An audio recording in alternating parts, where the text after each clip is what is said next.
disaster were to happen. So we recommend that you put people in your network that are down the street, that are maybe the next town over, that are outside the county, and maybe even outside the state.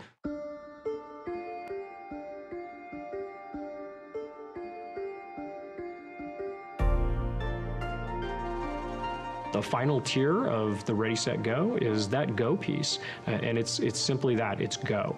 Evacuation information comes in two types. The first type could be an evacuation warning.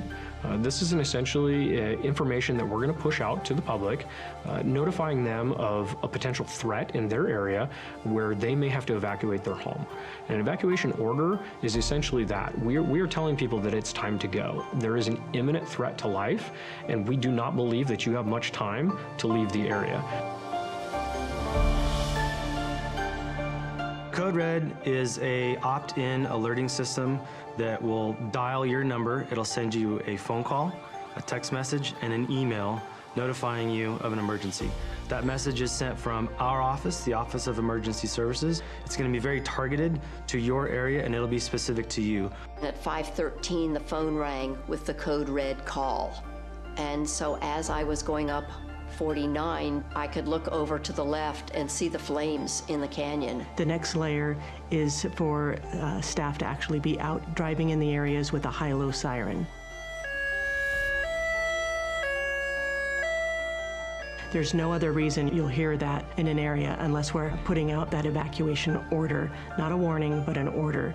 My day started routine patrol, came in and I was notified by dispatch to respond out to the Jones fire. Houses that had evacuation tags made it so we could just pass by. We knew that the residents had already been evacuated. Residences that did not have the tags, we would have to physically go in, knock on the door, look in the windows, make sure there were no occupants inside.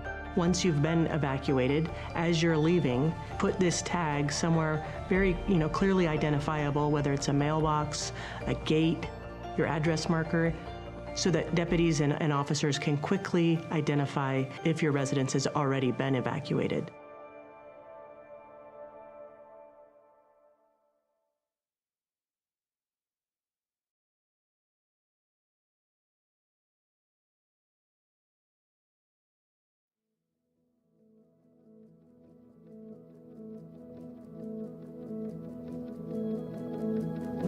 I mean, you look out my back window here on the east side, and you see how close this fire came.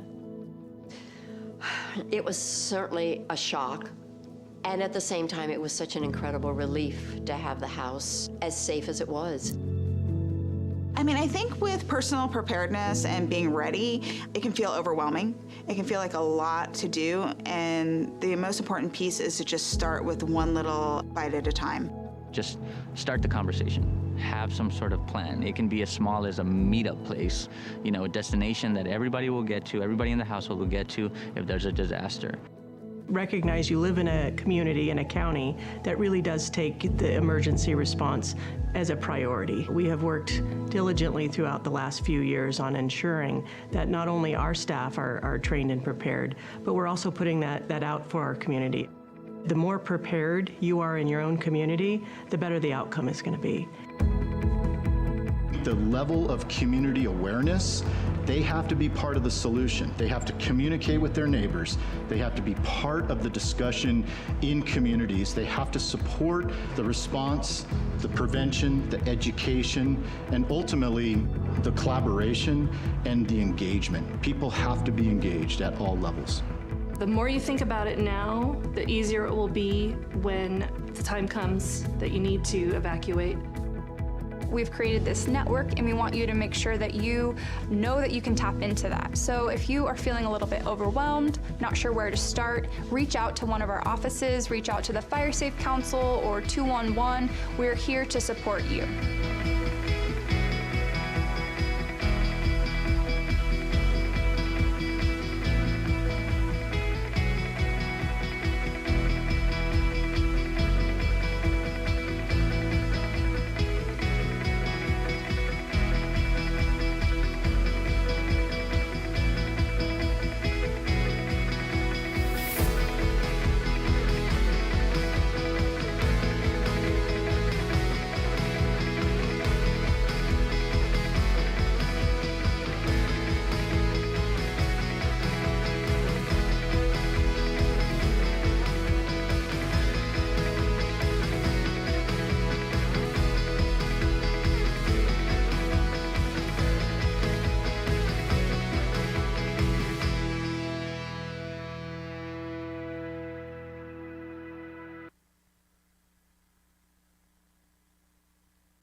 call to order this special meeting of December 13th, 2023. If you would, please join me in the Pledge of Allegiance to our flag. I pledge allegiance to the flag of the United States of America and to the republic for which it stands, one nation, under God, indivisible, with liberty and justice for all.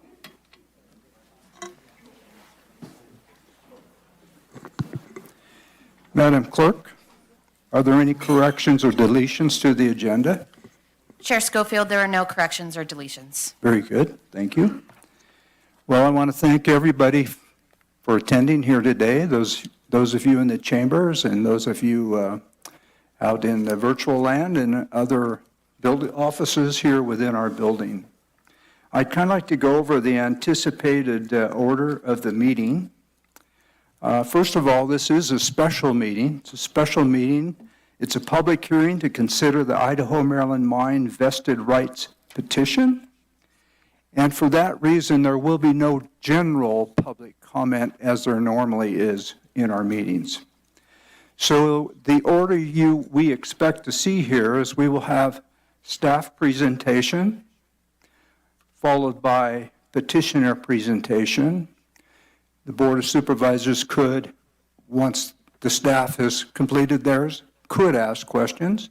Same, once the petitioners have completed their presentation, there could be questions there. From there, we will go into public comment, and I'll go through that as we get down a little further. And then there will be planning summation, petitioner summation, board discussion, deliberation, board action, and the board will adopt a resolution. Now, we don't have specific times we're recessing for lunch or for the evening. That will depend on the flow of the meeting. We're hoping to receive all public comment today. If we have time, we will deliberate and make a determination today. If we need more time, we will continue the hearing tomorrow. So before we begin, some housekeeping notes about public comment. First of all, please turn off your cell phones. I think mine's off.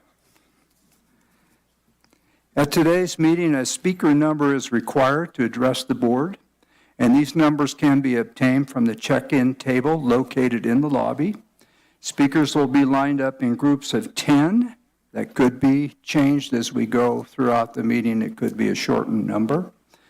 In numbered order outside the chamber in the lobby. Then we'll move to the rear of the room.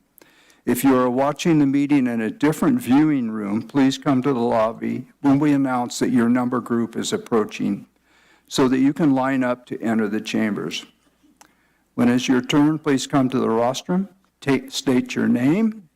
It's not mandatory, but we like to know where you live, that you live in the county. Then provide your comment. Remember, today's meeting will only address whether the petitioner has vested rights issues. So please focus your comments on the history of the site and/or legal issues related to the vested rights question. In an effort to ensure all public are given the opportunity to address the board, speakers will be provided up to 3 minutes to comment. Once the 3 minutes has expired, the microphone will automatically be turned off. We apologize for that, but for the number we expect, we have to do that. Any comments provided for once the microphone is turned off will not be entered into the record. If you would like to hand written comments, you may provide a copy of your written comments to the clerk or the board staff in the lobby at the table near where you picked up a speaker's number, not by handing it to the clerk on the dais, which we would normally do. If you do provide written comment during this meeting, please remember the board will not have a chance to review them before making our determination.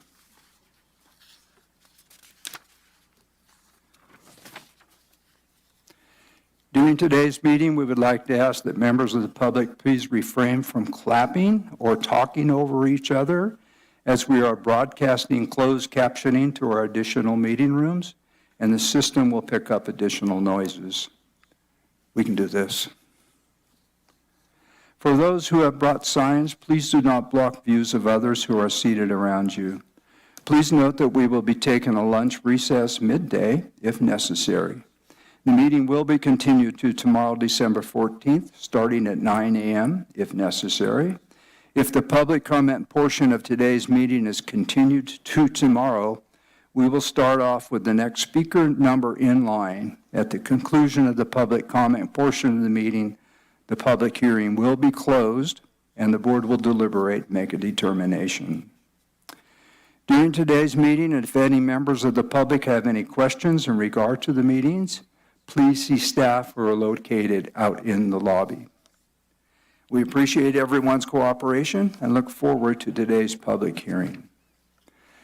For the record, this petition for vested rights did not go before the Planning Commission, but instead came directly to the board at the request of the petitioner in their letter dated August 21st, 2023, where they waived any procedural rights or irregularities in order to move this matter forward more promptly. We also received a letter from the petitioner on December 1st, 2023, asking for Supervisor Hall to recuse herself from this proceeding. Therefore, I will ask Supervisor Hall to address the alleged conflict of interest and respond to their request. Supervisor Hall. Thank you, Chair. Good morning. My name is Heidi Hall, and I'm District 1 Supervisor for Nevada County. The petitioner in this case, Rise Gold, has requested my recusal from these vested rights proceedings based on an alleged, quote, unacceptable probability of bias, unquote, towards a number of ideas with regard to mining, vested rights, the petitioner themselves, and more.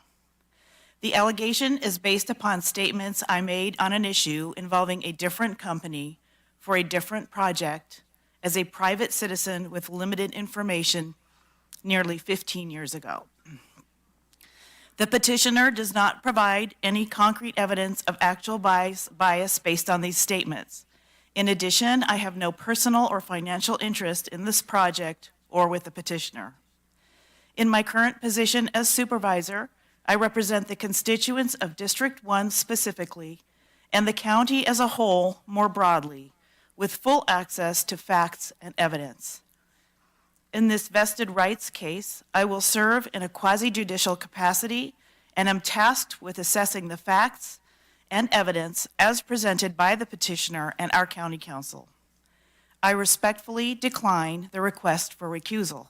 I will serve on this board in this matter as I have been elected to do. Thank you, Chair. Thank you, Supervisor Hall.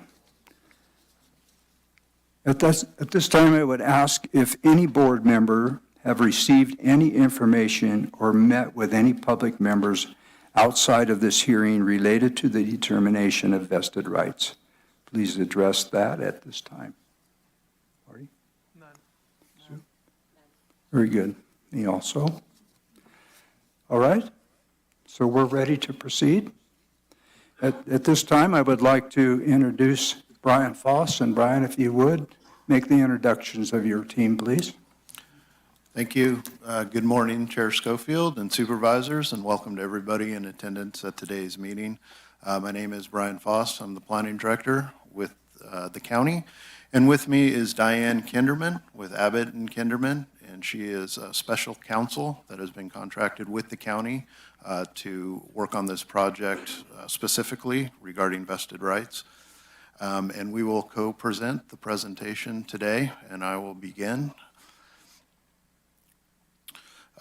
As you mentioned, the purpose of this hearing is to consider the vested right petition submitted to the county by Rise Grass Valley to determine whether the petitioner has vested rights to mine the subject property. Although this is not a typical land use application, like a typical land use application, county staff reviewed the request against the laws governing vested rights in an objective and unbiased manner. This is a legal determination, and outside counsel, as well as historical experts, were hired to provide legal and historical analysis and determinations to support the facts of the issue at hand. This was a significant effort, and many sets of eyes looked at it from all sides in order to provide an impartial determination and recommendation to your Board of Supervisors today.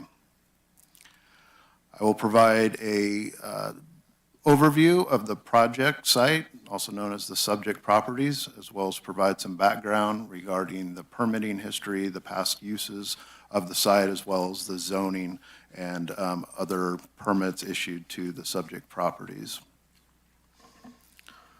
The subject property is made up of multiple parcels located along Brunswick Road, referred to as the Brunswick site, as well as parcels along Centennial Drive, referred to as the Centennial site. All these parcels, which were at one time portions of the historic Idaho-Maryland mine, which operated from the 1800s to the 1950s, and ceased gold mining operations in 1956.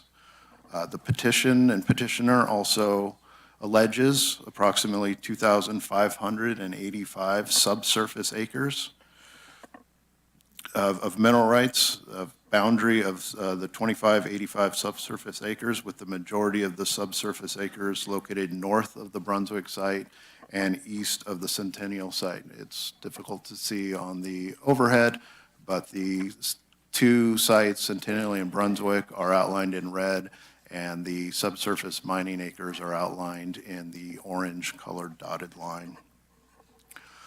The subject property is a portion of the historic Idaho-Maryland mine, which was an underground gold mine. It's important to note that the Idaho-Maryland mine is the entire ownership of several separate early day producing mines, including Eureka, Idaho, Maryland, and Brunswick mines, which were consolidated in the early 1930s into the Idaho-Maryland mines. We'll go through some key points in the timeline from the 50s until today. In 1954, the Nevada County adopted Ordinance 196 as the first zoning ordinance regulating land use in the county, and all properties were zoned A1, which required a use permit for most uses, including excavation within 1,000 feet of a roadway and lumber mills, to name two. After the mine's closure in 1956, the underground workings were allowed to flood and surface equipment was sold. In 1958, a use permit was granted to Summit Valley Pine Mill to operate a sawmill on the Brunswick site, which was expanded in 1964 and additionally expanded in subsequent years. In 1970, Ordinance 500 was adopted by the county, which superseded previous zoning ordinance and established new zoning regulations, and both sites were rezoned to M1 Industrial in 1973. The Surface Mining and Reclamation Act of 1975, also referred to as SMARA, was adopted and signed into law in the mid-1970s and established permitting and operating regulations for mines, including requiring local permitting and reclamation plans to be approved in order to conduct mining activities. In 1978, the county adopted Ordinance 835, which was adopted to implement SMARA and to establish the county's local mining requirements. In 1980, a use permit and reclamation plan was approved to allow for harvesting of waste rock on the Centennial site. And both the Brunswick sawmill that was originally permitted in 1958 and the Centennial waste rock operations continued to operate and expand throughout the 1980s and the 1990s. The sawmill on the Brunswick site was closed by Sierra Pacific Industries, who was the owner of the property at the time, in 1994, and in 1996, the Brunswick site was rezoned to an industrial park, and the Centennial site was rezoned as business park. In more recent activities, in 1996, a use permit was approved by the county to a company called Emperor Gold for dewatering certain areas of the underground workings. However, that permit expired in 2003 and dewatering activities did not occur. In 2003, the Centennial site mining waste rock operation was closed and all equipment was removed. In 2006, the Centennial site was determined to be fully reclaimed by the county and the state. In 2005, M Gold, same as Emperor Gold, submitted permit applications to the city of Grass Valley to annex the subject properties, dewater specific areas, and commence mining operations.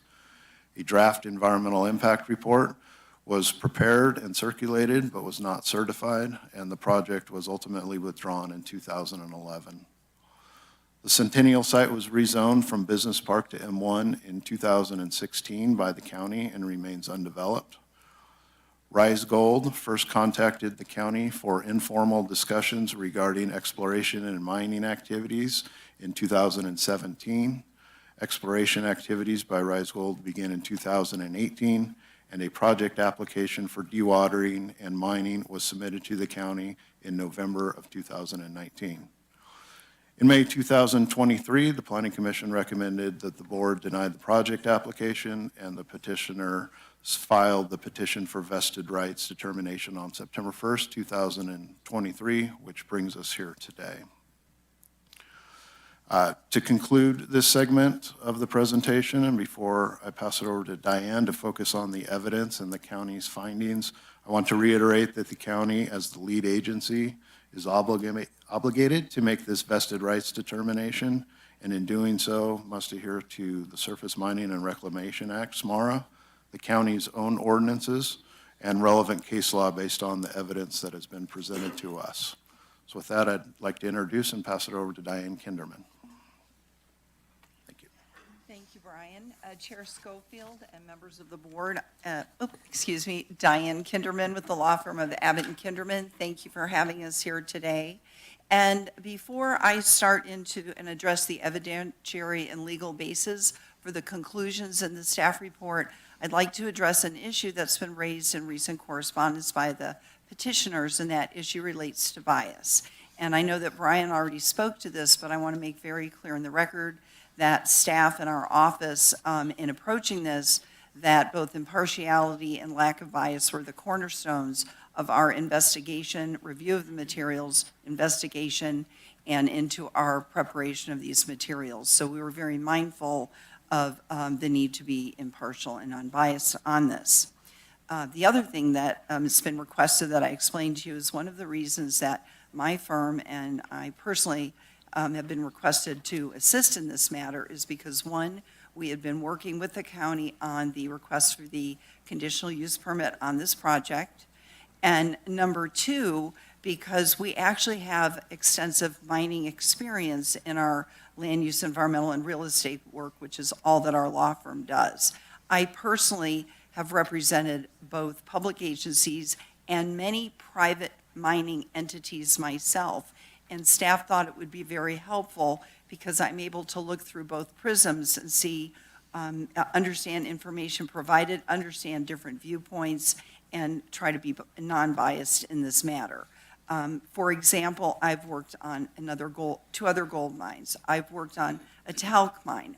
I've worked on many aggregate mines. In fact, one of them in the Yuba Gold Fields, and another one right in your backyard where NID was the lead agency, and my client was mining at right above Rollins Reservoir at the confluence of Bear River and Steep Hollow Creek to remove aggregate. So we have experience looking through both viewpoints and understanding, and we definitely understand the importance of being unbiased and the importance of impartiality here. And once again, those were the cornerstones of our review on this. Do you have any questions about that before I proceed? Thank you, appreciate that. And so with that, we're going to talk about the key questions here. So the first item is, was there a vested right to mine? Now, and let me mention one thing. My presentation is going to somewhat track our staff report. I'm assuming everyone's had the opportunity to read it, and you don't want us to reiterate the entire staff report. We'd be here for 3 days if we did that. So we are providing a summary, and it is somewhat tracking the staff report in the event that somebody wanted to follow along with the board or in the audience with the staff report that was provided. But the key question we have here is, first, was there a vested right to mine? And we've received responses from the petitioner indicating that There's ample evidence for the board to make a decision as to whether or not there even was a vested right in 1954 at the time that the ordinance was adopted, the ordinance establishing the requirement for the conditional use permit.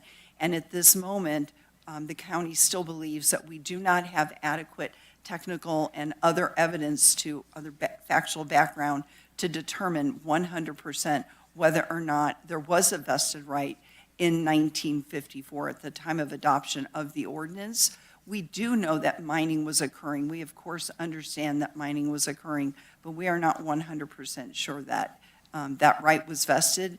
And we don't think we have enough information, and we also don't think that it was necessary for us to request more information from the applicant as they presented their petition as it's been presented. And we felt, anyway, in light of the facts that any vested right that would have existed was in fact abandoned. And we'll talk more about that, which is the second question: if there was a vested right, has it been abandoned? And you know the ultimate answer here is we do think that there was an abandonment of whatever mining right there was, if there were a vested right. And there's been an abandonment of the mining. And that's what we're going to talk about today, what our viewpoint is on that based on the evidence presented and the law. Just as Brian said, we looked at both of those items. And so with that, I'm going to move on to the next slide, please, Brian. I don't know why yours is not working. So what we've created here is an encapsulated timeline. Diane, Shall I pause? Excuse me. there seems to be a hearing issue in the back. If we could work on that. They're not able to hear Diane. I don't know if it's, are you able to hear me okay? Shall I speak up? Maybe a little closer to the mic. Absolutely. Thank you, Diane. Is that better? Thank you. I'm sorry about that. All right. Thank you for letting me know, Chair. And so with that, the next slide we're going to talk about is an encapsulated timeline of the facts that explain why the county believes that the mining activity has been abandoned and why there currently is no vested right. And the key dates are identified up on the screen in the timeline. And throughout the presentation, I'll refer back to this timeline. If Brian is able to jump back and forth for us, we would appreciate it. So when we look at the date of 1851, we understand that mining was occurring in 1851 and through 1954 and 1956. And so in 1954 is when Ordinance 196 was adopted. There were some modifications of that and other ordinances adopted later. But this one is key, the one we want to talk about here, because this was the point at which it would have become the mining use a non-conforming use, because it would have required a use permit to continue to mine under these conditions if you're within 1,000 feet of a public road. And the language of the ordinance actually referred to excavation and another term, which I'm just not recalling right now, but we use the term mining because it was referencing mining. And so what the courts recognize, and I'm going to talk about the key case here, the seminal case Hansen, in a moment, but which is from Nevada County, and we are aware of that.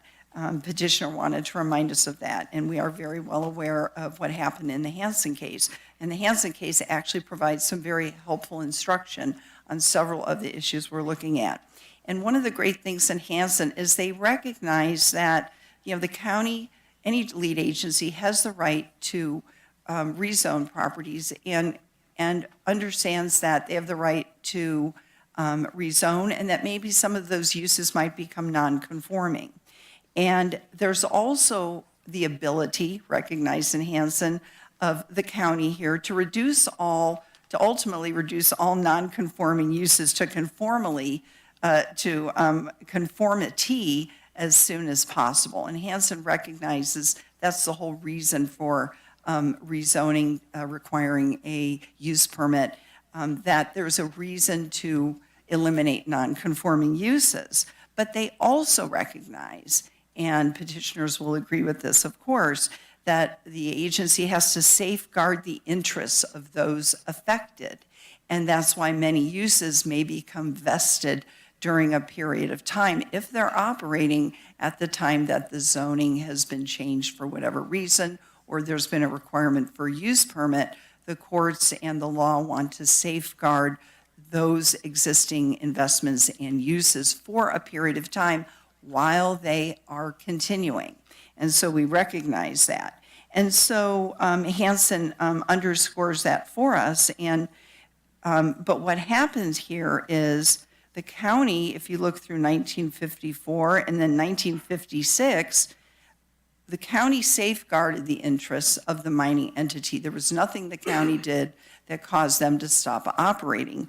The company themselves, the mining operator themselves in 1956 ceased all operations.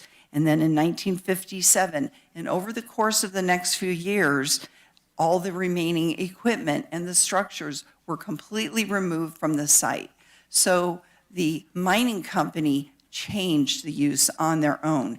The mining company ceased operations. There was nothing related to the adoption of this ordinance that caused them to do this. It was the market, or for whatever reasons, they internally decided they're not going to operate anymore, and they ceased operations and allowed the tunnels to fill up with water as they would naturally. And so just walking through the timeline, as I indicated, all the remaining equipment, the buildings were removed from the site. Things were sold at auction. There's ample evidence in our record to confirm that. In 1958, the Brunswick site was sold. They started selling off all of the properties, all of the surface rights and subsurface rights. And so the Brunswick site is sold, and the new owners, because there is nothing on the site, they decide this is a perfect location for a sawmill. And so they go seek a conditional use permit for a sawmill. Well, they sought that conditional use permit because there was no vested right for any use on that property. All of the prior uses had ceased, properties being sold off, and here's one of these properties where the new owner sought a use permit to convert the site to a sawmill. This sawmill was not related to mining because the mining ceased. Next, as we move up through 1960, Idaho Maryland Mine Corporation changed its name to actually remove any reference to mining because they weren't mining at this location. They were no longer mining. They also decided to put their investments elsewhere. Another company named Some Gold in 1960 bought 70 acres of the former mine and began subdividing lots for residential development. In 1961, the new owner of Brunswick was seeking a modification of the prior use permit that they obtained on the sawmill, and there was some controversy about it, and they actually agreed in the record. They identified that they would be willing to record a deed restriction that the property would only be used for lumber processing. Once again, this owner had no intention of mining. The mining had already been abandoned. There was no intention here to continue a mining use. And then in 1963, the remaining properties that comprised the subject property were sold off to a family called a couple called the Gaddatis, and they had, according to the record, quote unquote, no immediate plans for the subject property, and that included no intent to mine and no continuation of any mining activity. And then from 1963 to the present, all the uses on the subject property were performed and were approved pursuant to use permits because none of the owners thought they had any vested right to pursue any of the activities they were pursuing on those properties. So they all obtained conditional use permits or attempted to obtain conditional use permits for those future mining activities. And one of the hallmarks of abandonment, when we will talk about Hansen again in a moment, when comparing this scenario to the scenario in the Hansen case, is the complete absence of the ability to resume operations. In the Hansen case, the operator was within 2 hours able to resume the mining activity.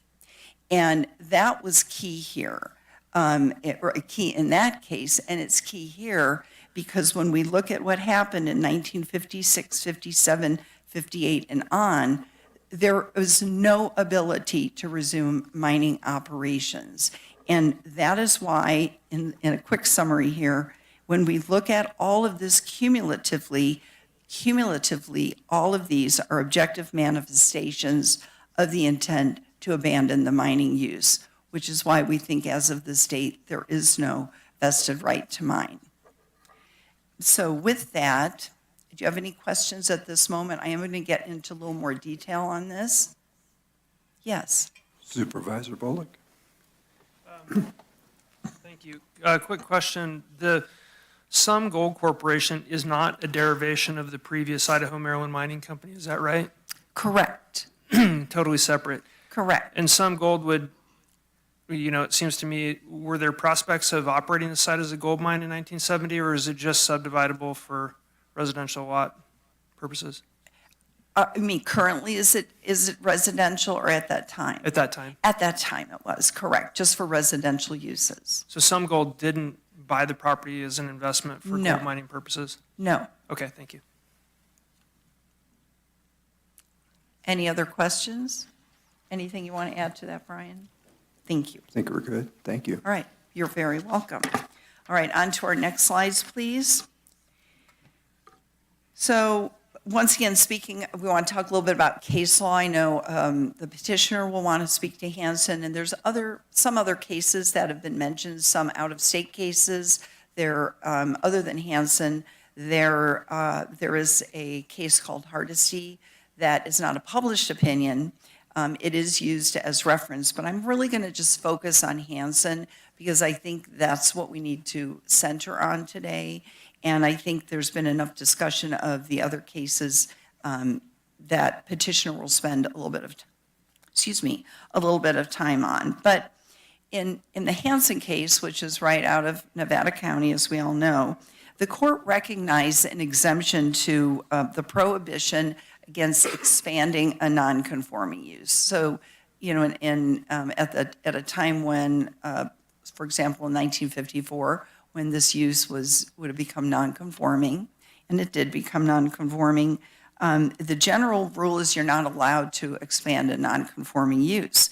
But in the mining scenario, you need to mine different portions of a property, sometimes depending on the mining activity. And the court recognized that in Hansen.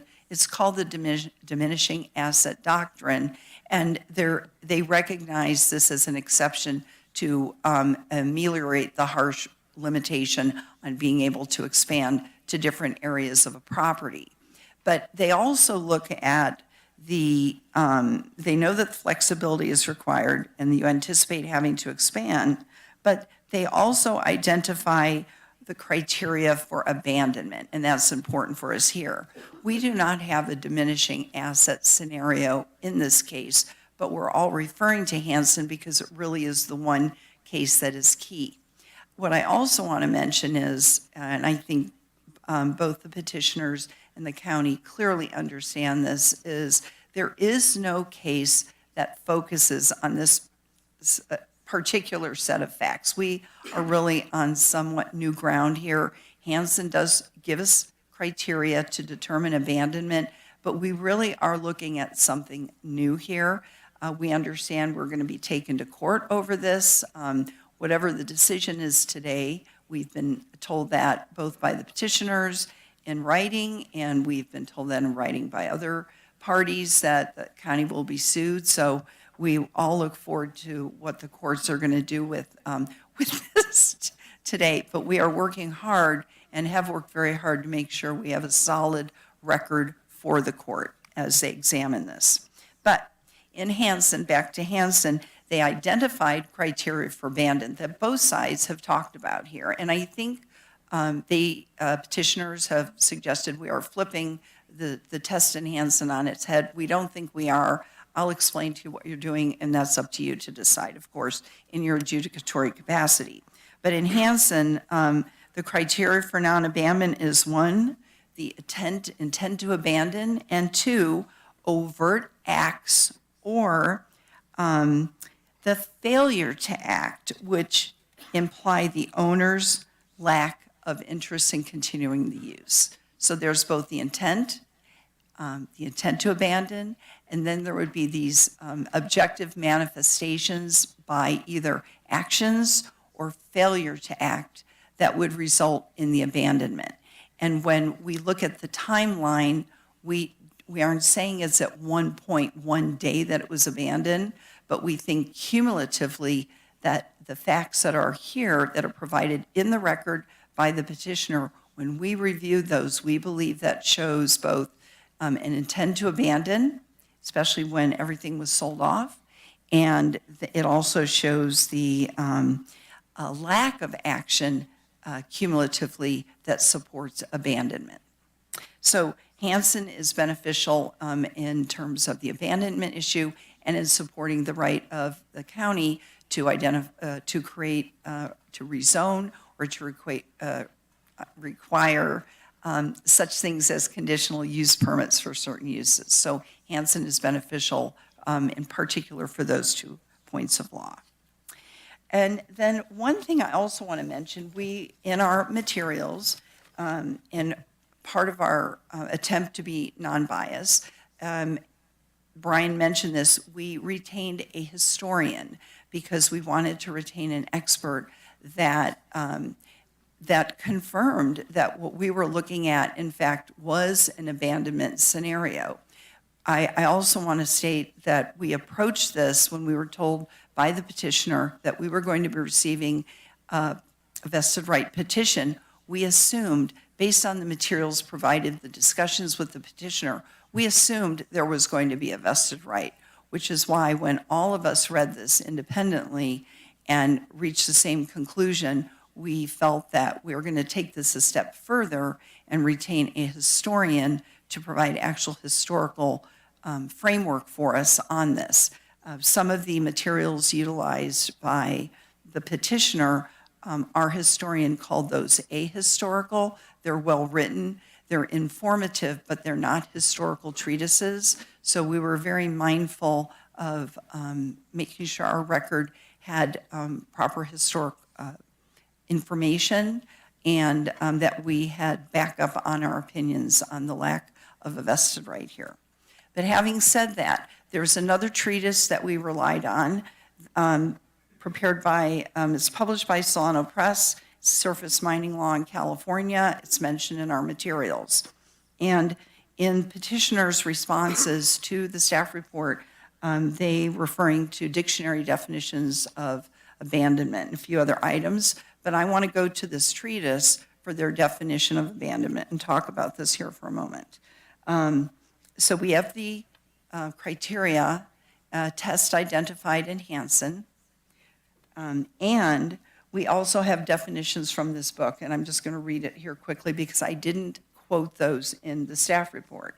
So they define Derek Cole defines an abandoned mine as a mining operation that concluded without undergoing reclamation. So that's his definition of an abandoned mine. And in reality, when you look at the timeline, there was no reclamation of that mine. Now, granted, SMARA was not enacted until 1976, but if there had been this continuing intent to mine and had never been any abandonment, you would have thought that a reclamation plan would have been one of those actions that would have been taken to demonstrate the intent to mine. And instead, the lack of a reclamation plan, we'll talk about that a little bit further, is one of the reasons we feel there was the intent to abandon and the failure to act that constituted that intent to abandon. And then he also has a definition of abandonment of a nonconforming use. And it says the cessation of a nonconforming use for more than the period prescribed by the applicable zoning ordinance, for example, 180 days or 1 year, resulting in the termination of the user's right to continue operating as a lawful nonconforming use. And so in addition to the case law, we have treatises that we relied on in looking at the definition of abandonment. And as noted in the staff report, we have statutory law, which supports action or lack of action, that being, of course, SMARA. And then we have the county's own ordinances, and SMARA would have required the preparation, again, of a reclamation plan and if the mine were idle, of a management plan. And similarly, under the county ordinances, it would have required financial assurances, the reclamation plan, and if it were an idle mine, also there would be a management plan that would have been required to be in place here, and ongoing inspections of the mine. So based on Hansen and other case law, which is discussed in the staff report, statutes and ordinances, and once again, even this treatise refers to the ordinance on the abandonment of a non-conforming use, and the county does have a specific ordinance on that. All of this combined helps lead us to the conclusion that there was an abandonment here. So on to the next slide, please. There is a typographical error up here. We apologize. I will read it as it's supposed to sound right now, and that is right out of Hansen Brothers. It defines vested mining rights, and it should read the rights of users of property as those rights existed at the time of at the time of adoption of a zoning ordinance are well recognized and have always been protected. So once again, the rights of users of property as those rights existed at the time of adoption of a zoning ordinance are well recognized and have always been protected. And also from the Cole Treatise, they supplement what's in Hansen, and he explains that it's up to the county to decide if the mining use lawfully existed at the time the ordinance was adopted. In our case, it's Ordinance 196. It's up to the county to determine if the mine operated continuously since that time. And that's what we're talking about here in our perspective, that it did not operate continuously. And then third, whether the use operated without expanding beyond its permissible scope. And so we have vested mining rights defined both in Hansen and in this additional treatise, and there is some discussion of it in other case law, but these are the key points that we need to discuss at this moment as to whether or not as to how a vested mining right would be defined. On our next slide, we talked a little bit about SMAR and the County Development Code, and these are requirements, assuming there was a vested right, these are requirements that would need to be complied with regardless of whether or not there's a vested right. If you have mining activity, once SMAR was enacted, a reclamation plan was required and financial assurances were required, as was an interim management plan if the mine were idle. Here, we do not have either the reclamation plan or the financial assurances, and there is no interim management plan. Once again, under the test for abandonment, these are failures to act alone. We don't conclude there's lack of a vested right because of these failures alone, but cumulatively, looking at everything, it leads to the conclusion that there was neither the intent to continue to mine. There, in fact, was the intent to abandon, and there also are these failures to act that would further lead us to the conclusion of abandonment. And then under the County Development Code, once again, this echoes what's in SMARA on the reclamation plan, financial assurances, interim management plan, annual report requirements. Those also are in the county code, as well as inspections. None of these occurred.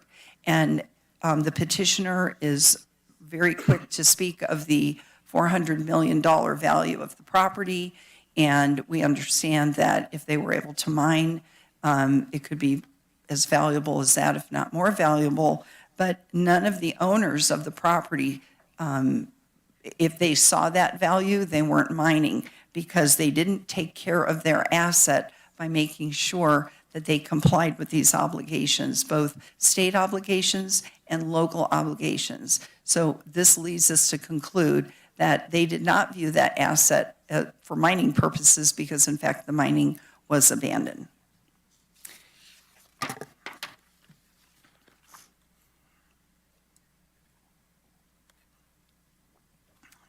All right, now, on the next slide, we go through a whole list of reasons which I'm walking through the order of the staff report as to what leads us to the conclusion of abandonment. And there's quite a few of these. And again, Hansen provided many of these guideposts that are listed in these materials here.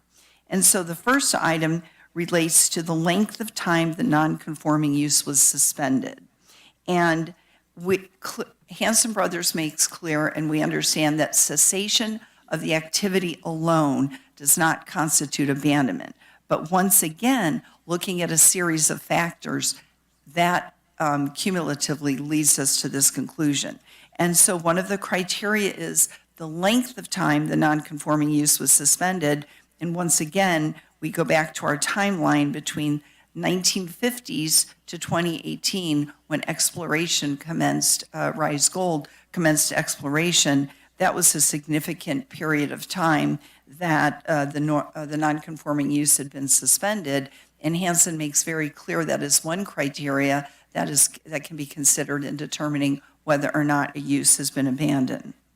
Another criteria is the preparation for resumption of the non-conforming property use. And I spoke about this earlier. In Hansen, within 2 hours, they were able to be up and running again. Here, you would not be able to say that of this property because of the removal in 1956 of all the equipment related to mining and to allow the underground tunnels to fill with water. So once again, on this criteria, this leads us to the conclusion of abandonment because they are not prepared to quickly resume mining, certainly not within 2 hours. And in this case, we were looking at, under the request for the use permit on the dewatering activity, I think it was perhaps a 5-year period. Petitioner can correct me if I'm incorrect on that, but it was quite a period of time. I don't think under Hansen that a 5-year period to get up and running fits the criteria of a lack of abandonment. Once again, the intent to resume the non-conforming use must have been maintained. In Hansen, once the plant was maintained such that it could be up and running in 2 hours. Here, there's nothing there to be maintained. It was left by the prior owners. The use has not persisted through the change in ownership. The new ownership has seen the property more fit either for residential development or a sawmill. We do understand that Gadati did remove some rock on the property that was left there, but there was no mining equipment. So while Hansen Brothers were removing rock and selling it continuously, they could also switch on every piece of equipment and commence mining right away. That is not the case here.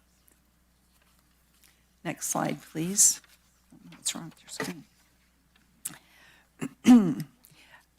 So we're into, in the staff report, if anybody's following along, it's around page 25 on our analysis of the abandonment findings, and I'm just going to provide the summary of these. And the first is that whatever mining activities were occurring in 1954 were abandoned by approximately 1956 and on later than that. And so we've concluded that, and we explain in the staff report why, and I've talked about that here quite a bit. I am going to focus a little bit more on that time frame. So the first item is that the corporation began selling off portions of the property in 1954. There's a discussion in our materials, in the county materials responding to the petition, where we indicated that we do not think there was a reservation of mineral rights, as had been stated in the opinion. And we still stand by that position. There are a few of the deeds where it was sold only the top 75 portion of the property, but the rest of them, there is no reference even to that. And a reservation of a mineral right it was not expressed. And in the petition, it said there were express reservations of mineral rights. And most mining companies, especially a mining company in 1954, was making whatever enormous amounts of money they were making then. If if they had intended to continue to mine this and intended the reservation of those mineral rights so they could come back in a heartbeat and mine again, I can imagine that they would have reserved access. There would have been easements for ingress and egress of all types of equipment, trucks, locomotives, whatever was needed for the activity. They would have reserved possibly water rights, utility rights, but none of that was reserved in most of these deeds. And that is why we still stand by our opinion that the statement in the petition that says there were express mineral reservations, we still tend to disagree with that. And petitioner will, we respectfully look forward to being corrected on that again. But even though they came back with a response, we still disagree with them, and that's fine. But what's important to note is the reservation of a mineral right alone is not enough to establish intent, especially in light of all the other facts here. A reservation of a mineral right could be one piece of an intent to continue to mine, but we believe that they didn't reserve the mineral rights the way a company that intends to continue to mine would have reserved them.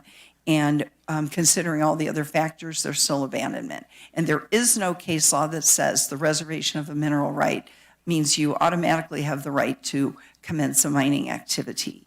And if that were the case, probably 75% of the landowners in the county would be able to start a mine. So reservation of mineral rights are very common.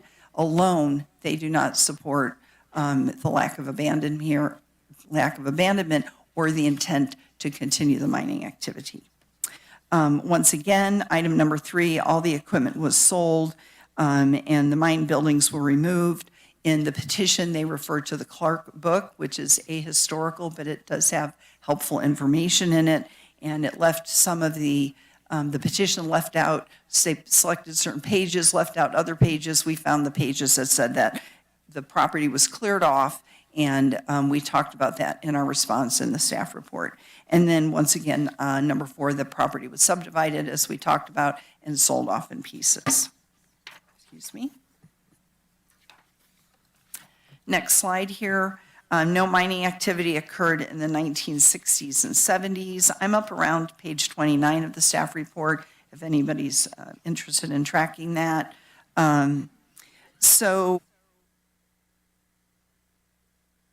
Excuse me, I'll reiterate. Thank you. I will reiterate what I had said earlier.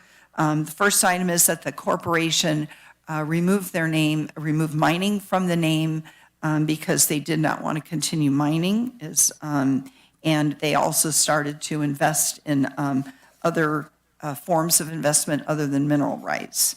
The Gaddatis also did not undertake any efforts to resume mining. There is, I want to talk a minute, I don't know if it's Jadati or Gadati. You feel free to correct me. Jadoti. Gadoti. Thank you. Jagoti, but we can argue that. My Midwestern twang is in the wrong spot there. And say that again, please. Gadoti. Thank you for correcting me. Jadoti. We've all said it different ways. Gadoti. Jadoti. The G family. All right. So thank you both. I appreciate that. So I'm going to digress for one moment. Something that we noticed in the petition for vested rights, and it's one of the many reasons we brought a historian, is it appeared that about 75% of their evidence, and maybe more, was subjective. So as to the Gaddotis, or Jaddotis, the G family, as to the G family, they rely heavily, it's Exhibit 227, and it's etched in my brain because everyone in our firm talked about it constantly. It is a declaration of a gentleman who, Mr. Lee, who has a relationship with the family. I forget if he's a nephew or a friend or whatever, I think he's a family member. But there's the information provided there's no foundation, there's no supporting evidence, and there are so many layers of hearsay, it would be very difficult to be upheld in a court as substantial evidence to support anything that the man was saying in the declaration. We understand that this mine is historic and that not everybody is still alive who we'd like to talk to about it, and that there has to be reliance on information from other people. But this Exhibit 227 was so full of so many layers of hearsay that we really could not give it much credence as lawyers. We had a hard time with it, and even the historian echoed that as well, and that's all in the historian report and in his declaration under penalty of perjury. But the discussion about the G family was all about how in Mrs. G's mind, she intended to continue to mine this property in her mind, and that she had the intent to continue to mine the property. But once again, we have a problem with that declaration. And even if there were some validity to the declaration, we'd have to look at this a little bit differently. We would still look at the weight of the other evidence, other evidence that we think shows both overt acts as well as failures to act that are objective manifestations of intent to abandon here. So we found that exhibit very problematic. Maybe petitioners can speak to that and help us all with that, and maybe not.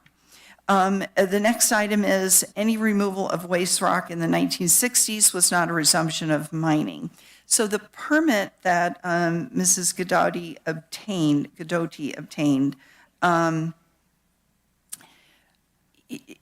was a use permit to remove some of the material that was related to mining that had been stockpiled from the mining activity. It was a short-term permit. All the material was removed in about 5 years, and once again, all of this input on it is supported by the Lee Declaration, which is Exhibit 227. And the Gudottis did obtain a use permit to remove that rock from the property, and they did get a reclamation plan to clean up what they had done in removing that rock. But it happened at a much later point in time. It happened long after the mining had ceased, the equipment had been removed, and the property sold off. This rock removal was not a continuation of mining. It was not like Hansen, where they paused temporarily in their activities and they could quickly turn on the equipment and commence mining again. The Gudottis were not mining. And so we disagree that their removal of waste rock constituted a continuation of mining because the mining had already ceased. And then item number 4, the sawmill activities. Once again, they sought a conditional use permit for these. They were not in any way connected to the mining activities. We understand very well that gold mining did require lumber. We understand that, and that some mining activities had sawmills on them because they needed the lumber for many different reasons. This was not the case here. The mining ceased, they sold everything, they sold off the properties, and even the new owner of the Brunswick site knew there was no vested right here. They went in and obtained a use permit for a sawmill, and that property was a sawmill for a long period of time, and it had no connection to gold mining. And nor has any evidence been presented to show that it was connected to gold mining. Next item, or next slide, please. One of the arguments, excuse me a moment. I'm around page 32 of the staff report, if that's helpful to anyone. So one of the arguments of the petitioners, we understand what they're saying, is that mining had to cease because the market was unfavorable for gold. And we understand that in the mining industry, there are price fluctuations and there are times when it's better to mine or not. And the law recognizes that there can be a cessation of mining because of market factors. But we don't find their argument compelling here because when the gold prices shot up in the 70s and the Gudottis owned the property, and the market conditions were favorable, they made no efforts to, if the mining were continuing, they made no efforts to resume mining. So petitioner's argument that the reason they quit mining was because the price was unfavorable, well, that may have been true in 1956 when everything was sold off, in 57, but when it shot up, they didn't seek to resume the mining, or the current owner didn't seek to resume the mining. So clearly, the Jadotis had no intention of mining the property because they didn't, at least according to petitioner's viewpoint, they didn't jump to it and commence mining when the market conditions were more favorable. The next piece of evidence that they provided is that Mrs. Guidotti, she insured the mine. That also fails to evidence any intent to continue mining here. And in fact, we have not been provided with any kind of an insurance policy. I don't even know what an insurance policy would look like. Did she insure a mine? She only had the insurance policy for 1 year in 1977. What happened when she, from 1963 to 1977? We don't understand this entire piece of evidence. Maybe petitioner can explain it to us, but out of the blue, in 1977, they tell us she insured the mine, and that constituted intent to continue mining, and we disagree with that. And the next item is, once again, the long cessation of the mining activities on the properties evidences the abandonment of mining. And I talked about how that is one factor. It's not the sole factor, but it's one among all the factors we've discussed that leads us to this conclusion. Next item, or the next slide, please, and I'm at about page 33 here. So the petitioner argues that the county recognized vested rights for the subject property. There is a staff report from 1980 on one of the conditional use permits for the, I think it was for the sawmill. Was it for the sawmill or the mining? Or waste rock, thank you. Sorry about that. For the waste rock, that makes sense. And in the staff report, there's a statement, and it's in the materials. I don't have the quote on the tip of my tongue, but it indicated that there was a continuing use removal of rock from the site, and this was a recognized, approved, authorized, non-conforming use recognized by the county, and therefore was a vested right, and the county recognized a vested right. Well, our response to that is that staff cannot make a determination of a valid non-conforming use. Only the board can, pursuant to a hearing, exactly as we're doing today. That did not occur here. So the staff language came right out of the application from the applicant, and we tried to speak with Peter Chamberlain, the person who actually wrote the application. What was he talking about? Why did he have that language in there? Because there is no evidence to support it. There was no evidence that there was any equipment on the property for the rock crushing, and whatever else he stated with regard to this rock, there was nothing on the property but the rock, so we wanted to get clarification, but Mr. Chamberlain had passed away. And his widow was very sweet, but he had passed away, so we could not ask him that question, but we tried to do that.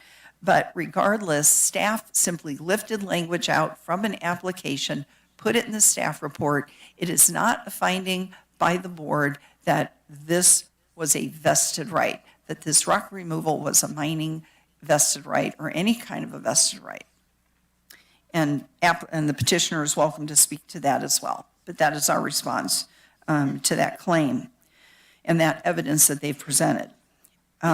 Next, other actions and omissions by the owners in the 1970s and 80s demonstrate that there's been an abandonment of the mining use. And once again, there's a claim in there that the Jadotis sold to the BET group for mining purposes. There's no evidence that supports it.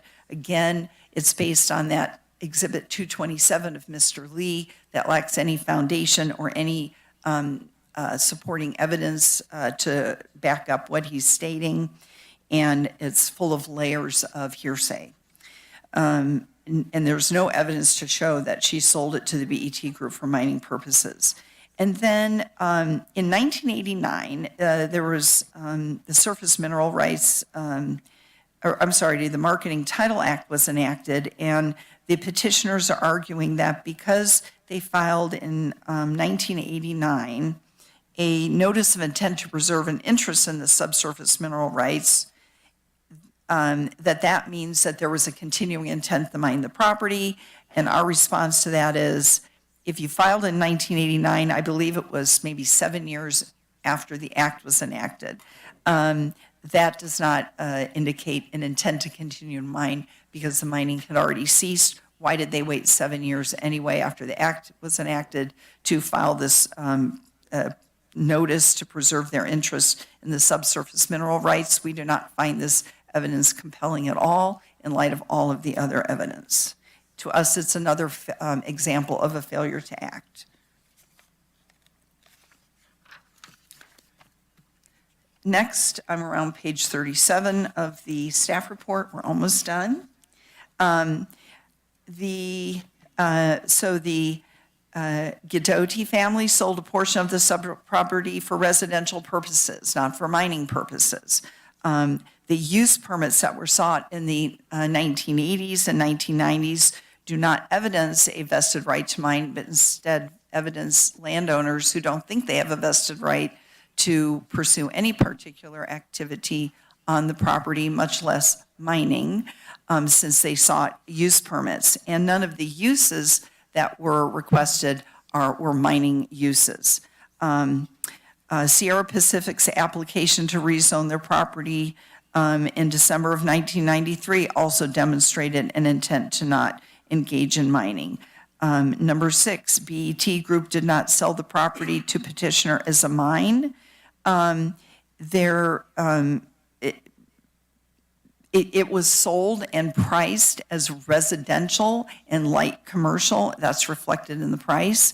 And even Rise Gold recognized the need to obtain a conditional use permit, which they sought in 2019, which is what went before the Planning Commission last May. So none of these property owners have behaved in a way as though they expected that there was a vested right to do anything on this property, much less gold mining on it.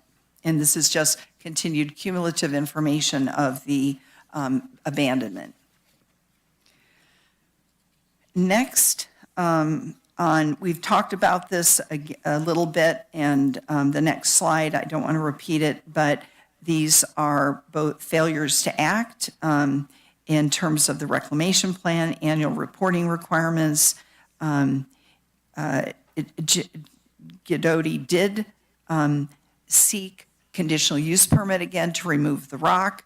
They did comply with SMARA, but once again, that was not a reclamation plan for gold mining for the mine. That was a reclamation plan for the temporary 5-year rock removal. And once again, it was all completed within 5 years and signed off on. So that does not evidence a continuing intent to mine the property, and instead evidences an intent, evidences the past abandonment.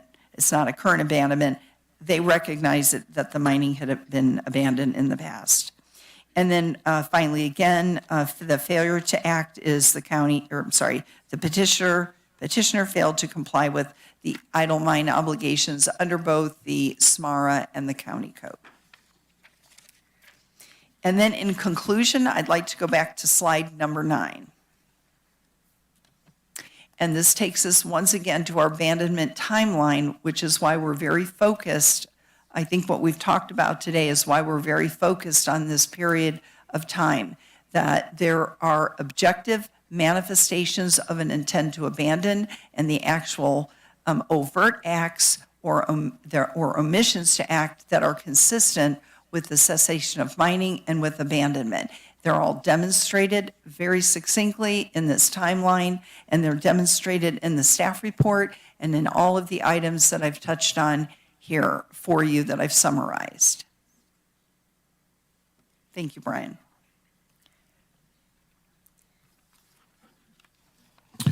Thank you, Diane.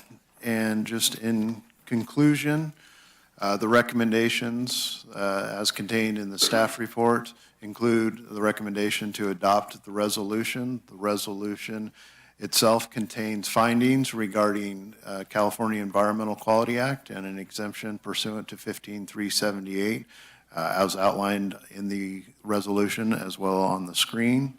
And the resolution also includes findings that neither the petitioner nor any other party has a vested right to mine the subject property as the mining use was abandoned, and make the findings as contained throughout the resolution as has been presented to you today. So with that, that concludes staff's presentation, and we're happy to answer any questions, and thank you very much.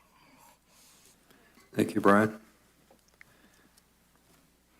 Supervisors, any questions?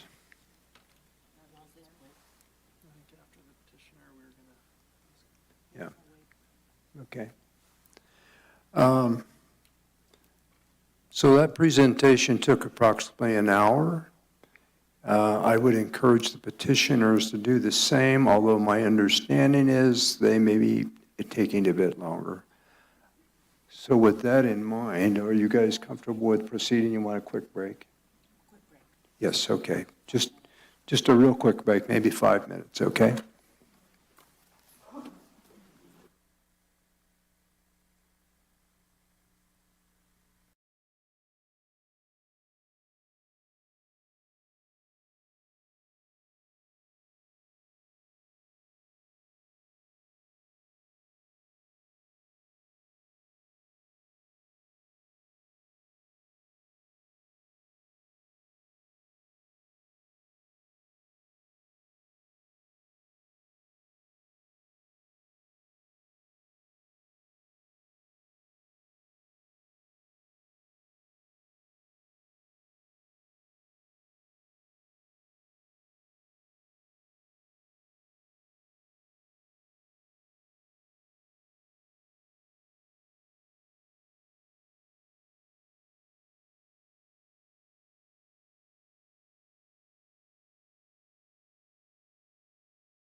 All right. If you'll take your seats. It's on. If you'll take your seats. If you'll take your seats, we're going to reconvene.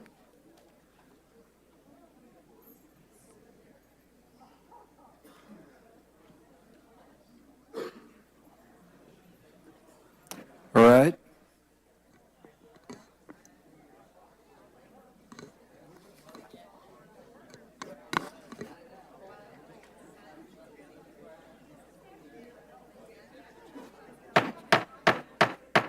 Let's take our seats, please.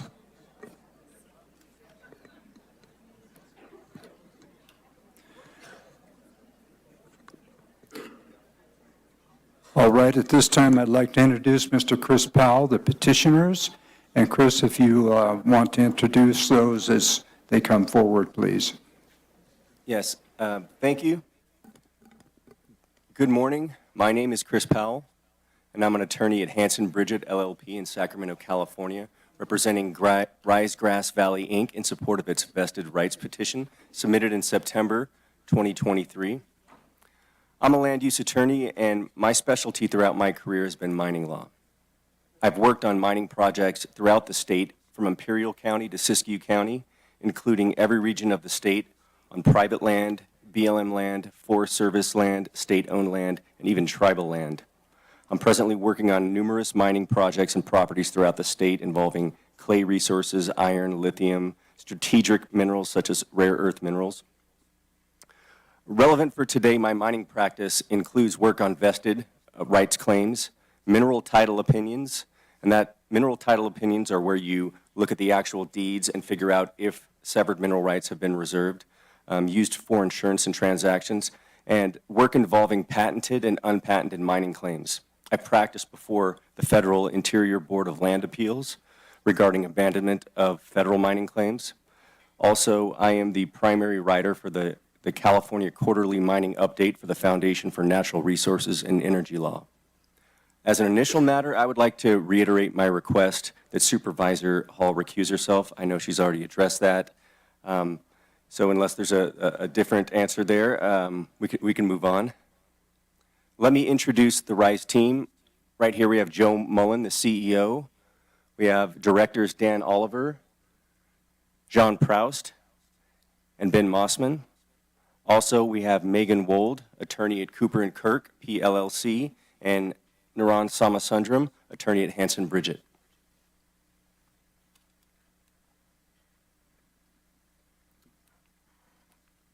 Am I pressing the right button here? Press the arrow. It's not moving over. There we go. Okay.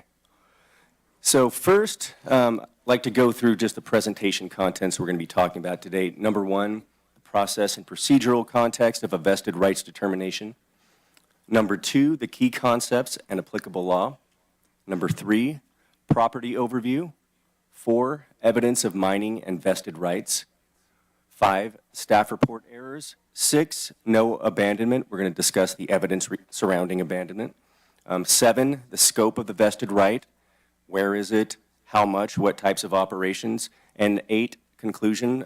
We're going to request that the board reject the staff report's findings and find that, in fact, a vested right was created and it has not been abandoned. So first concept here, and I think this is an important one, a vested rights determination is not a discretionary approval. So this is unlike a use permit hearing, unlike a general plan amendment, specific plan where policy comes into play. And you're weighing different factors in the public good. This is different. This is weighing evidence and applying a legal standard to come up with an unbiased conclusion. There's 2 primary questions that need to be answered today. Number one, was mining taking place on the date that the county ordinance required a permit for mining? This is the creation of a vested right. The legal standard is greater than 50% preponderance of the evidence. And I want to point out real quick that one of the themes today is that the staff report is really applying the wrong legal standard as to this question and as to the next question, whether abandonment occurred. Outside counsel said explicitly earlier, she said, and I believe this is a pretty accurate quote, "We don't have enough information to determine 100% that the vested right existed." I agree. I mean, you never have 100%. That's not the legal test. The legal test is greater than 50%. We've definitely provided that, which we'll go through in a minute. And I think as we go through the presentation, you'll see the reason they reached the conclusion that they reached is they were applying the wrong legal standards for existence of a right and for abandonment.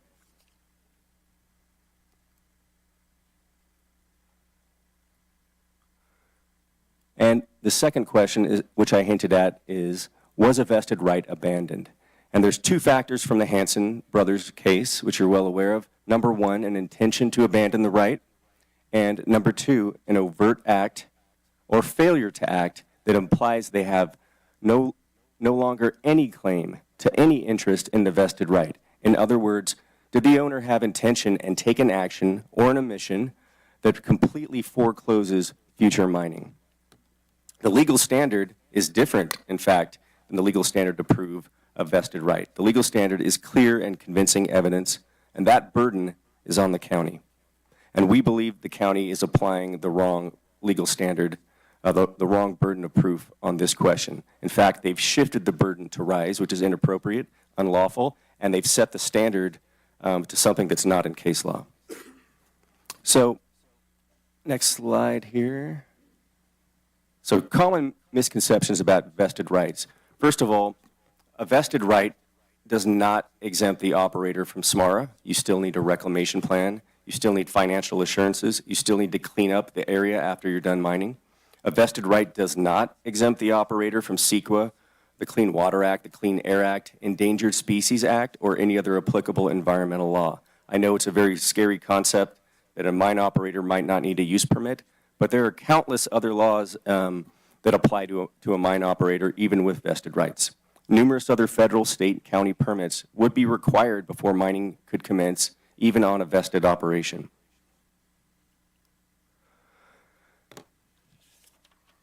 So this slide here includes text from the Fifth Amendment to the U.S. Constitution and the California Constitution, both of which prohibit taking of private property for public use without just compensation. As you know, a landowner's right to use their property is considered a property interest protected by both constitutions. In situations where new zoning regulations are adopted that prohibit a use or require a use permit, enforcing that new requirement on landowners that lawfully operated before the zoning regulation or use permit requirement is considered a taking of private property in violation of the U.S. and California constitutions. Therefore, most local ordinances, including this county, have carve-outs to avoid conflict with the U.S. and California constitutions. Those are legal non-conforming use provisions, which are in your land use code. And this is relevant to our situation because the mine was operating since 1851 and was operating during and past when the county zoning ordinance that requires a use permit for mining went into effect in 1954. As such, RISE is asserting a vested right to continue mining operations at the mine without the need to obtain a use permit. So next, I'm going to move on to the Hansen brothers case, which council discussed. The Hansen brothers case is the seminal mining case regarding vested mining rights in California. As you know, this case involved the Bear Elbow mine located here in Nevada County, which was denied a reclamation plan because the county determined that the mine had discontinued mining operations for more than 180 days in violation of the local ordinance. The Supreme Court of California overturned the county's decision, holding that a constitutionally protected vested right could only be terminated if abandoned, which requires satisfaction of a two-part test, which we already went over. There were three other important legal principles from that case, which I would like to discuss. The diminishing asset test. Most legal nonconforming uses, let's say a restaurant, they're not allowed to expand their use over time. They can't keep building out and add new patios and go on to other parcels. But the Supreme Court of California said mining uses are different. Naturally, they have to expand. You can't mine if you can't make your mine bigger. So the principle from that case was the adoption of the diminishing asset doctrine, in which the court said a mine actually can expand their operations. They can grow them onto different parcels that they owned at the time of the vesting and had an objective manifestation to mine at that time. Also, they can expand their volume over years and modernize their operation. So this is a different class of legal nonconforming use than your typical restaurant or maybe apartment that's in the wrong zone. The second important principle is the entire business operation. The Supreme Court of California held that even if a mining operation stops one type of use for a while, if it's doing other types of uses, you can't say, well, the whole thing's abandoned, or you abandoned this part. You can't break down a vested right into its individual operations. The whole package is a vested right. And then the third concept from that case that's important, market demand. The court looked very carefully at the type of use, the type of constitutionally protected property right that was at issue at that case. And they said surface mining is different than other types of uses, and we need to consider that to determine whether or not there's actually been actions that cause abandonment. So what they looked at was mining operations have a natural fluctuation of volume. They go dark for years at times when a recession occurs. Sometimes certain products like sand are really popular and they sell a lot. Sometimes nobody wants that product and they sell something different. Therefore, sometimes they're mining over here, mining over there, or they'll be dark when there's no work to do because there's no market for their materials. And in that context, that's not considered abandonment, just to run your business in accordance with the market, even going dark for long periods of time. I want to comment real quick on a statement from counsel about the 2-hour resumption. Yes, that was discussed in that case, and those were part of the facts. That is not part of the rule. The court did not say it was not abandoned because they could start in 2 hours. That is not part of the rule. The court articulated a 2-part test, which has been used by other cases throughout California, and we already talked about that test. Those were the facts of that case. And yes, I would agree that would be good evidence to have, but that does not prove that abandonment occurred since this mine could not start in 2 hours.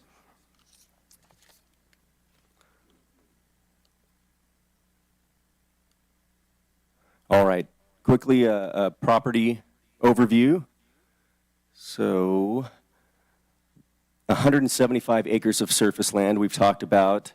That's a 119-acre Brunswick industrial site, 56-acre Centennial industrial site. I'll go into a little bit more detail later. It's been stated in the staff report and by counsel that all these pieces were sold off, and that is really not true. There's lots of deeds of record where other pieces were sold off that are not even part of the property. Surface properties were sold off, and yes, they were developed into houses. That's not part of our petition. We're not claiming vested rights on any of those properties that were sold off and are no longer, owned by Rise. Everything that we're talking about right now is this 175-acre area that is owned by Rise, and then all the mineral rights within the 2,560-acre area. As I said, I work on mineral title opinions all the time, and I can tell you with 100% certainty the mineral rights are owned by Rise. Those deeds, some of them say we're reserving the minerals. Some of them say we're only selling the top 75 feet. And the intent of that is the same thing. That's another way of reserving the minerals because, of course, you can operate below that 75-foot level. And for underground mining, you don't need to access the surface. I know there was some reference to, I believe, a Kern County case where an oil operator couldn't access the surface. But we don't need to access the surface for this severed mineral rights area. This was consolidated, all this property, in 1941. Okay, really quickly, here's just a map showing the severed mineral rights area. And severed mineral rights are a special category of property that I think you really need to carefully consider. The staff report didn't mention that once. Severed mineral rights are where you own only the mineral rights underneath the property. You do not own the surface. Some cases you may have access to the surface or rights, but all you own are the mineral rights, which means the only thing you can do with them is mining. If you're not allowed to mine, you've lost all value in your property. And that's really important for the decision you're making today. Did someone really take an action where they said, I paid for this, I paid a lot of money for these severed mineral rights, and now I'm going to give up all value in those. They're never going to be mined again. Did that really happen? The facts, we believe, do not support that. Certainly not to a clear and convincing evidence standard. So what I want to show you on this map right here, the overall gray area is the severed mineral rights area. The hashed area, that is the surface land that was owned by the mining company in 1954 when the property vested, when the mineral, the right to mine vested. The red area is the surface area that's now owned by Rise, but Rise owns the mineral rights to the entire gray area.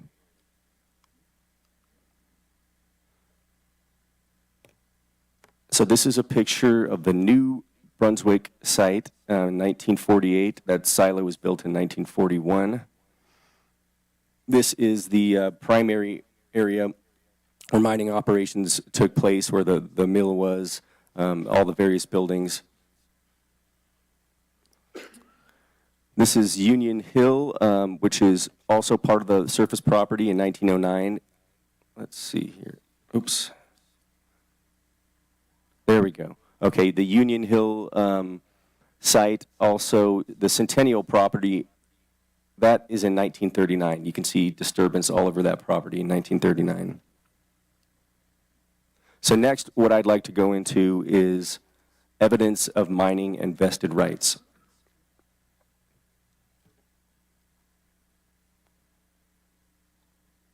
Now first, I'm not going to go into the long history of this mine. We provide a lot of information. The history goes back to 1851 when the original claims were staked.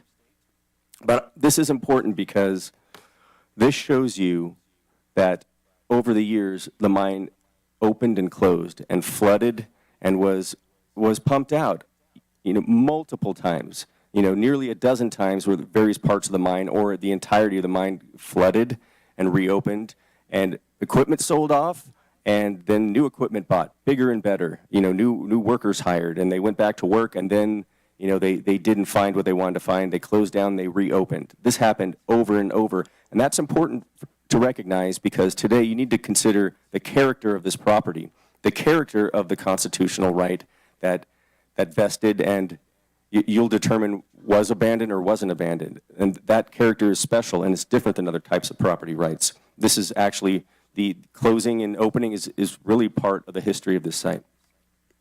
This is just evidence of that opening and closing, some newspaper clippings from those times.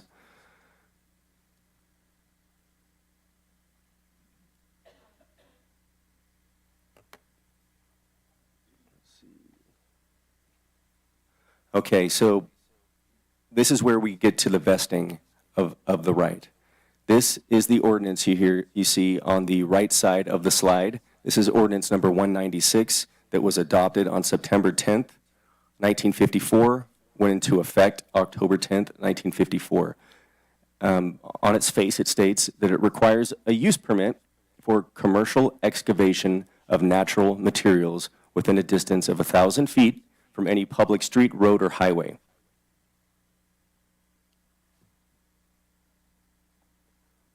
This is just a close-up. You can see that language that I was just talking about right there. And I'm just going to show a little bit of the evidence that was provided in the petition.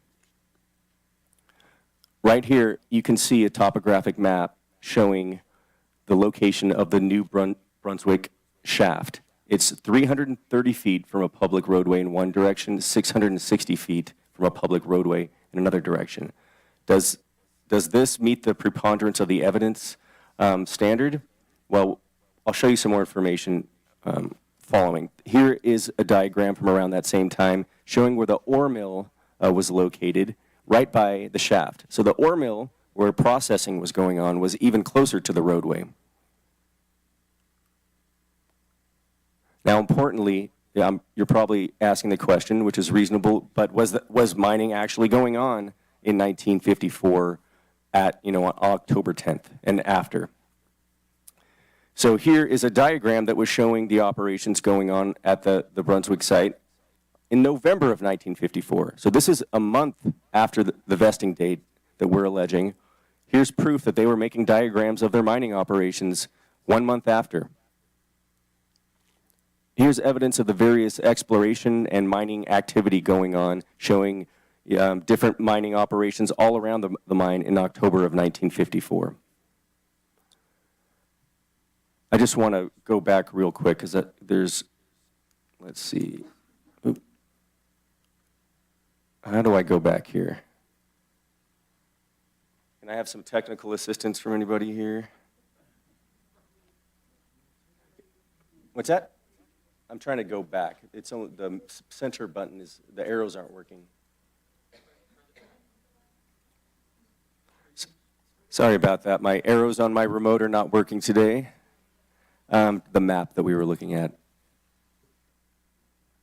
Just an important, thank you very much. Yeah, only the center button is moving the slides. The arrows don't seem to work. So an important point I wanted to bring up that I forgot was that shaft is where all the material came out from the mine. So they were hauling all the material out of that shaft 330 feet away from a roadway in 1954. Okay, so now I'll catch up. We looked at this diagram. We looked at this information. And I think this is one of the stronger pieces of information. This is the annual report from Idaho Maryland Mines Corporation in 1955. So they state in their own report, and this is the year after that the county put the ordinance into place, production of gold dropped from 88,892 tons in 1954 to 28,905 tons in 1955. I think that pretty much answers the question. Yes, mining was ongoing in 1955 after this ordinance went into place. And I know the staff report said, well, we don't have enough information, and we've stated in our letter, and you've heard it today, and I'll reiterate it throughout my presentation, they're applying the wrong legal standard. I think they're confused about what the standard is, unfortunately. It's not 100% certainty. I agree with her. There isn't 100% certainty, but definitely a preponderance of the evidence that mining was ongoing. They said in their own report they pulled out 28,905 tons in 1955. Okay, I want to move on to some more proof. This is 1980. This is when rock was being processed on what's now the Centennial site. So the Planning Commission issues a use permit for rock crushing on the Centennial site. And you're probably thinking, okay, well, they issued a use permit. That must mean that there's no vested right. They recognize they didn't have a vested right. Except remember, we talked about, for most legal nonconforming uses, you can't expand your vested right. But Hansen Brothers in 1996 said, actually, mining operations can expand it. Well, if you look at the staff report, they said, this is an expansion of an existing nonconforming use. So they wanted to crush rock, but do it at a larger scale than they were allowed to do under their legal nonconforming use. So you need a use permit for that. And interestingly, this was not an operation that was allowed even in this zone. So the Planning Commission said, yes, we're going to allow you to continue crushing rock greater than your vested right under a use permit in a zone that you're typically not allowed to do. So I just want to point to that. I think that shows that mining operations were ongoing after the vesting date. Not only in 1955, as we pointed to, but 1980. Yes, rock crushing is a mining operation. Legally, it's regulated as a mining operation. And we provided evidence that sale of rock, crushing of rock, was going on as part of the whole vested mining operation in the 1950s. I believe we have documents of record from 1951 showing sales of rock.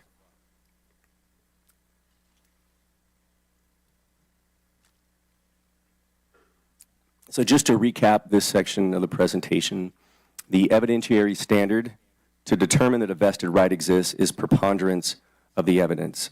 The applicant must demonstrate it is more likely than not that a vested right has been established. We have clearly established that even in the few slides I've shown you today, but there are hundreds of pages just on that point in the record. This determination is not a discretionary decision. Policy does not come into play, and RISE has provided ample evidence to meet this standard. So the next step is typically, in a vested rights presentation would be to talk about whether abandonment has occurred. And we talked about that there's two factors: an intention to abandon, an overt act or failure to act implying that they no longer claim any interest in the vested right. And this burden is on the county and the standard is the standard is clear and convincing evidence.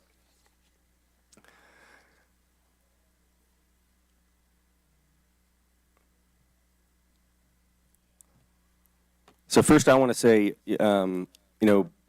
Kit and Diane, I only got involved in this part of the project somewhat recently, and they've been courteous and kind to me during the whole process. So this is not a personal attack on them. But I have serious problems with the staff report. I believe it doesn't meet its basic functions. I think they misunderstood what the purpose of it was. The purpose of the report is supposed to, the staff report, provide a clear and objective analysis to the board on whether vesting ever happened, if and when abandonment occurred, and the scope of the vested right if one exists. The staff report fails to fulfill its basic function. It does not even say whether or not a vested right occurred or not. The point in the board memorandum or the staff report where they conclude no vested right exists, they don't point to a single piece of evidence that we provided. They just said, well, overall, cumulatively, and I know that's the reasoning they're using, but that's not the legal test. They need to point to the evidence we provided and say why that does not meet a preponderance of the evidence standard. It clearly does. Rather, what the staff report does, it attacks almost every fact and witness with meritless claims in a 135-page exhibit to the memorandum, this long table that seems to track the CEA letter. Also, it creates a one-sided alternative universe of facts by making assertions that are blatantly wrong, which I will show you shortly, only pointing to those selected facts that imply abandonment, and ignoring facts from the same period that prove otherwise. Not only does the staff report misunderstand the facts, it uses the wrong legal standard. It actually shifts the burden onto RISE to disprove abandonment and does not even make clear conclusions. It appears the authors misunderstood their mission and thought the point was to provide a long list of doubts about the evidence in the petition, as if the length of the list would satisfy the abandonment test. And I think we've heard that today with the statements about, well, overall, cumulatively, with this long list of complaints about the evidence, that satisfies the test. That is not the test. Fortunately, the legal test for abandonment is not satisfied by a list of doubts, no matter how long.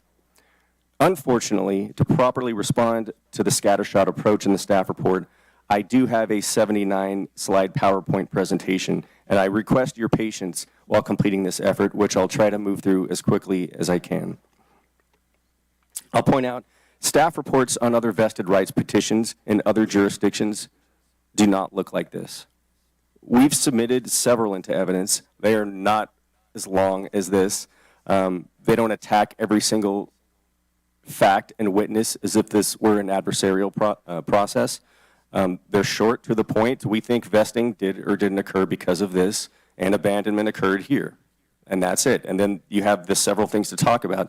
Unfortunately, I have to talk about a lot of things that aren't even, they're arguments that have no merit about our evidence, and that's what I'm going to step through next.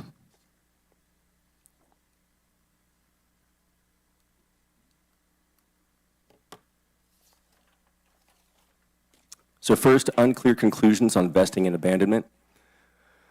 This is what the staff report says for its conclusion about vesting. However, the specifics of what activity was occurring in 1954 are unknown. The evidence provided by the petitioner does not confirm the activities regulated by Ordinance number 196 actually occurring at the time the ordinance was passed, or if they occurred within 1,000 feet of a public road. Staff report, page 13. I showed you just those few slides, and we have way more evidence than that. That's just what I can provide you today in this PowerPoint presentation.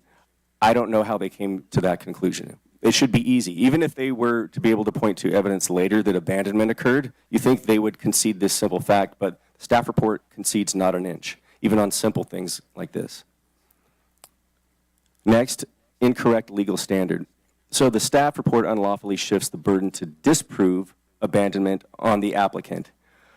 And I'll explain what I mean by this. It's not obvious on its face,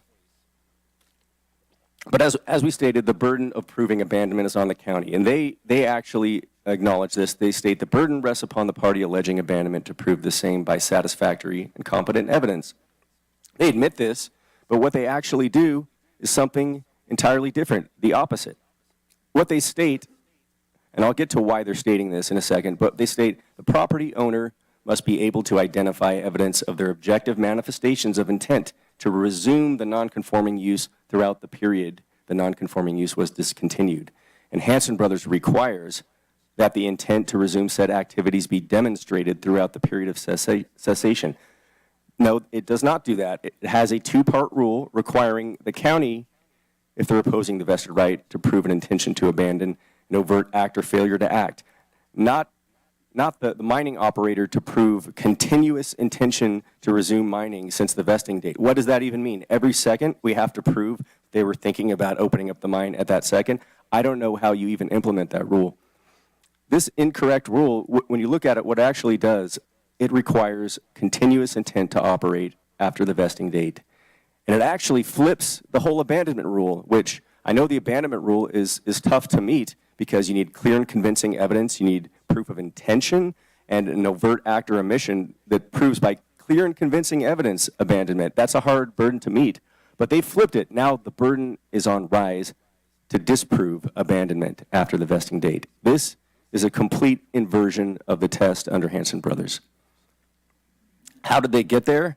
Well, there's a case called Stokes versus Board of Permit Appeals regarding a bathhouse. So this is a building, and they use language in that case, and I'm not even sure it's the legal test that case provides. I'm not even sure it's the holding, but there's language in that case that says, well, you need continuous intent to resume the legal nonconforming use. And they replace the abandonment test from Hansen with that. They say they're combining them, but they're the opposite. You can't combine things that are the opposite and reconcile that. First of all, Stokes is not a California Supreme Court case. It does not involve surface or underground mining. It involved a bathhouse. The court in Stokes did not explicitly find that the right had ever vested. So I don't understand how this is even applicable. I know that court cites Hansen because the guy who owned the bathhouse there, he said, well, Hansen Brothers says this, so I should be able to continue. But that was a building, not a mine. It had been completely vacated and not used for any purpose for 7 years. The property owner voluntarily chose to close the business. In our case, it's a surface mine, not a bathhouse in a building. They didn't voluntarily choose to close the business. The price of gold was fixed at $35 an ounce, and because of inflation after World War II, that caused it to become uneconomical to do gold mining in the United States for a long period of time. The court in Stokes even distinguishes the facts from the case in Hansen Brothers. While that rule from Hansen Brothers has clear application to the facts in that case, it does not assist him, Stokes, on the record before us. So next, I'd like to talk about reliance on an inapplicable legal quote-unquote treatise. So the staff report cites to and relies heavily on Derek Cole's book, California Surface Mining Law, for the analysis of the abandonment of Rise's vested right. This reliance on this book spans multiple pages of the staff report. It brings in cases from Kansas and other jurisdictions which don't apply here, and it infects the entire staff report's analysis. Here's a quote from the staff report. Cole's treatise on California mining law again provides relevant guidance on this element of abandonment. Let me point out the preface of this book, according to the publisher's website, includes the following statement. One final note, from the title, readers will understand that this book only covers regulation of surface mining. Underground gold mines were once commonplace in California, but few active underground operations are left today. Because such mines do not involve surface mining, the removal of materials from openings in the Earth's surface, and are not regulated by SMARA, they are not discussed in this book. Also, the book states, but while that audience may be sizable, the book is not a treatise. So I want to point out a couple things here that are important. First of all, this book has a statement that says, don't read this book if you're dealing with underground gold mines. Don't rely on this book.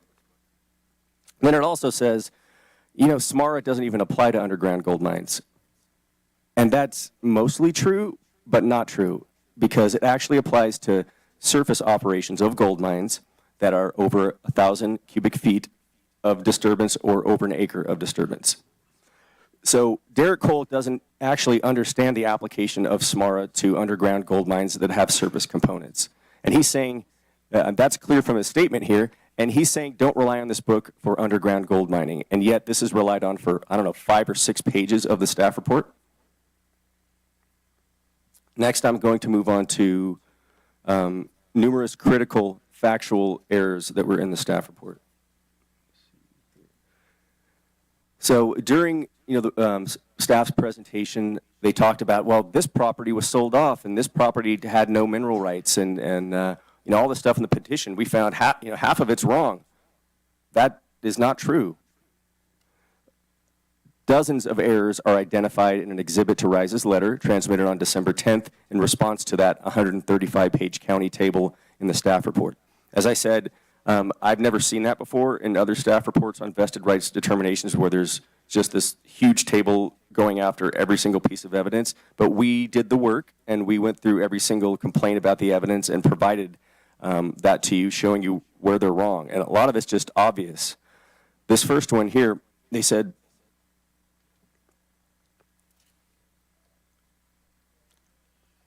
well, you're saying that when the mining company slowed down in the 50s because of the price of gold and sold off surface properties but retained the mineral rights, that they still had an intention to mine. Well, that's not true. They abandoned all right because these properties, they didn't even reserve the mineral rights. But look, there's 2 ways to reserve mineral rights. One is to say, I'm reserving all my mineral rights when you sell property in a deed. The other way is to just sell the top of the property. This deed right here, the surface rights to a depth of 75 feet in and on and to that certain real property situated and described as follow. So this deed, this is one of the deeds they pointed to and said, well, they didn't reserve the mineral rights. In fact, they only sold the top 75 feet. This is not an area we're claiming surface rights to. This is not part of the surface property. This is a property that's the severed mineral rights where RISE owns the severed mineral rights. And that's exactly what that deed says. As I told you, I work on mineral title opinions all the time and would find, yeah, that's what this does. This is a different way of reserving mineral rights. So that is just a factual error that's one of the foundations of that staff report's conclusion. Well, when you combine all this together, it's abandoned. They're wrong about so much of what they state in the report. Here's another example. In 1960, they said, oh, this whole huge area, 2,500 acres, they sold off the mineral rights. So clearly, they didn't want to mine. This is a property that's not even part of the mine that we're talking about. This is not contiguous. It's not next to it. Actually, if you look at the legal description, it says, which are not located in the following sections in said county. So this was a whole different area that was not contiguous, not connected by tunnels to the Idaho-Maryland mine. And when they were trying to preserve their mineral rights, they sold off surplus properties, surplus machinery, and kept the core of their assets, which were the severed mineral rights and the core properties like the Brunswick shaft necessary to resume mining. They sold other stuff. This is one example. But staff is incorrect about this and points to this. See, they sold all their stuff off. They didn't want to mine. That's factually not true. And I'll point out this and the prior error, which are obvious factual errors, are included in your resolution. So if you sign that resolution, you're signing a resolution that has numerous obvious factual errors in it. Next, county staff excluded relevant information. So there's one point in the staff report, they say the reclamation plan prepared in 1979 required an easy transition to alternate uses and further states that reclamation of the site will end surface mining and storage of the waste rock. Well, that sounds bad. They're gonna end mining and storage of waste rock. This is the Centennial property, by the way, the rock crushing operations on the Centennial site. Well, here's what the next sentence says in that same staff report. Underground mining would be unaffected by the reclamation plan. Mining outside the project would be unaffected by this reclamation plan. Well, that would have been helpful language to include in the staff report. So I just want to go, this is just a summary of a bunch of other factual errors we found. I'm not going to bore you by going through every single one, but I just want to point out the staff report says mineral rights are not retained. That's absolutely false. That's written in your resolution. The staff report says that this some gold acres was sold as part of the Brunswick site. That's false. It's not part of the Brunswick site. It's not part of the surface land we're claiming in the petition. That's also in your resolution. Staff report cites this 1960 rezoning application by Yuba Lumber, where during negotiations they said, well, we'll give up the right to mine. They somehow excluded the ending pages of that report where they withdrew that offer. And they said, no, we take that back. We're not going to do that. And they withdrew their application. That somehow didn't get into the staff report. And remember, we got to put this in context. The county is the one that has to prove by clear and convincing evidence abandonment. So with all these factual errors, these doubts that they're raising, which are not true, that does not rise to the level of clear and convincing evidence of abandonment. I want to point out one other one that I found somewhat amusing. This is under the Marketing Title Act of 1982, which, if you know anything about severed mineral rights, what this act did is said, if there's severed mineral rights on your surface property and no one claims them anymore because maybe they forgot about them, you can quiet title to them. But if you file an action and they show up at all, they win. All they have to do is just file this notice saying they're preserving their right. So what the owner did was file a notice saying, I'm preserving my right to these mineral rights. This is a way just to prevent somebody from filing a quiet title action so you don't have to have legal expenses if they come after you and try to quiet your title. So this was an act to actually, they found out about this new law and they filed a notice in 1989. By the way, the act requires it to be filed every 20 years if you want that additional protection where they can't even take you to court. They did that. And the staff report twists that through some sort of mental gymnastics as that's proof of abandonment, that they did it in 1989, this new law they probably just found out about. That was an affirmative action to try to protect and preserve their right. This was the BET group at that point when they filed it. I don't understand how they got there, that is proof of abandonment.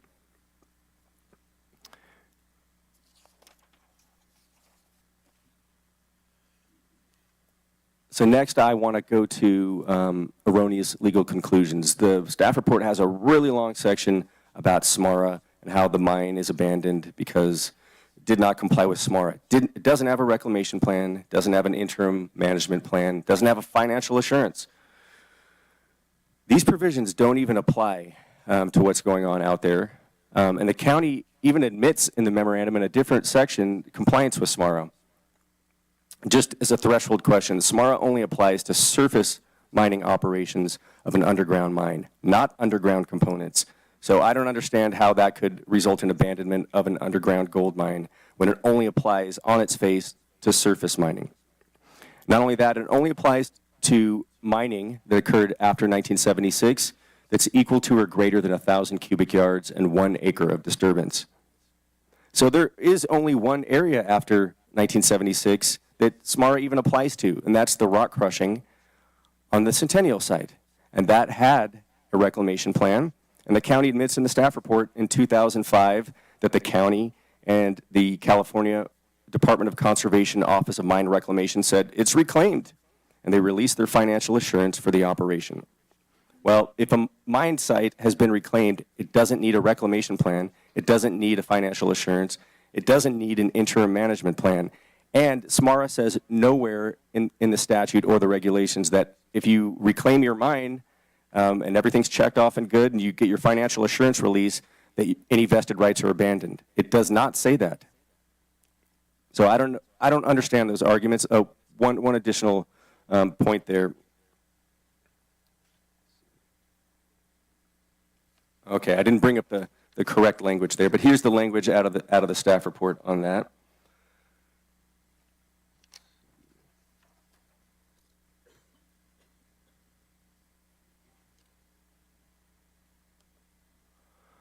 Okay, so next we're going to get to use permits. So the staff report, as you know, it says in multiple places, these use permit applications are evidence of the landowner's abandonment of their vested right. As we've shown you, the actual staff report from those approvals of the use permits and reclamation plans said these are legal non-conforming uses, and this is for an expansion of that. They're actually admitting there was a vested right, a legal non-conforming use, and this use permit is for expansion of that use. But beyond that, there's California case law, Goat Hill Tavern versus City of Costa Mesa, and in that case, there was a restaurant where the landowner had a vested right to operate his business, and he didn't know that, and he applied for a use permit, and the city later said, nope, we're not going to renew your use permit. You got to stop what you're doing. Took him to court, and they said, well, just because you apply for a use permit and get one, that doesn't negate your vested right. As a practical matter, landowners often don't even understand the concept of vested rights and will apply for permits that are not needed. Likewise, it is uncommon for a local jurisdiction to advise a landowner that they do not need a permit. That rarely happens, that you walk into the planning department and they said, oh, you don't need a permit. Go ahead and do that. I'll note that there's case law, I believe it's Calvert versus Yuba County, which states that relinquishment of a constitutional right, it must be knowing and intentional. So if you don't even know what your vested right is, and they say, yeah, you got to get a use permit, you apply for one, that cannot constitute abandonment. Also, M. Gold and other past operators had specific reasons to apply for a use permit that did not constitute abandonment. For example, M. Gold wanted to mine at double the rate that Idaho Maryland Mine Corporation ever mined. They also wanted to have a tile factory. Those things are clearly not within the vested right, and so they needed a use permit.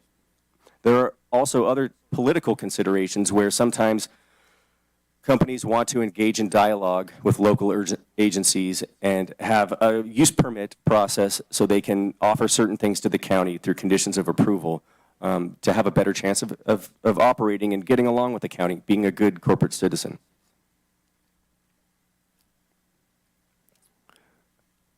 I'll point out that other California county approvals confirm that a use permit for mining activities does not preclude a finding of vested rights. We've submitted several of those. 2022 approval from Inyo County Board of Supervisors, where the vesting date was 1970, and the applicant had applied for and actually received a use permit on a portion of the quarry in 1991. A similar one in 2020, the Yuba County Planning Commission recognized a vested right for the Spring Valley Quarry.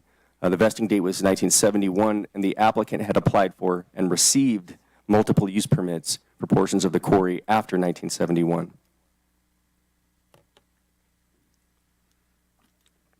Unreasonable discrediting of evidence and witnesses.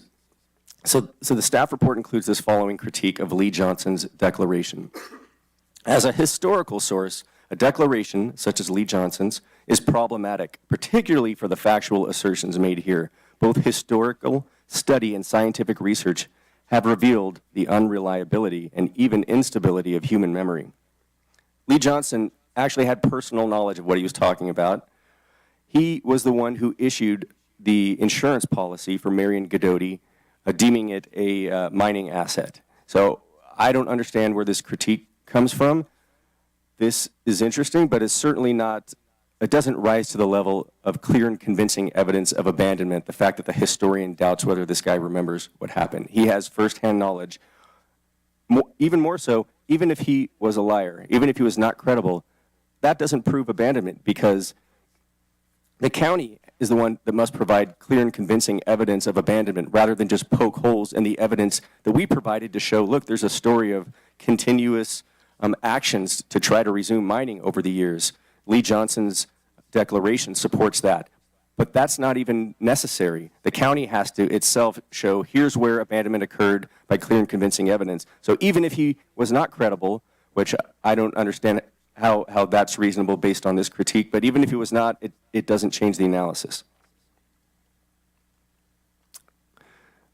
On the other hand, the staff report cites this historian for things that are beyond a historian, by my understanding of what a historian does, their area of expertise. They say, the history of mineral development in the United States is marked by speculative practices to reserve rights that may in the future be sold, and which may or may not be bona fide.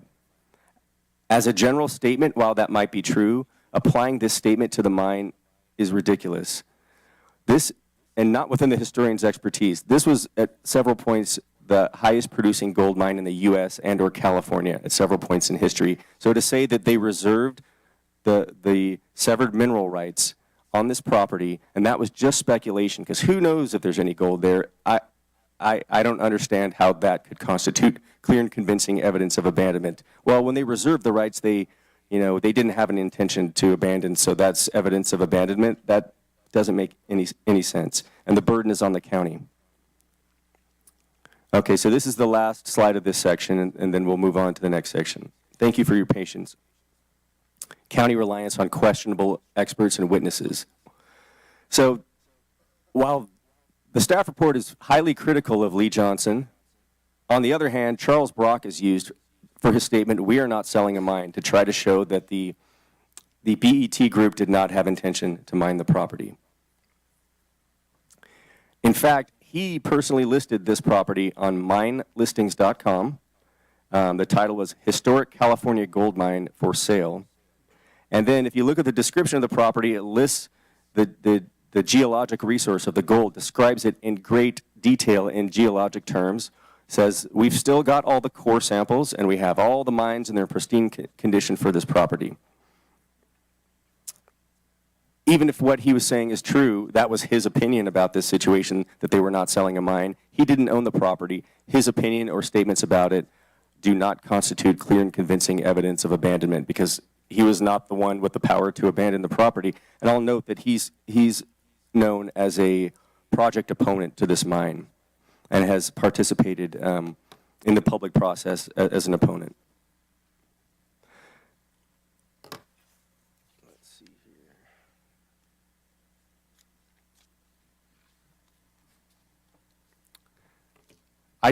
The reason for this slide is I just want to point out that there's really two very different standards that the county is using when assessing evidence. The evidence supporting abandonment, they put in this guy's statements, even though he's not the property owner, and he's got contradictory statements on the record. So we put in somebody who personally issued a insurance policy to the property owner, and that was attacked by the historian.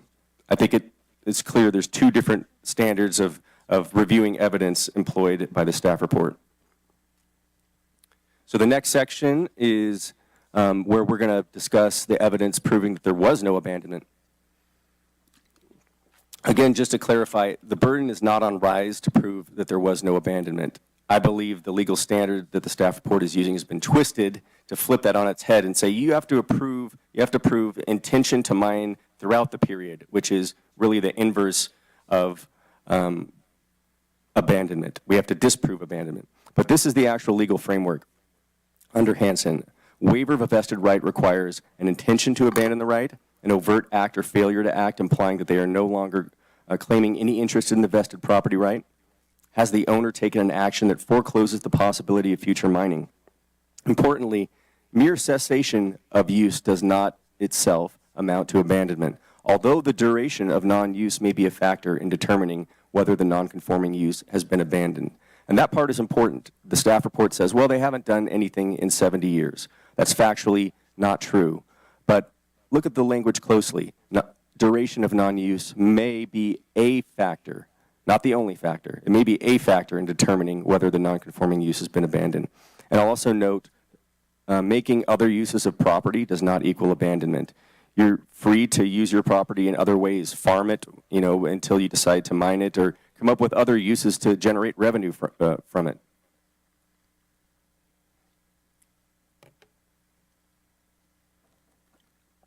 So again, I already stated this point, so I'll go over it quickly. Waiver of a constitutional right requires a knowing and intentional relinquishment of that right. And such waiver is disfavored in the law.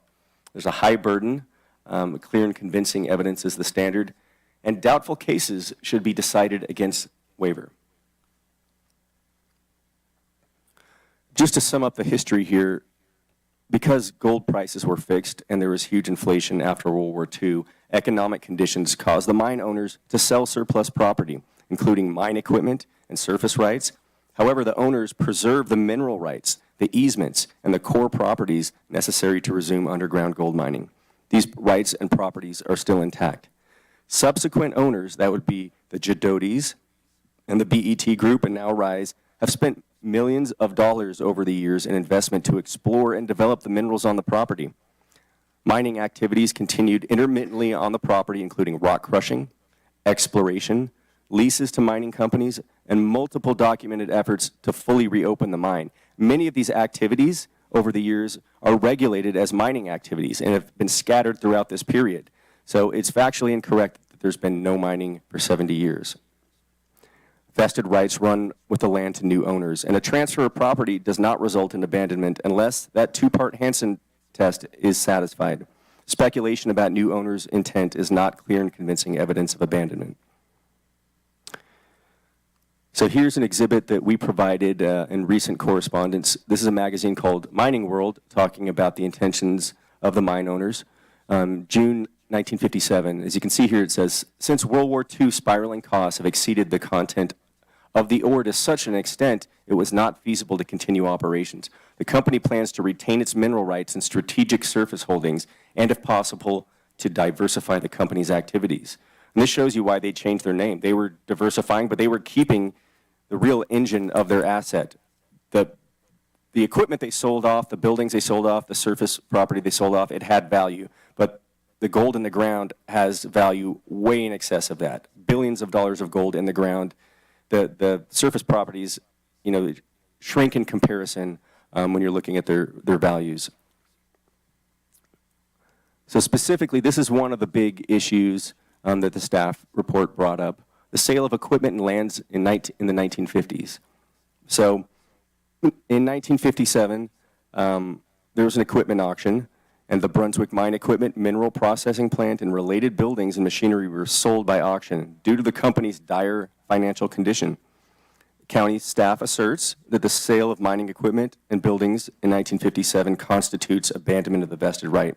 But keep in mind, they held on to the fundamental asset of a gold mining business, which is the mineral deposit and the core properties where the shafts were.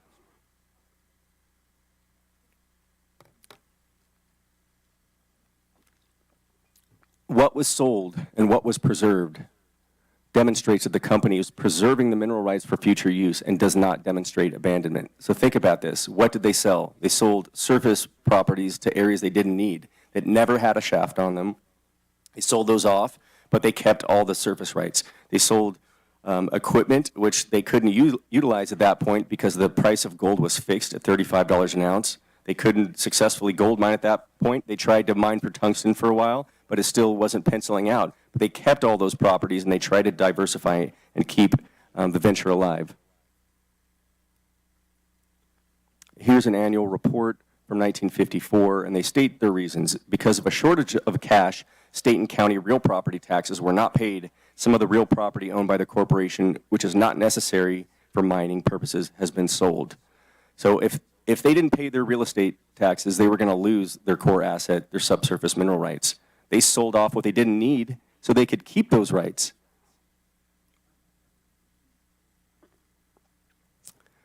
And I'll point out, here's the standard mineral reservation that was in the deeds that they used when they sold off the surface property. That's a pretty standard mineral reservation. In other instances, they only sold the top 75 feet, but it has the same legal effect. This is just this is a sale of a huge piece of surface property, but you can see what they said about it. They were reserving appropriate mill site areas. So if they had abandoned at this point, this is 1959, if they had abandoned their intention to mine, why are they reserving appropriate mill site areas? I'm going to move to a different era here. So this is the BET Group's ownership era, and they subdivided the Brunswick property in the 1980s, but they reserved the minerals and kept lots 6 and 7.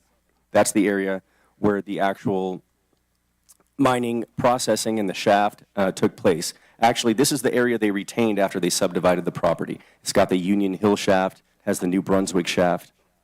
Also, they actually reserved all the mineral rights in all the areas that they subdivided. They never sold these properties. And based on the records that we provided, it looks like the actual planning commission process was delayed by their insistence that they preserve the mineral rights in these properties. Now, I'm just going to point out again various points. We're getting further along in the presentation, so thank you for your patience. But the county has the burden here. What we're showing is intent that these people wanted to continue mining. They kept the core properties. They preserved the mineral rights. This absolutely does not evidence intention to abandon. At the same time that they were subdividing this property, roughly, they were also entering into mining leases. 1988 mining lease, and these are not insubstantial leases. An option to purchase for $5.9 million, an option to purchase for $8 million in 1993. So even if you wanted to point at the subdivision and say, well, they are subdividing their property, around the same time, they're also leasing the property out to mining companies. That's the evidence that the staff report really doesn't point to. When it points to evidence of abandonment, it fails to point to, well, but they were also doing this. And I think when you look at this negates any conclusion that you could draw that, well, they were abandoning all rights to mine when they subdivided this property. Not the case. Okay. Let's see.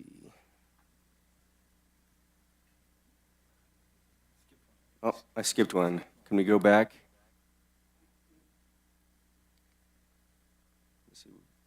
Go back one more. There we go. Thank you. Okay. So as stated in Hansen, mere cessation of use does not amount to abandonment. Non-use, duration of non-use may be a factor. The county does not analyze the duration of cessation as a factor, and rather they provide a conclusory statement with no analysis. Here, the nearly 70-year cessation of mining activities on the subject property demonstrates abandonment. Number one, that's factually incorrect, that there's a 70-year period of cessation. Number two, they say, well, when you combine that with the general public policy as another factor of eliminating non-conforming uses where they've ceased, that satisfies this test. 70 years, and then there's this general policy that non-conforming uses should come into compliance. That makes no sense, and I'll tell you why.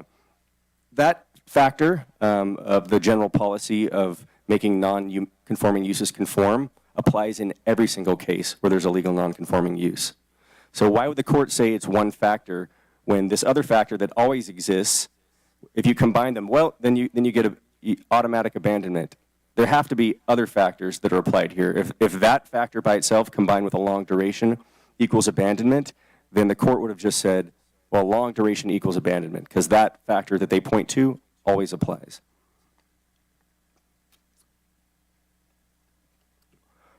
So this chart, I think, is really instructive to show you that there wasn't a 70-year period of cessation. All the little colored lines, X's, dots, triangles throughout this, these are acts that demonstrate intent to resume mining. I'll point to some of them. There's stockpile sales, quarrying going on right in the middle. In fact, in the 80s, there was sale of tailings to a company from the Centennial property that extracted gold. I think that was the Argo company. There were points of exploration drilling, leases to gold mining companies. There were acts in the 1970s of ensuring the property as a mine. I know the staff report says, why didn't you take actions when the prices started to go up? Well, look, they did. They insured it as a mine. There's evidence about they were reconsidering reopening the mine, and then prices of gold crashed. So why were they not successful in reopening the mine? Well, the gold price peaked and then crashed. But I think if you take a look at this whole picture right here, what you see is it's not accurate that there's a 70-year period of cessation. In fact, every single era has multiple actions by the owners showing that they're trying to preserve the mineral rights. And that's important to recognize because RISE doesn't even have to show that. The county has to show satisfaction of the two factors. They say you have to prove an intent to resume mining at all points. That's not true. That's not the legal test. But we've actually satisfied that anyway when you look at this chart. We don't have to, but we have. When you look at that, it's obvious to me that there was no intention to abandon, no overt act evidencing abandonment. In fact, there was actions taken in every era where they were trying to reopen the mine. So the county, as I said, they didn't actually look at any other factors, as the Hansen brothers said should be done in cases of alleged long duration. But I'm going to point out just a few for you to consider here. Global economic policies fix a price of gold, making gold mining unprofitable until that policy was lifted in 1971. Gold prices peaked, and then they dropped suddenly. So opening up this mine didn't make sense economically. Yet they were trying the whole time, and they were selling stockpiles. They were doing all sorts of affirmative actions to try to make money off the property by mining it and keep those rights alive. Second, all property owners since the large-scale gold mining ceased have consistently preserved the core properties necessary to mine, including primarily the Brunswick site where the shafts are, all the subsurface properties, and the Centennial site, I'll note, it was sold for 4 years to Some Gold, who did nothing with it, and then sold it back. And there's nothing on the record evidencing an intent to abandon mining on that property. The severed mineral rights were always kept with the whole package, with the property where the shafts are located. Also, the property was allowed to flood and reopen numerous times over its history, so the fact that that's the case now doesn't show that they had intention to abandon. Also, importantly, rock crushing and other activities were going on right in the middle of that period. So it's not a 70-year period. There was actually regulated mining activities in the middle of it. Some other factors, the huge investment into this property, the fact that the 2,560 acres of mineral rights are severed, and this is a very special type of property where the only thing that you can do with them is mine them. Why would somebody spend money, thousands of dollars or millions of dollars, buying these severed mineral rights and say, okay, and I'm going to abandon all rights to mine these? That's throwing money away right there. It doesn't make sense. It can happen. I'm not saying it's impossible. One can grant a conservation easement on their property. One can fail to give that property to their descendants in their will. It happens all the time, and that's when you get those quiet title actions. That's not happened here. This is an extremely unique property, so I'm asking that the board consider these other factors, as the Hansen brothers case says, in your determination.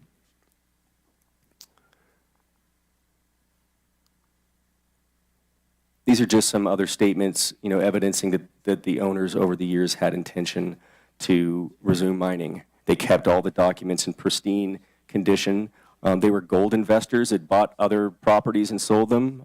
They owned stock in big gold mining companies. Although Marion Godoti grazed cattle, and was actually the president of the Cattlemen's Association, she never allowed the cattle to graze the mine property because she considered mining as the only appropriate use for the property.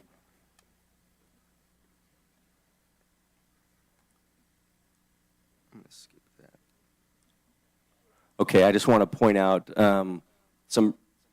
it's been stated that 70 years is such a long time. How could you possibly confirm a vested right? How could it not be abandoned after 70 years? As I showed you before on that chart, it's not 70 years of inaction. That's entirely inaccurate. But let me point to some other recently confirmed vested rights in California with a long actual period of cessation. In 2019, San Bernardino County confirmed a vested right for a property that ceased in 1949. In Merced County, in Kelsey Ranch, the cessation date was 1950. So 58 years of cessation. The first one was 71. And also in San Bernardino County, the Chubbuck Mine, 66 years of cessation.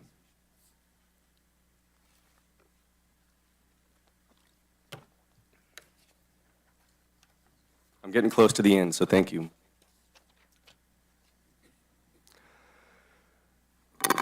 Just to sum up our section on no abandonment, from the 1954 vesting date, there's no evidence of actual intent to abandon the mine. There's no evidence of any overt action taken to abandon that right. In fact, the opposite is true. Ample evidence demonstrates continuous intent to mine, even though under Hansen, the petitioner has no duty to show that. The burden is on the county to show clear and convincing evidence, not just simply a long list of doubts, and this burden has not been met.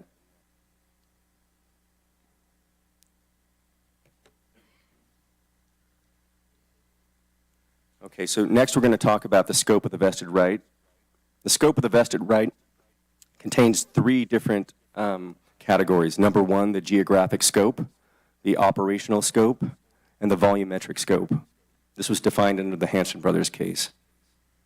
So geographic scope, a vested mining operation may expand into portions of a tract of land that was not being mined on the vested date if the record shows an objective manifestation of the operator's intent to mine the whole area. So this just shows you, here's the severed mineral rights area. This is where we assert there's a vested right to conduct underground gold mining. As you can see, there's lines all over the place on that property. They were expanding the mine. They had done exploration in various areas across that property. Just showing the surface here, this is the Brunswick site, and you can see the disturbance in 1939, 1947, and 1962, evidencing intent to use that site for mining. Same on the Centennial site right here.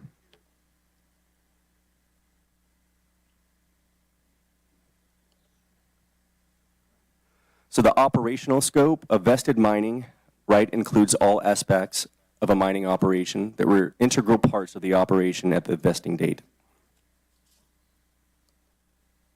So I'm not going to read this. Here's a long list of all the things that were ongoing at the mine operation at vesting and prior to vesting. So we assert that the vested right includes these types of operations. The vested right also includes all the above and other uses normally incidental and auxiliary to the non-conforming use.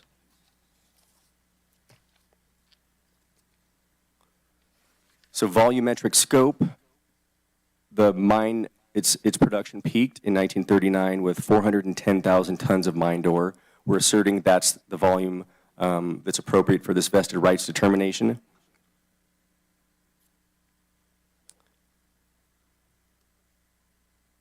There we go. Sorry about that. So there you see the 410,000 tons in 1939.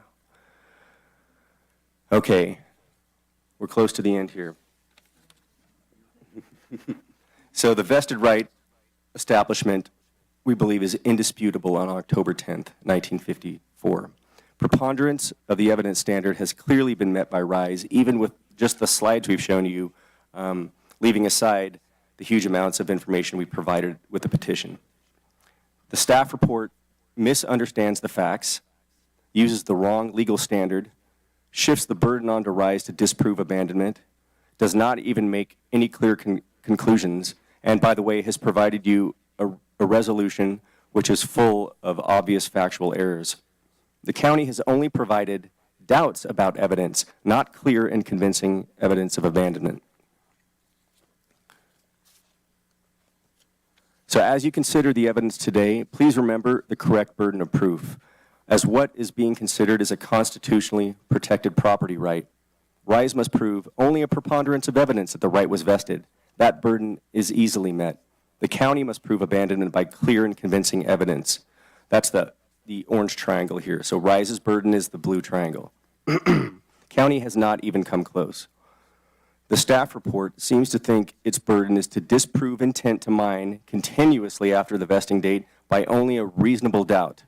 That's that red triangle down there. That's how I read the staff report. Here's a long list of things that we think, raise doubts about the evidence they've brought. That sometimes is the legal standard. For example, when you're in court defending a defendant in a criminal case. That's not the case here. They flipped it to the entire wrong end of the spectrum.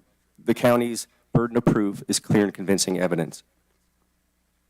Accordingly, we respectfully request that the board send a message that it respects private property rights, upholds the U.S. and California constitutions, and vote to confirm the vested right as described in the petition, and also find that the vested right has not been abandoned. Here's just a overview of the findings that we're asking you to make. That's included also in the petition. I won't read all that. So that's the end of my presentation. I do want to introduce Megan Wold. She just has 10 minutes of remarks, and then that's all we have for you. So thank you very much. I appreciate your time, and thank you so much for your patience.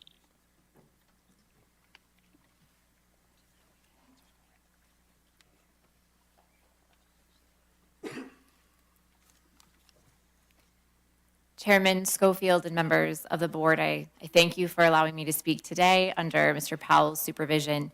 My name is Megan Wold, and I'm a partner at the law firm of Cooper and Kirk. We're a DC-based litigation firm with extensive experience in constitutional litigation and of all kinds, but in particular takings litigation. We represent all kinds of parties. We represent a lot of private clients, but we also have a lot of experience representing governmental entities. So we're really familiar with both sides. We represent states, legislatures, attorneys general, and others. And our firm has achieved $10 billion in recovery for our clients, which is a fact we're very proud of.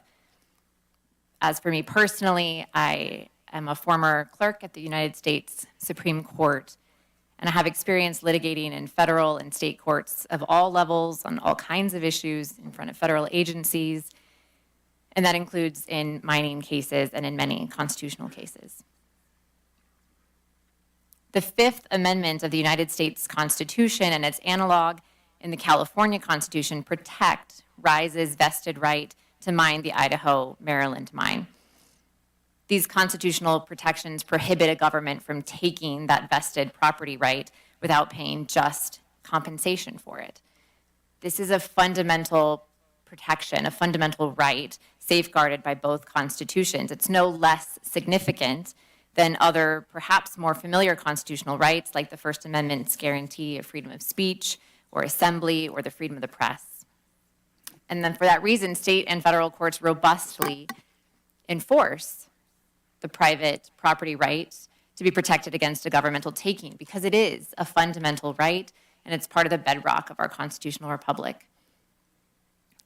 Despite what we heard earlier today from the staff presentation, there is no serious dispute here that the right to mine the Idaho-Maryland mine vested in 1954 when Nevada County first passed a zoning code. I think Mr. Powell has spoken to that extensively, but just to highlight exactly what that means, at that time in 1954, if Nevada County had wanted to apply its zoning code to the Idaho-Maryland mine, which would have meant shutting down mine operations at that time, then it would have had to pay just compensation for the mine. It would have, in effect, been required to purchase the Idaho-Maryland mine. A vested right recognizes the property owner's ability, their constitutional right, to continue that use of the property. And in that way, it avoids a constitutional showdown between a government and landowners. And this is a good thing. It really serves an important purpose, not just for the private property owner, but also for the government acting on behalf of the wider community. The vested right protects the property owner from governmental interference in their private property that would otherwise constitute a taking, but it also protects the government from what would otherwise be the impossible economic burden of compensating for the effect that its zoning code would have on existing uses of private property. So, in fact, it's the concept of a vested right that allows governments to adopt zoning codes in the first place without infringing on property owners' constitutional rights.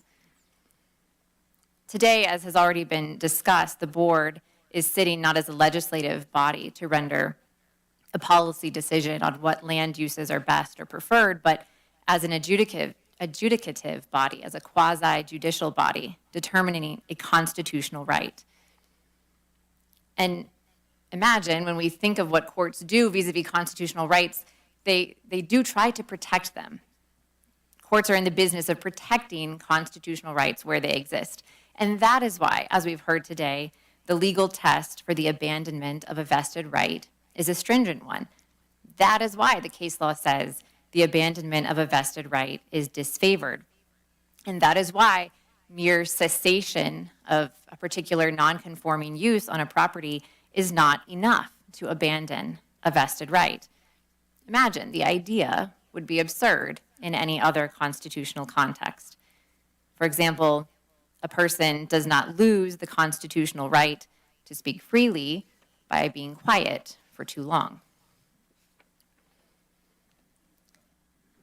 The test for abandonment, as Mr. Powell has amply pointed out, requires an intention to abandon the constitutional vested right and an overt act or a failure to act that evidences that intention, an act that is incompatible with maintaining the constitutional vested right.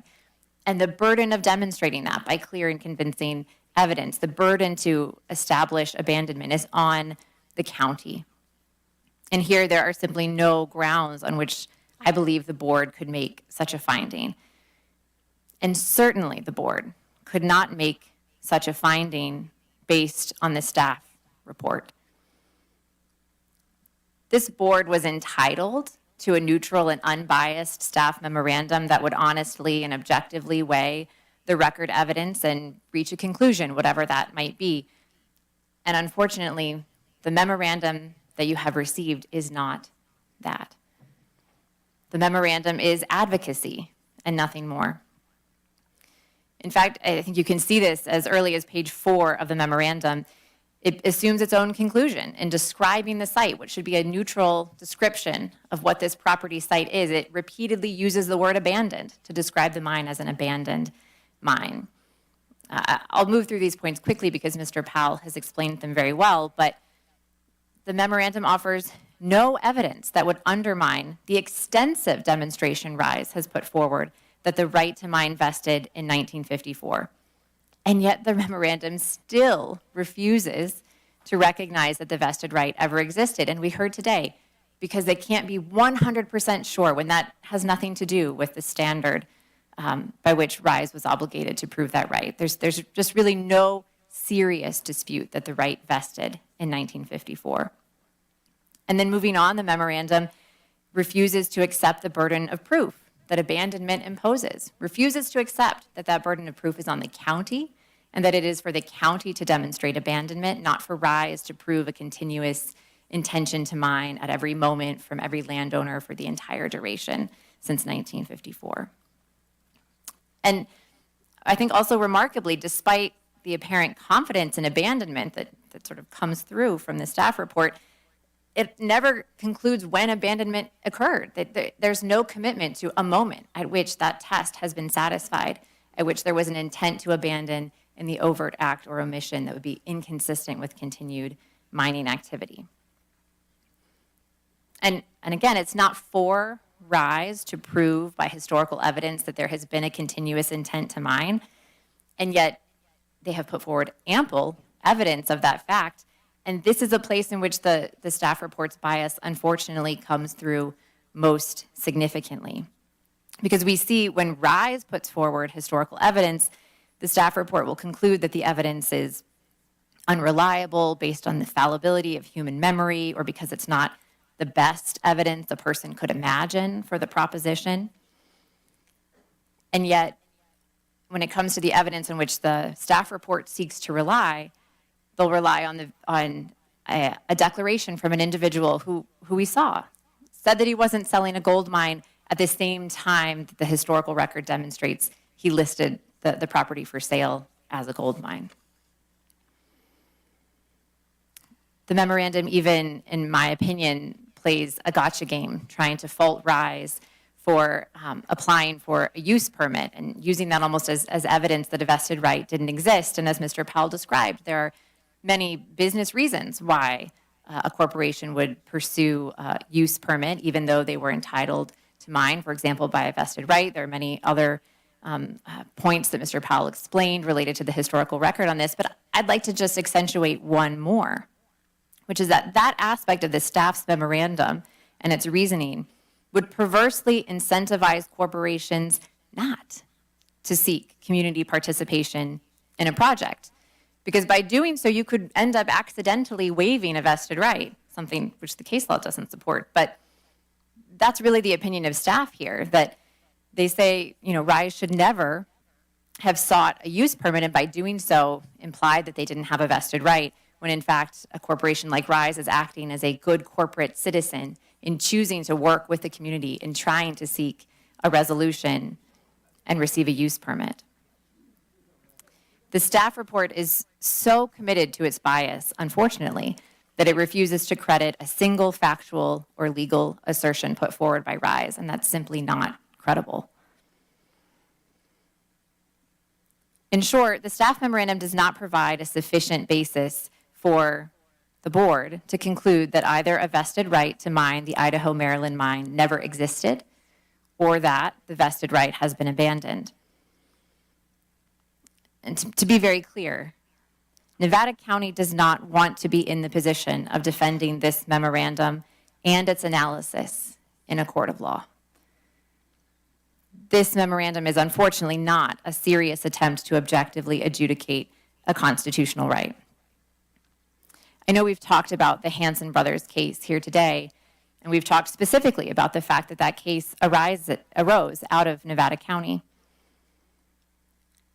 In that case, the plaintiff asserted a vested right to mine, a constitutionally protected property right, just as Rise asserts here, and Nevada County refused to recognize that right by arguing that the right had been dissolved by operation of the zoning code, exactly what is argued here as well. In Hansen Brothers, in a brief by the California counties supporting Nevada County's position against the vested right holder, they argued that intention is irrelevant to abandonment, that vested rights expire with the passage of time, and that California law does not recognize the diminishing asset doctrine. And the firm responsible for that brief is also a firm representing the opposition here, Schutt, Mahaley, and Weinberger, making the very same arguments. But there is a problem. The problem is that Nevada County lost those arguments in Hansen Brothers. Vested rights don't expire based on the passage of time. Subjective intent is essential to proving abandonment, and California law does recognize the diminishing asset doctrine. Nevada County litigated Hansen Brothers to a loss, wasting public resources in the process. And while that may have been a defensible choice then, when California law was perhaps arguably less clear, the Hansen Brothers decision exists now. The California Supreme Court has made the law clear, and the staff memorandum does not provide any way around that fact. Other counties, as we've seen, understand what vested rights are and the constitutional imperative to protect them, including vested rights to mine and including where mining had ceased for decades at a time. We saw examples on the screen just a moment ago from Merced County, from San Bernardino County, where cessation of mining had been for 50, 60 years or more. If this board follows the errors of the memorandum, it will affect a taking of Rise's vested right to mine, a valuable right for which just compensation would be due. This board is bound to apply the law and reach an unbiased outcome, applying the law to the facts of this case, and doing so leads to only one conclusion. The board must recognize Rise's vested right to mine at the Idaho-Maryland mine, and I ask that you would do so. Thank you. All right, we've heard the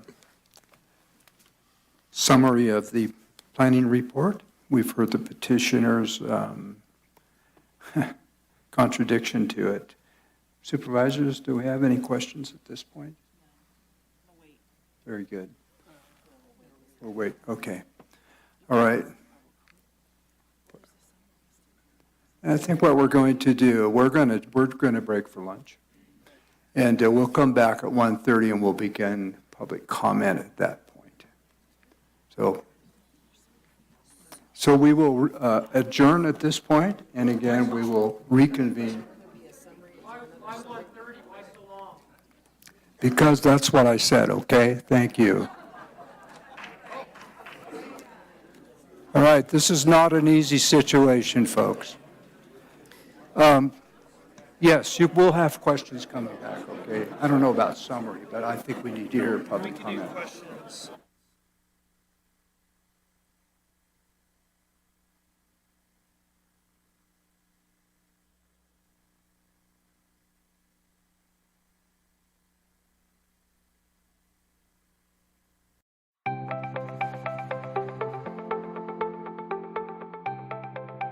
Ready Nevada County is an education campaign designed to help the public have successful outcomes during emergency events. We really focus on a whole host of disasters or emergency events. We want to have a broad spectrum. We want to be prepared for anything, but really we focus a lot on wildfire because we know that's one of the most likely events to happen in Nevada County. Ready, Set, Go is really built around the wildfire premise to prepare residents to be ready before an event, to move into the set posture when there's a red flag or a fire is near you, and then to go when it's time to go. Essentially, in its simplest form, it's a 3-tiered community emergency preparedness plan.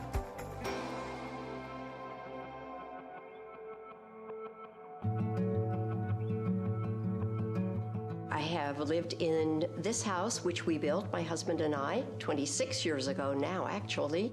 We selected the hardy plank, the concrete siding, and also the metal roof.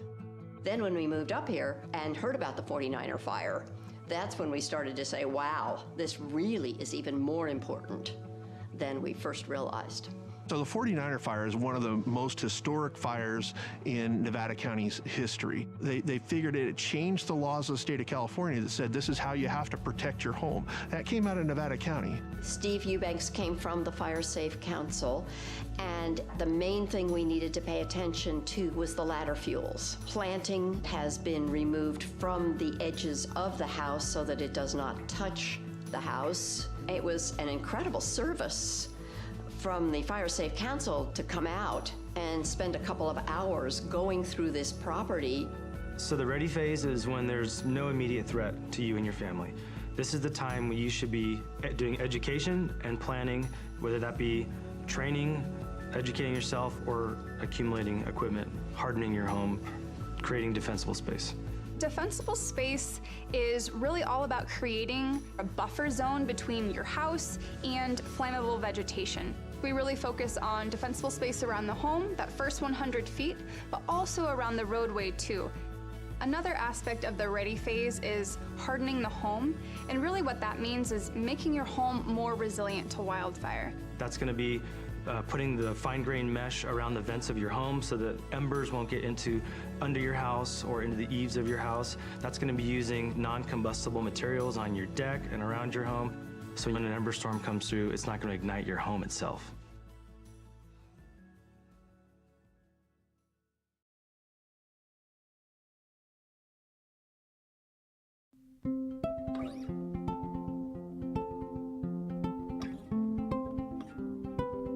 I currently live here in Grass Valley with my parents. All of us have sleep apnea, so we all have CPAP machines that require power in order to run. I also use a nebulizer, and that's used to disperse medication that I need to get myself breathing again. When we have safety shutoffs, we have to hook up our equipment to batteries that have inverters. We have a generator that powers some of the things around the house, but then I obtained a pretty substantial battery from Freed, and it was so easy to go through the process to obtain a battery that I would recommend it to anyone who might have medical needs that require power, or really anything. I would highly recommend contacting Freed. So whether it's a snowstorm or a public safety power shutoff, we really want folks to be thinking about, okay, what are the things I'll need on hand to weather the storm? Do I need to have candles? Do I need to have battery-powered radio? Do I need to have flashlights? So what are the things that you'll need to shelter in place or address the disaster at hand? So a go bag could be anything. It could be a backpack, it could be a suitcase. It's going to be something that you put together to sustain yourself, your family, your pets if needed. That's going to have food, water, medication, clothing, toiletries to get you by for 72 hours. You need to think of your go bag as the only resource you may have. Stores may be closed, the power may be out, so you may have to literally live out of this thing for a 3-day period as an evacuee. If you are someone with a disability, maybe you have a chronic health condition. For me, I have type 1 diabetes, I have an insulin pump, right? And so that's a critical piece that I need to plan for if I'm gonna ever evacuate or be away from my house, frankly, for any amount of time, right? What we find often is that if people don't evacuate with their CPAP machine, with their oxygen concentrator, with their wheelchair, walker, then it can be difficult on the other end. My name's Ulysses Palencia. I work in the 211 call center. I'm just a resident of Grass Valley. I have 2 daughters, a 4-year-old and a 1-year-old. In Nevada County, 211 is available 24/7. So what we provide for the community is information. That could be anything from directions to the resource centers. It can be letting them know where the fire is, if they are themselves in an evacuation center, if it's a fire, if there's any information as to whether their power's coming back on during a PSPS. 211 gets the information that we provide directly from the county, so directly from the Office of Emergency Services. The whole team cares. We're all local community members. We all just want to help.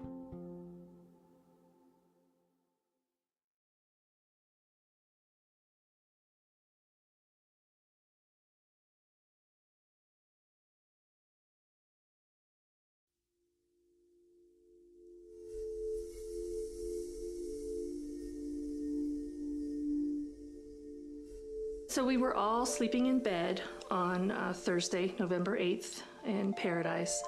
And first the house phone rang. Picked up my phone. It was my sister who lived a block or so away from us. We were woken by a telephone call from my daughter. She said that we were being evacuated. I left sooner than them. I had everything ready. They were on the way out the door. There was not time to think about what you're going to take, what you're not going to take. The night before the fire, I knew it was a red flag warning, and I knew that it was a high risk. So on my way home, I filled up the tank. On our way out, we didn't get too far from the house, and we're watching fire coming down the hill. There was a machine shop right to my right there, and it had gas tanks and propane tanks. And I saw a lone ember kind of floating through, dancing through the air. And I watched it as it landed on the machine shop. In the time it took me to get my phone back into hand and to take a picture, it was engulfed in flames. And I knew that within moments it would start exploding and I would be dead. And just as I moved out of the range of the explosions, they started happening, and I prayed for the people behind me. 10-minute drive normally to Chico became almost 4 hours. So it was a long trip.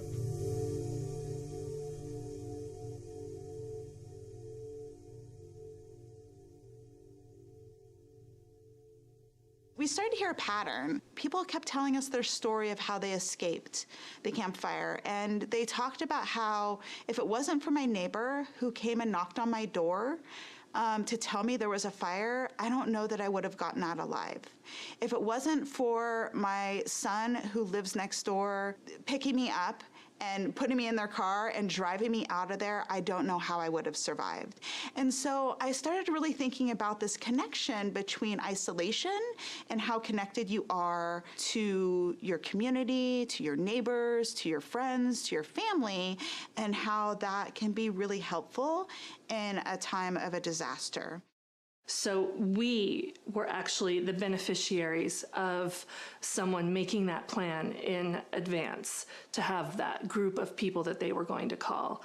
And that she saved my life that day. So absolutely having that network really saved lives. Find your 5. The idea is that, find trusted allies that can be there and can be responsive and will check in with you if a disaster were to happen. So we recommend that you put people in your network that are down the street, that are maybe the next town over, that are outside the county, and maybe even outside the state.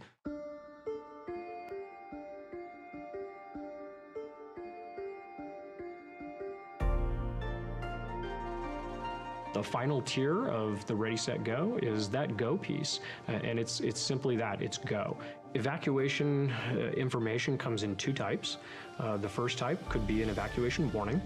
This is essentially information that we're going to push out to the public, notifying them of a potential threat in their area where they may have to evacuate their home. An evacuation order is essentially that. We are telling people that it's time to go. There is an imminent threat to life, and we do not believe that you have much time to leave the area. Code Red is a opt-in alerting system that will dial your number. It'll send you a phone call, a text message, and an email notifying you of an emergency. That message is sent from our office, the Office of Emergency Services. It's going to be very targeted to your area, and it'll be specific to you. At 5:13, the phone rang with the code red call. And so as I was going up 49, I could look over to the left and see the flames in the canyon. The next layer is for staff to actually be out driving in the areas with a high-low siren.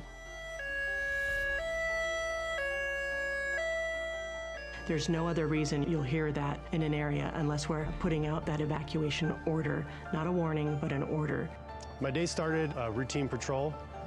Came in and I was notified by dispatch to respond out to the Jones fire.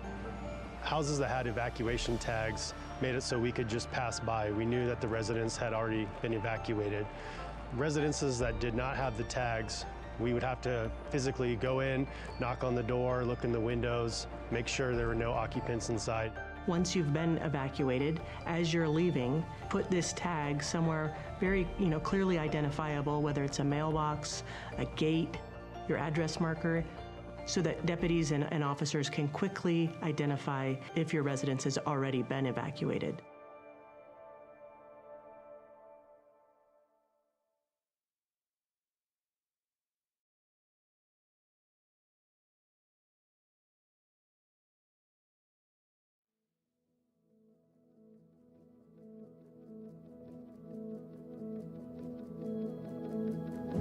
You look out my back window here on the east side, and you see how close this fire came. It was certainly a shock, and at the same time, it was such an incredible relief to have the house as safe as it was. I think with personal preparedness and being ready, it can feel overwhelming. It can feel like a lot to do, and the most important piece is to just start with one little bite at a time. Just start the conversation. Have some sort of plan. It can be as small as a meetup place, a destination that everybody will get to, everybody in the household will get to if there's a disaster. Recognize you live in a community, in a county, that really does take the emergency response as a priority. We have worked diligently throughout the last few years on ensuring that not only our staff are trained and prepared, but we're also putting that out for our community. The more prepared you are in your own community, the better the outcome is going to be. The level of community awareness, they have to be part of the solution. They have to communicate with their neighbors. They have to be part of the discussion in communities. They have to support the response, the prevention, the education, and ultimately the collaboration and the engagement. People have to be engaged at all levels. The more you think about it now, the easier it will be when the time comes that you need to evacuate. We've created this network, and we want you to make sure that you know that you can tap into that. So if you are feeling a little bit overwhelmed, not sure where to start, reach out to one of our offices, reach out to the Fire Safe Council or 211. We're here to support you.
Ready Nevada County is an education campaign designed to help the public have successful outcomes during emergency events. We really focus on a whole host of disasters or emergency events. We want to have a broad spectrum. We want to be prepared for anything, but really we focus a lot on wildfire because we know that's one of the most likely events to happen in Nevada County.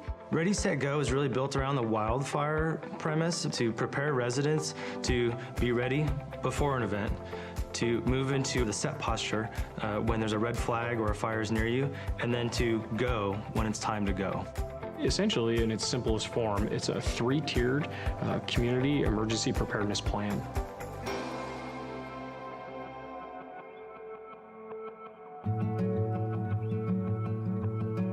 I have lived in this house, which we built, my husband and I, 26 years ago now, actually.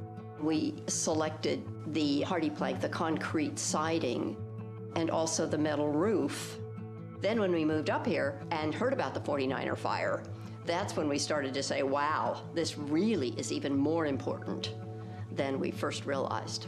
So the 49er fire is one of the most historic fires in Nevada County's history. They figured it changed the laws of the state of California that said this is how you have to protect your home. That came out of Nevada County. Steve Eubanks came from the Fire Safe Council, and the main thing we needed to pay attention to was the ladder fuels. Planting has been removed from the edges of the house so that it does not touch the house. It was an incredible service from the Fire Safe Council to come out and spend a couple of hours going through this property. So the ready phase is when there's no immediate threat to you and your family. This is the time when you should be doing education and planning, whether that be training, educating yourself, or accumulating equipment, hardening your home, creating defensible space. Defensible space is really all about creating a buffer zone between your house and flammable vegetation. We really focus on defensible space around the home, that first 100 feet, but also around the roadway too. Another aspect of the ready phase is hardening the home, and really what that means is making your home more resilient to wildfire. That's going to be putting the fine-grained mesh around the vents of your home so that embers won't get under your house or into the eaves of your house. That's going to be using non-combustible materials on your deck and around your home. So when an ember storm comes through, it's not going to ignite your home itself.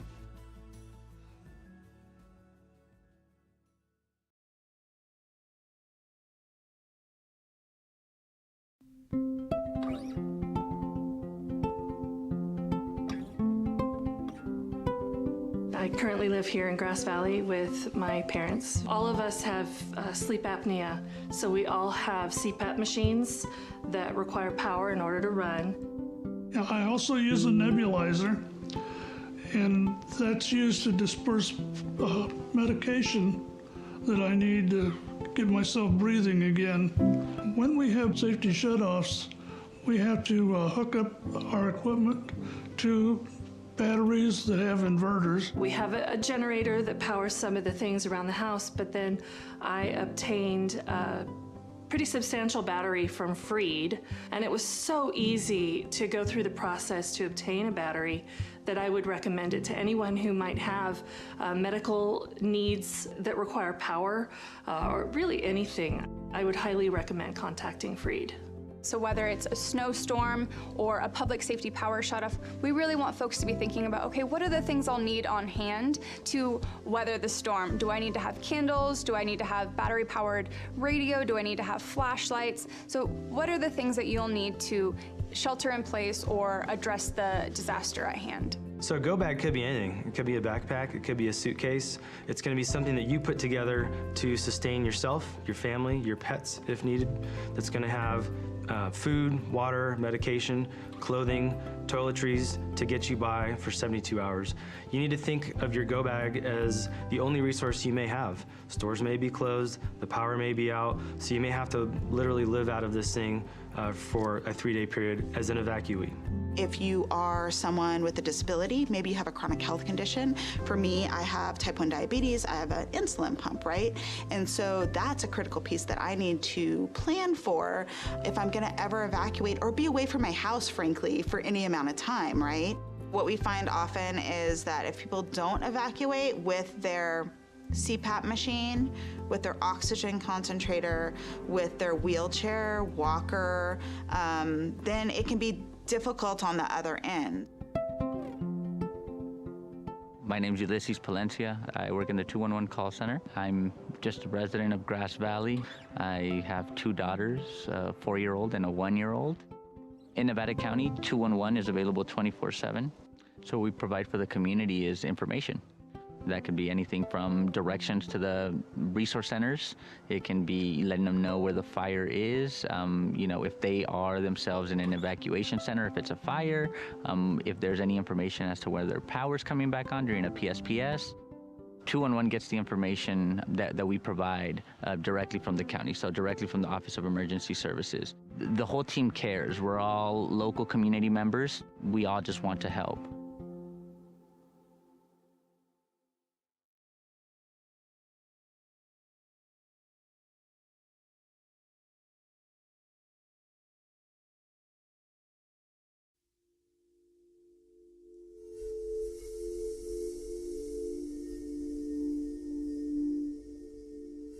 So we were all sleeping in bed on Thursday, November 8th in Paradise.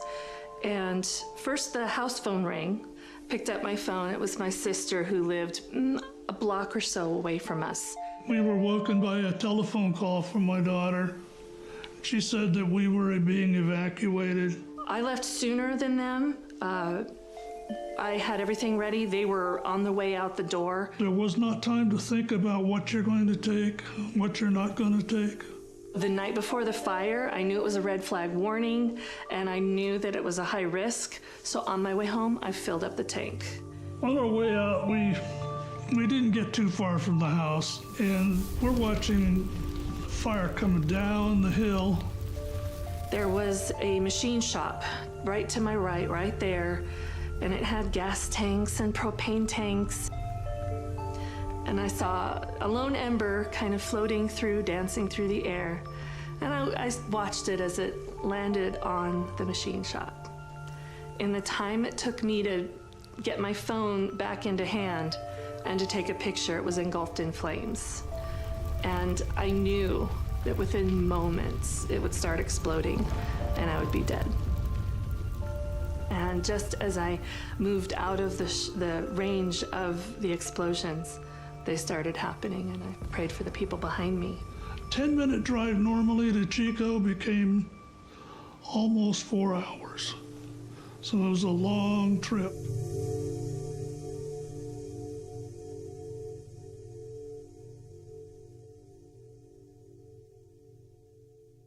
We started to hear a pattern. People kept telling us their story of how they escaped the campfire. And they talked about how if it wasn't for my neighbor who came and knocked on my door to tell me there was a fire, I don't know that I would have gotten out alive. If it wasn't for my son who lives next door picking me up and putting me in their car and driving me out of there, I don't know how I would have survived. And so I started really thinking about this connection between isolation and how connected you are to your community, to your neighbors, to your friends, to your family, and how that can be really helpful in a time of a disaster. So we were actually the beneficiaries of someone making that plan in advance to have that group of people that they were going to call. And that she saved my life that day. So absolutely having that network really saved lives. Find your five. The idea is that, find trusted allies that can be there and can be responsive and will check in with you if a disaster were to happen. So we recommend that you put people in your network that are down the street, that are maybe the next town over, that are outside the county, and maybe even outside the state.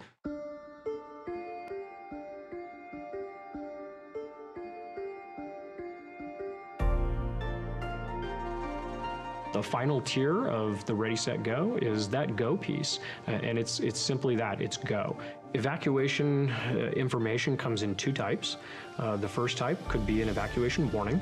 This is essentially information that we're going to push out to the public, notifying them of a potential threat in their area where they may have to evacuate their home. An evacuation order is essentially that. We are telling people that it's time to go. There is an imminent threat to life, and we do not believe that you have much time to leave the area. Code Red is a opt-in alerting system that will dial your number. It'll send you a phone call, a text message, and an email notifying you of an emergency.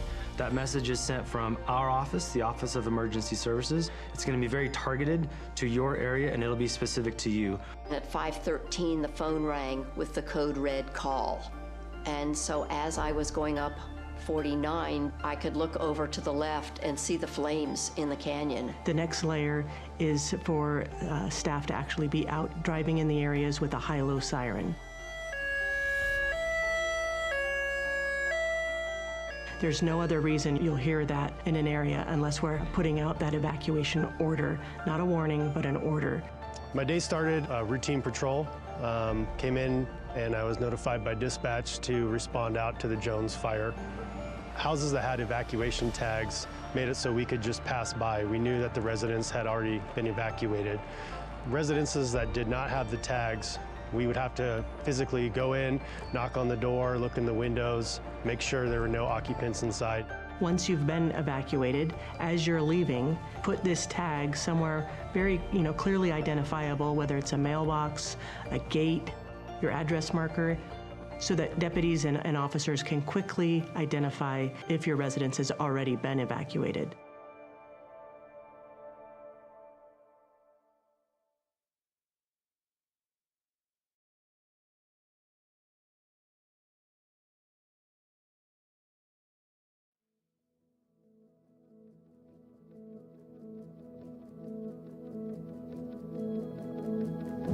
I mean, you look out my back window here on the east side, and you see how close this fire came.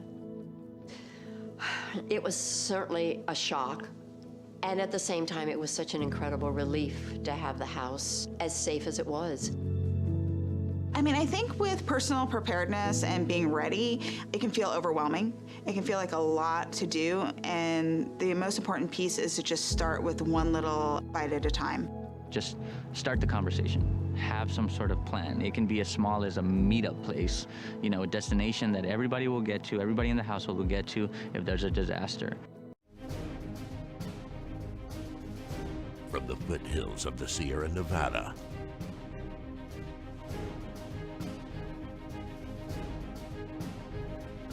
a new hero will emerge.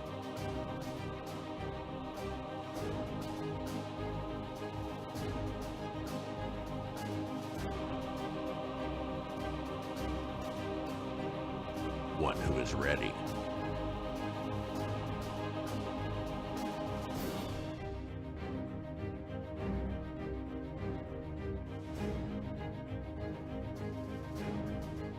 One who makes sure their friends and family are set.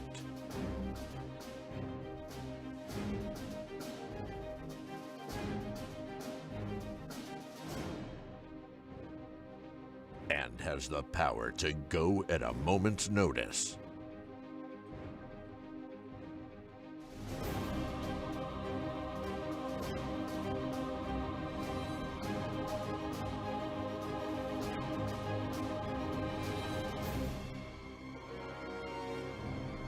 This fire season, you're the hero. We are Ready Nevada County.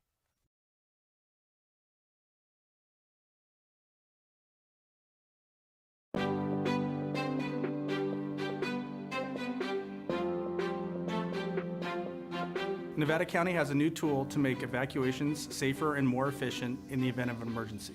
This new tool is called Zone Haven, and we need you to know your zone. In order to know your zone, you need to go to community.zonehaven.com, type in your address.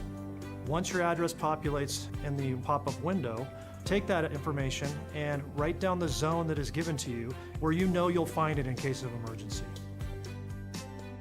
Zone Haven and knowing your zone does not replace Nixle and/or Code Red. It actually supplements them, and it makes those tools more powerful because you'll know what zones are being evacuated or which ones are being placed on advisory.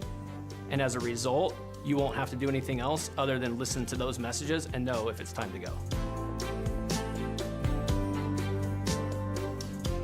Even if you don't have internet, this could be done by word of mouth, it can be done by radio, or it could be us driving down the street, so please know your zone.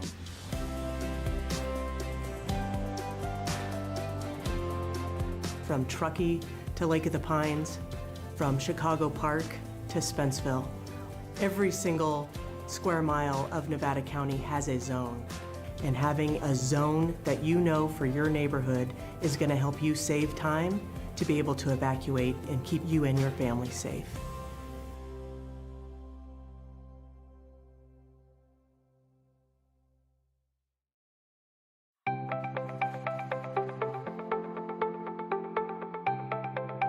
Ready Nevada County is an education campaign designed to help the public have successful outcomes during emergency events. We really focus on a whole host of disasters or emergency events. We want to have a broad spectrum. We want to be prepared for anything, but really we focus a lot on wildfire because we know that's one of the most likely events to happen in Nevada County. Ready, Set, Go is really built around the wildfire premise to prepare residents to be ready before an event, to move into the set posture when there's a red flag or a fire is near you, and then to go when it's time to go. Essentially, in its simplest form, it's a 3-tiered community emergency preparedness plan.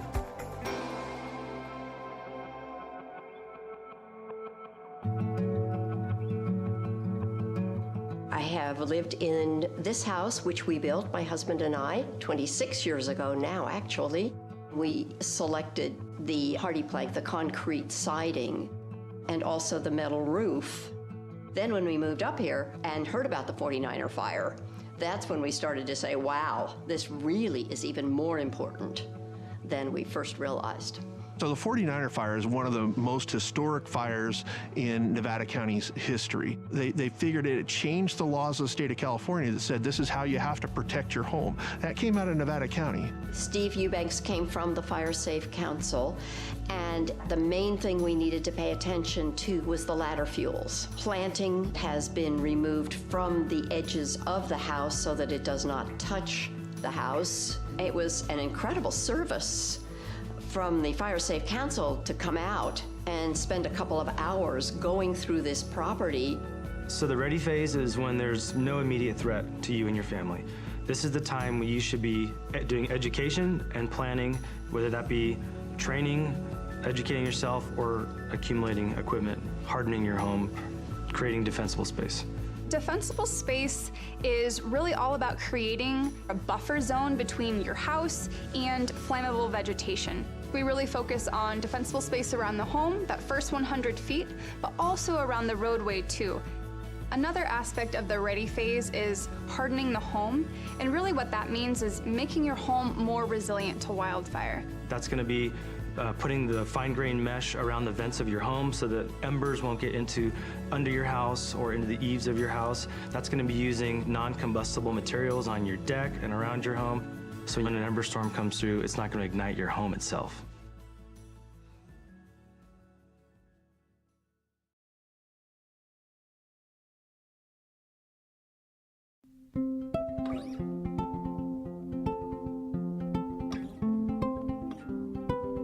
I currently live here in Grass Valley with my parents. All of us have sleep apnea, so we all have CPAP machines that require power in order to run. I also use a nebulizer, and that's used to disperse medication that I need to get myself breathing again. When we have safety shutoffs, we have to hook up our equipment to batteries that have inverters. We have a generator that powers some of the things around the house, but then I obtained a pretty substantial battery from Freed, and it was so easy to go through the process to obtain a battery that I would recommend it to anyone who might have medical needs that require power, or really anything. I would highly recommend contacting Freed. So whether it's a snowstorm or a public safety power shutoff, we really want folks to be thinking about, okay, what are the things I'll need on hand to weather the storm? Do I need to have candles? Do I need to have battery-powered radio? Do I need to have flashlights? So what are the things that you'll need to shelter in place or address the disaster at hand? So a go bag could be anything. It could be a backpack, it could be a suitcase. It's gonna be something that you put together to sustain yourself, your family, your pets if needed. That's gonna have food, water, medication, clothing, toiletries to get you by for 72 hours. You need to think of your go bag as the only resource you may have. Stores may be closed, the power may be out, so you may have to literally live out of this thing for a 3-day period as an evacuee. If you are someone with a disability, maybe you have a chronic health condition. For me, I have type 1 diabetes, I have an insulin pump, right? And so that's a critical piece that I need to plan for if I'm gonna ever evacuate or be away from my house, frankly, for any amount of time, right?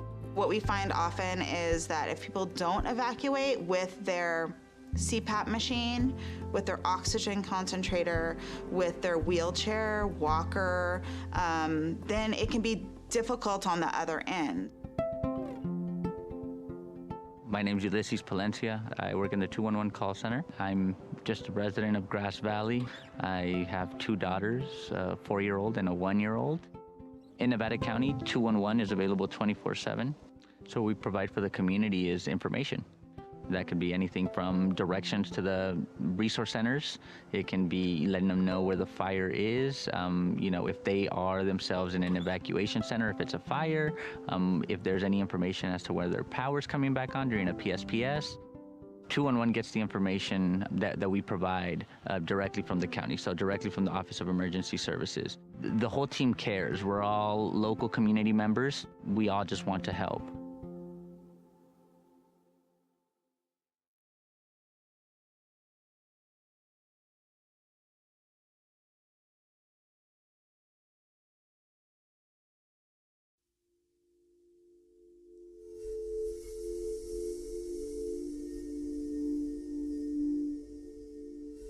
So we were all sleeping in bed on Thursday, November 8th in Paradise. And first the house phone rang. Picked up my phone. It was my sister who lived a block or so away from us. We were woken by a telephone call from my daughter. She said that we were being evacuated. I left sooner than them. I had everything ready. They were on the way out the door. There was not time to think about what you're going to take, what you're not going to take. The night before the fire, I knew it was a red flag warning, and I knew that it was a high risk. So on my way home, I filled up the tank.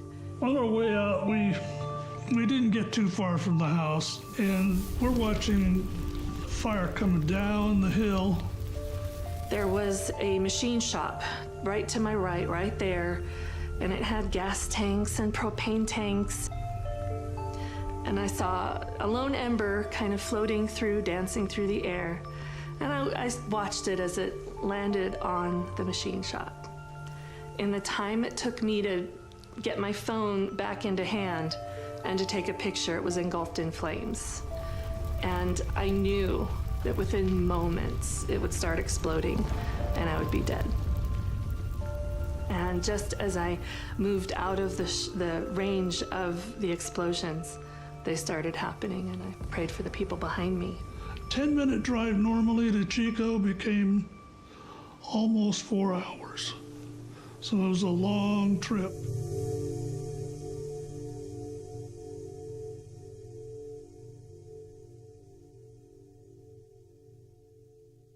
We started to hear a pattern. People kept telling us their story of how they escaped the campfire. And they talked about how if it wasn't for my neighbor who came and knocked on my door to tell me there was a fire, I don't know that I would have gotten out alive. If it wasn't for my son who lives next door picking me up and putting me in their car and driving me out of there, I don't know how I would have survived. And so I started really thinking about this connection between isolation and how connected you are to your community, to your neighbors, to your friends, to your family, and how that can be really helpful in a time of a disaster. So we were actually the beneficiaries of someone making that plan in advance to have that group of people that they were going to call. And that she saved my life that day. So absolutely having that network really saved lives. Find your five. The idea is that, find trusted allies that can be there and can be responsive and will check in with you if a disaster were to happen. So we recommend that you put people in your network that are down the street, that are maybe the next town over, that are outside the county, and maybe even outside the state.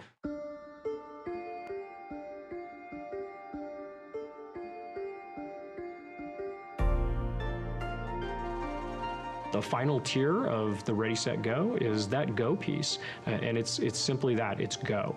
Evacuation information comes in two types. The first type could be an evacuation warning. This is essentially information that we're going to push out to the public, notifying them of a potential threat in their area where they may have to evacuate their home. An evacuation order is essentially that. We are telling people that it's time to go. There is an imminent threat to life, and we do not believe that you have much time to leave the area. Code Red is a opt-in alerting system that will dial your number. It'll send you a phone call, a text message, and an email notifying you of an emergency. That message is sent from our office, the Office of Emergency Services. It's going to be very targeted to your area, and it'll be specific to you. At 5:13, the phone rang with the code red call. And so as I was going up 49, I could look over to the left and see the flames in the canyon. The next layer is for staff to actually be out driving in the areas with a high-low siren. There's no other reason you'll hear that in an area unless we're putting out that evacuation order, not a warning, but an order. My day started routine patrol. Came in and I was notified by dispatch to respond out to the Jones fire. Houses that had evacuation tags made it so we could just pass by. We knew that the residents had already been evacuated. Residences that did not have the tags, we would have to physically go in, knock on the door, look in the windows, make sure there were no occupants inside. Once you've been evacuated, as you're leaving, put this tag somewhere very, clearly identifiable, whether it's a mailbox, a gate, your address marker, so that deputies and officers can quickly identify if your residence has already been evacuated.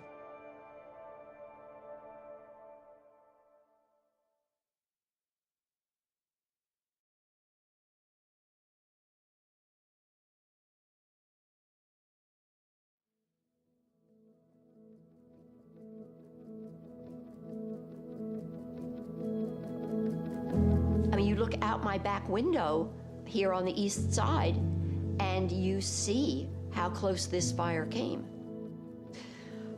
It was certainly a shock, and at the same time, it was such an incredible relief to have the house as safe as it was. I think with personal preparedness and being ready, it can feel overwhelming. It can feel like a lot to do, and the most important piece is to just start with one little bite at a time. Just start the conversation. Have some sort of plan. It can be as small as a meetup place, a destination that everybody will get to, everybody in the household will get to if there's a disaster. Recognize you live in a community, in a county, that really does take the emergency response as a priority. We have worked diligently throughout the last few years on ensuring that not only our staff are trained and prepared, but we're also putting that out for our community. The more prepared you are in your own community, the better the outcome is going to be. The level of community awareness, they have to be part of the solution. They have to communicate with their neighbors. They have to be part of the discussion in communities. They have to support the response, the prevention, the education, and ultimately the collaboration and the engagement. People have to be engaged at all levels. The more you think about it now, the easier it will be when the time comes that you need to evacuate. We've created this network and we want you to make sure that you know that you can tap into that. So if you are feeling a little bit overwhelmed, not sure where to start, reach out to one of our offices, reach out to the Fire Safe Council or 211. We're here to support you.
From the foothills of the Sierra Nevada,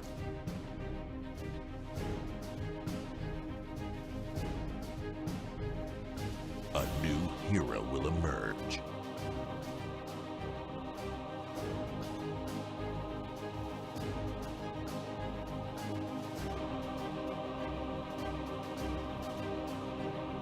One who is ready.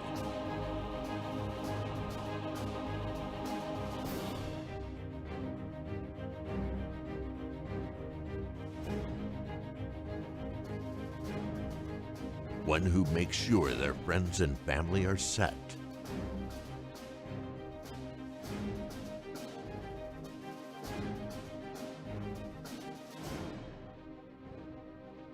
And has the power to go at a moment's notice.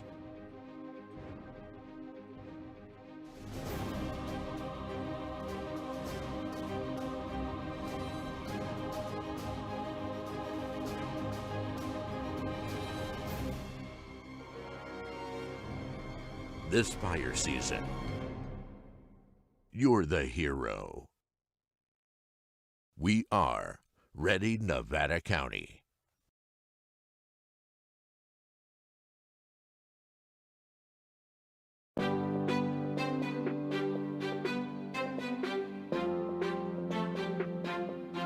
Nevada County has a new tool to make evacuations safer and more efficient in the event of an emergency. This new tool is called Zone Haven, and we need you to know your zone. In order to know your zone, you need to go to community.zonehaven.com, type in your address. Once your address populates in the pop-up window, take that information and write down the zone that is given to you where you know you'll find it in case of emergency. Zone Haven and knowing your zone does not replace Nixle and or Code Red. It actually supplements them, and it makes those tools more powerful because you'll know what zones are being evacuated or which ones are being placed on advisory. And as a result, you won't have to do anything else other than listen to those messages and know if it's time to go. Even if you don't have internet, this could be done by word of mouth, it can be done by radio, or it could be us driving down the street, so please know your zone.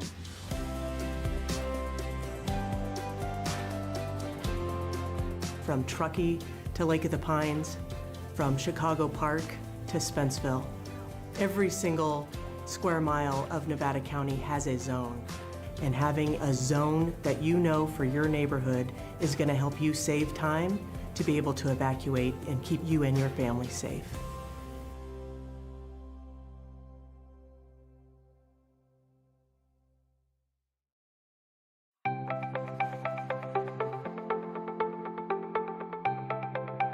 Ready Nevada County is an education campaign designed to help the public have successful outcomes during emergency events. We really focus on a whole host of disasters or emergency events. We want to have a broad spectrum. We want to be prepared for anything, but really we focus a lot on wildfire because we know that's one of the most likely events to happen in Nevada County. Ready, Set, Go is really built around the wildfire premise to prepare residents to be ready before an event, to move into the set posture when there's a red flag or a fire is near you, and then to go when it's time to go.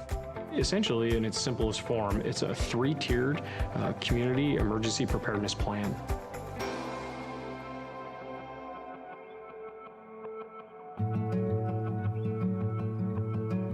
I have lived in this house, which we built, my husband and I, 26 years ago now, actually. We selected the hardy plank, the concrete siding, and also the metal roof. Then when we moved up here and heard about the 49er fire, that's when we started to say, wow, this really is even more important than we first realized. So the 49er fire is one of the most historic fires in Nevada County's history. They figured it changed the laws of the state of California that said this is how you have to protect your home. That came out of Nevada County. Steve Eubanks came from the Fire Safe Council, and the main thing we needed to pay attention to was the ladder fuels. Planting has been removed from the edges of the house so that it does not touch the house. It was an incredible service from the Fire Safe Council to come out and spend a couple of hours going through this property. So the ready phase is when there's no immediate threat to you and your family. This is the time when you should be doing education and planning, whether that be training, educating yourself, or accumulating equipment, hardening your home, creating defensible space. Defensible space is really all about creating a buffer zone between your house and flammable vegetation. We really focus on defensible space around the home, that first 100 feet, but also around the roadway too. Another aspect of the ready phase is hardening the home, and really what that means is making your home more resilient to wildfire. That's going to be putting the fine-grained mesh around the vents of your home so that embers won't get under your house or into the eaves of your house. That's going to be using non-combustible materials on your deck and around your home. So when an ember storm comes through, it's not going to ignite your home itself.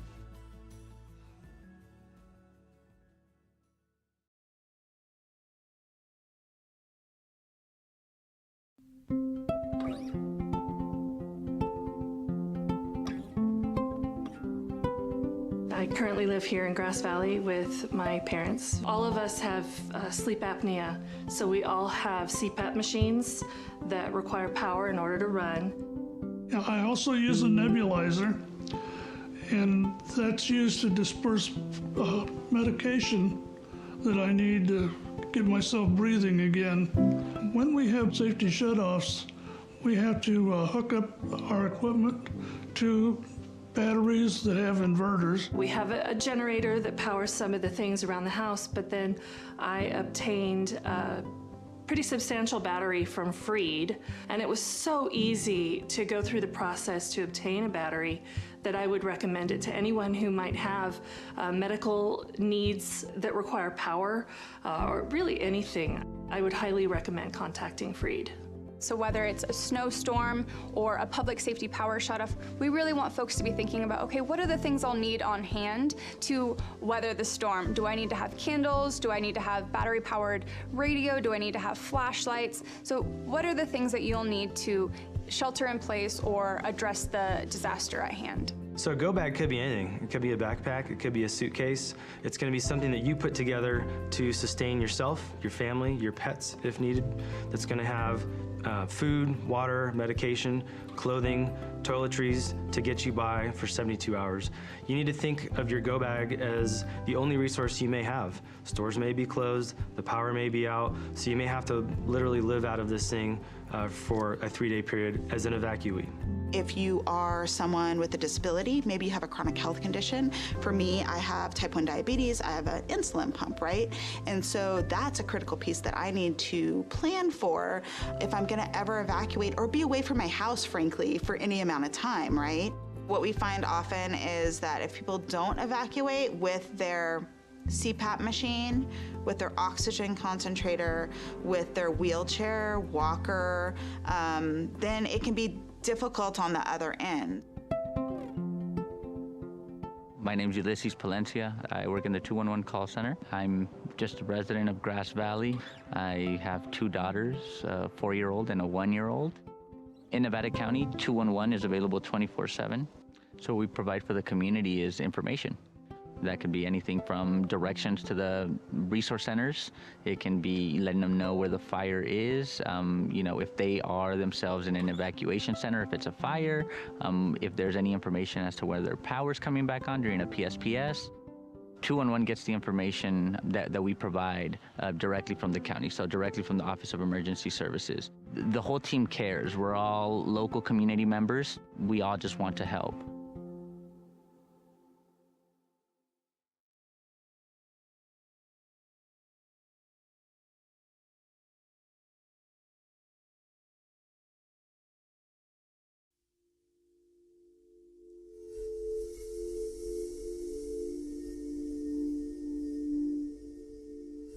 So we were all sleeping in bed on Thursday, November 8th in Paradise. And first the house phone rang. Picked up my phone. It was my sister who lived a block or so away from us. We were woken by a telephone call from my daughter. She said that we were being evacuated. I left sooner than them. I had everything ready. They were on the way out the door. There was not time to think about what you're going to take, what you're not going to take. The night before the fire, I knew it was a red flag warning, and I knew that it was a high risk. So on my way home, I filled up the tank. On our way out, we didn't get too far from the house, and we're watching fire coming down the hill. There was a machine shop right to my right there, and it had gas tanks and propane tanks. And I saw a lone ember kind of floating through, dancing through the air. And I watched it as it landed on the machine shop. In the time it took me to get my phone back into hand and to take a picture, it was engulfed in flames. And I knew that within moments it would start exploding and I would be dead. And just as I moved out of the range of the explosions, they started happening, and I prayed for the people behind me. 10-minute drive normally to Chico became almost 4 hours. So it was a long trip.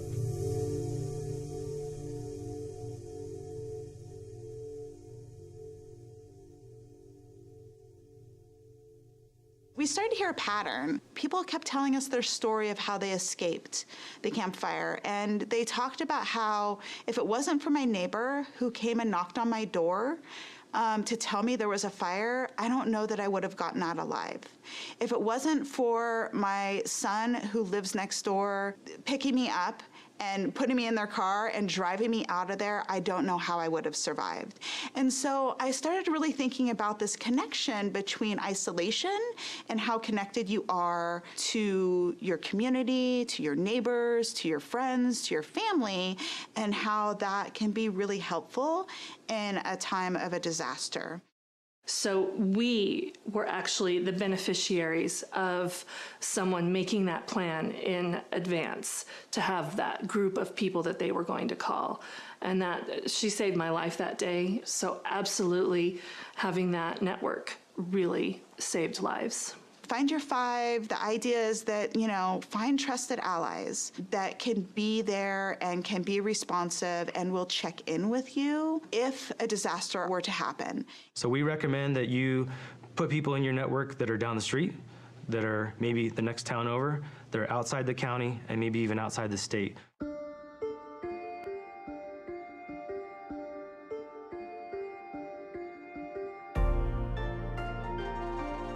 The final tier of the Ready, Set, Go is that go piece, and it's simply that, it's go. Evacuation information comes in two types. The first type could be an evacuation warning.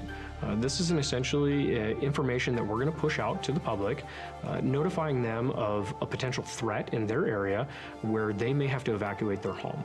An evacuation order is essentially that. We are telling people that it's time to go. There is an imminent threat to life, and we do not believe that you have much time to leave the area. Code Red is a opt-in alerting system that will dial your number. It'll send you a phone call, a text message, and an email notifying you of an emergency. That message is sent from our office, the Office of Emergency Services. It's going to be very targeted to your area, and it'll be specific to you. At 5:13, the phone rang with the code red call. And so as I was going up 49, I could look over to the left and see the flames in the canyon. The next layer is for staff to actually be out driving in the areas with a high-low siren. There's no other reason you'll hear that in an area unless we're putting out that evacuation order, not a warning, but an order. My day started routine patrol. Came in and I was notified by dispatch to respond out to the Jones fire. Houses that had evacuation tags made it so we could just pass by. We knew that the residents had already been evacuated. Residences that did not have the tags, we would have to physically go in, knock on the door, look in the windows, make sure there were no occupants inside. Once you've been evacuated, as you're leaving, put this tag somewhere very, clearly identifiable, whether it's a mailbox, a gate, your address marker, so that deputies and officers can quickly identify if your residence has already been evacuated.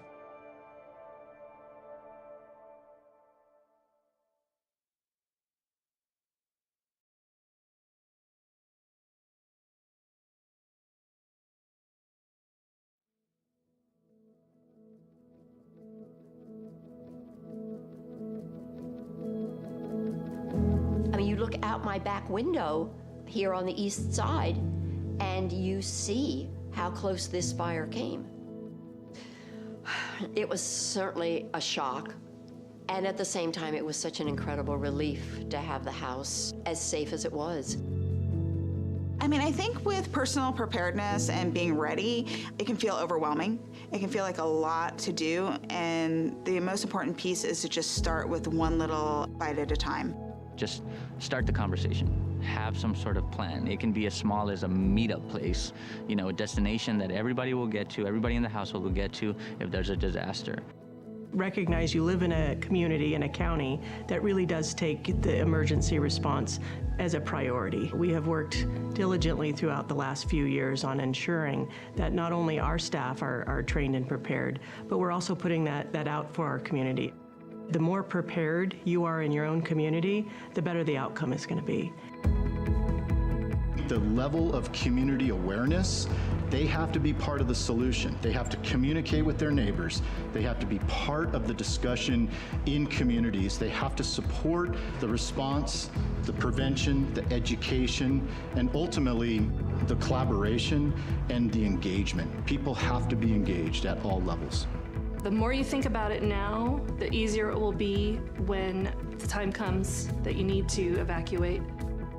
We've created this network, and we want you to make sure that you know that you can tap into that. So if you are feeling a little bit overwhelmed, not sure where to start, reach out to one of our offices, reach out to the Fire Safe Council or 211. We're here to support you.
From the foothills of the Sierra Nevada,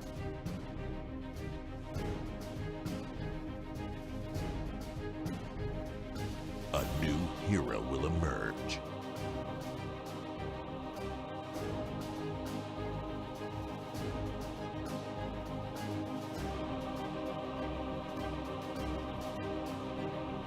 One who is ready.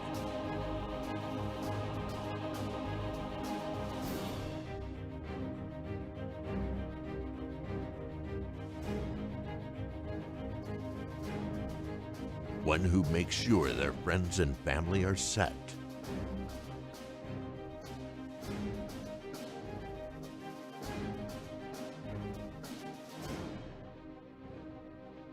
And has the power to go at a moment's notice.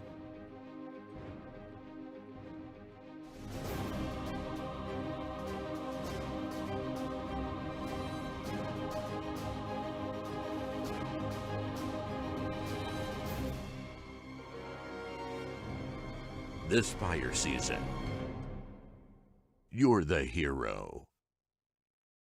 We are Ready Nevada County.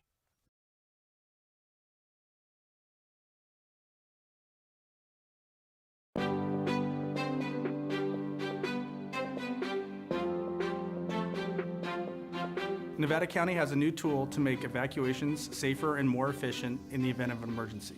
This new tool is called Zone Haven, and we need you to know your zone. In order to know your zone, you need to go to community.zonehaven.com, type in your address.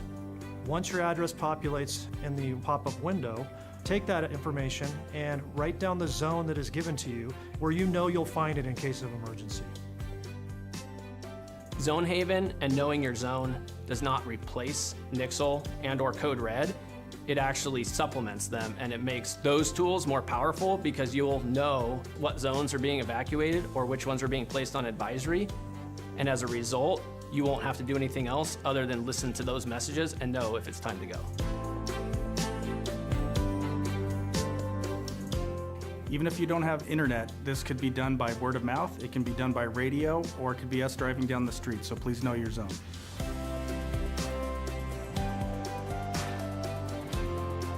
From Truckee to Lake of the Pines, from Chicago Park to Spenceville, every single square mile of Nevada County has a zone. And having a zone that you know for your neighborhood is going to help you save time to be able to evacuate and keep you and your family safe.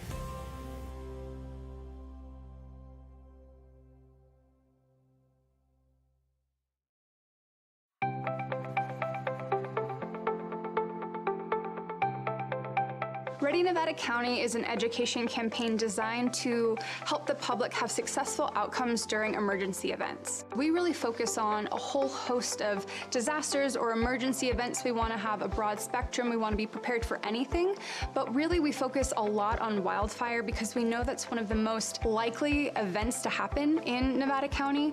Ready, Set, Go is really built around the wildfire premise to prepare residents to be ready before an event, to move into the set posture when there's a red flag or a fire is near you, and then to go when it's time to go. Essentially, in its simplest form, it's a three-tiered community emergency preparedness plan.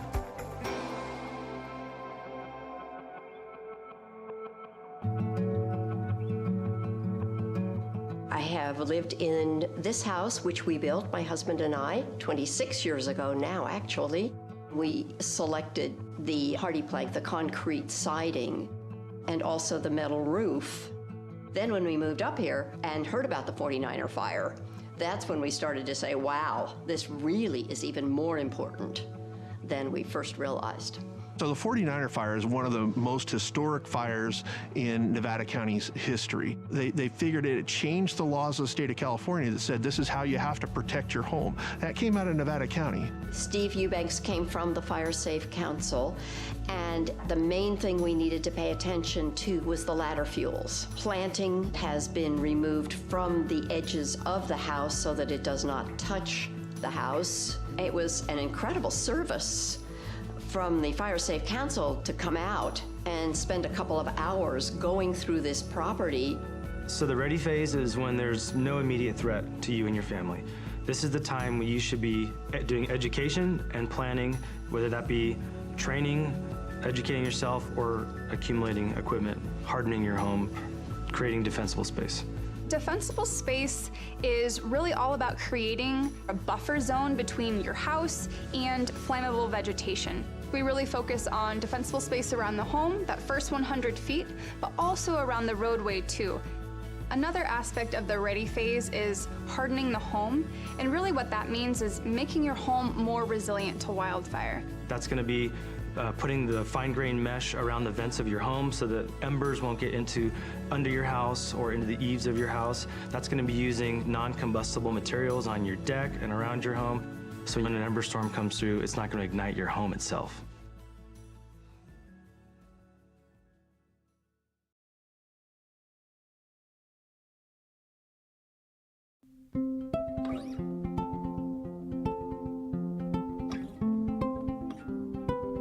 I currently live here in Grass Valley with my parents. All of us have sleep apnea, so we all have CPAP machines that require power in order to run.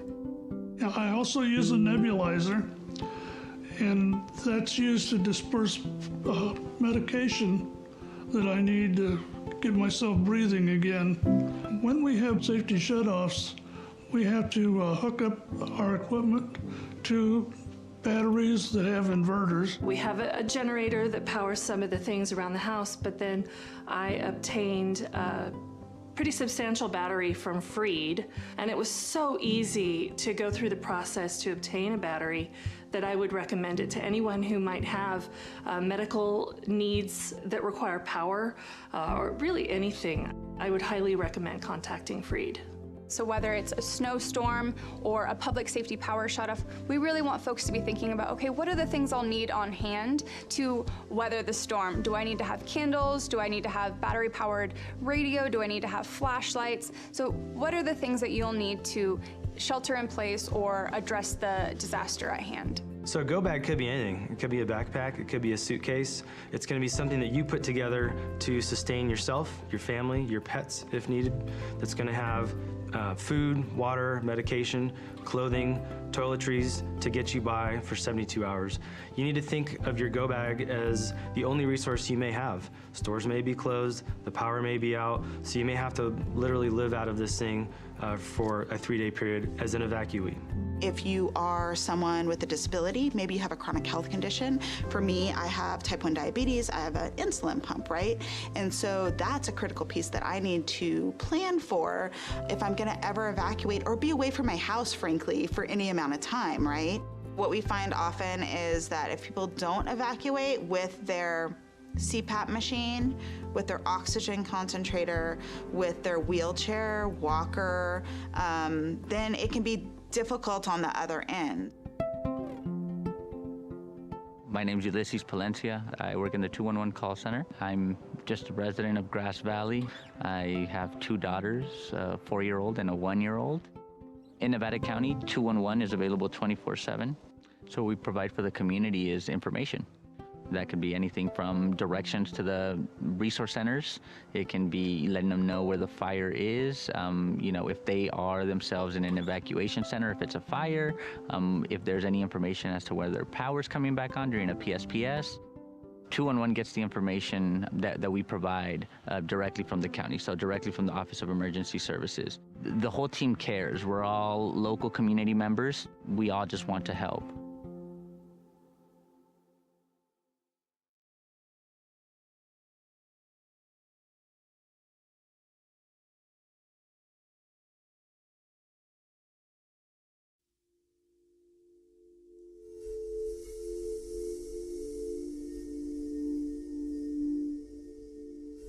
So we were all sleeping in bed on Thursday, November 8th in Paradise. And first the house phone rang. Picked up my phone. It was my sister who lived a block or so away from us. We were woken by a telephone call from my daughter. She said that we were being evacuated. I left sooner than them. I had everything ready. They were on the way out the door. There was not time to think about what you're going to take, what you're not going to take. The night before the fire, I knew it was a red flag warning, and I knew that it was a high risk. So on my way home, I filled up the tank. On our way out, we didn't get too far from the house, and we're watching fire coming down the hill. There was a machine shop right to my right there, and it had gas tanks and propane tanks. And I saw a lone ember kind of floating through, dancing through the air. And I watched it as it landed on the machine shop.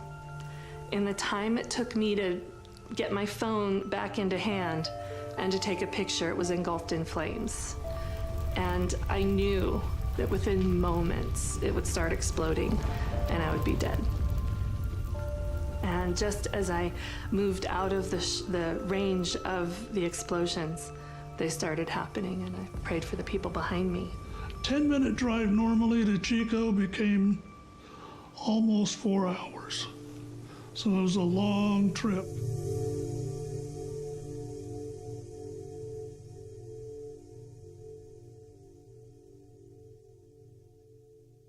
We started to hear a pattern. People kept telling us their story of how they escaped the campfire. And they talked about how if it wasn't for my neighbor who came and knocked on my door to tell me there was a fire, I don't know that I would have gotten out alive.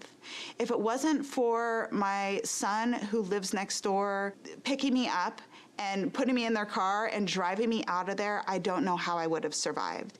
And so I started really thinking about this connection between isolation and how connected you are to your community, to your neighbors, to your friends, to your family, and how that can be really helpful in a time of a disaster. So we were actually the beneficiaries of someone making that plan in advance to have that group of people that they were going to call. And that she saved my life that day. So absolutely having that network really saved lives. Find your five. The idea is that, find trusted allies that can be there and can be responsive and will check in with you if a disaster were to happen. So we recommend that you put people in your network that are down the street, that are maybe the next town over, that are outside the county, and maybe even outside the state.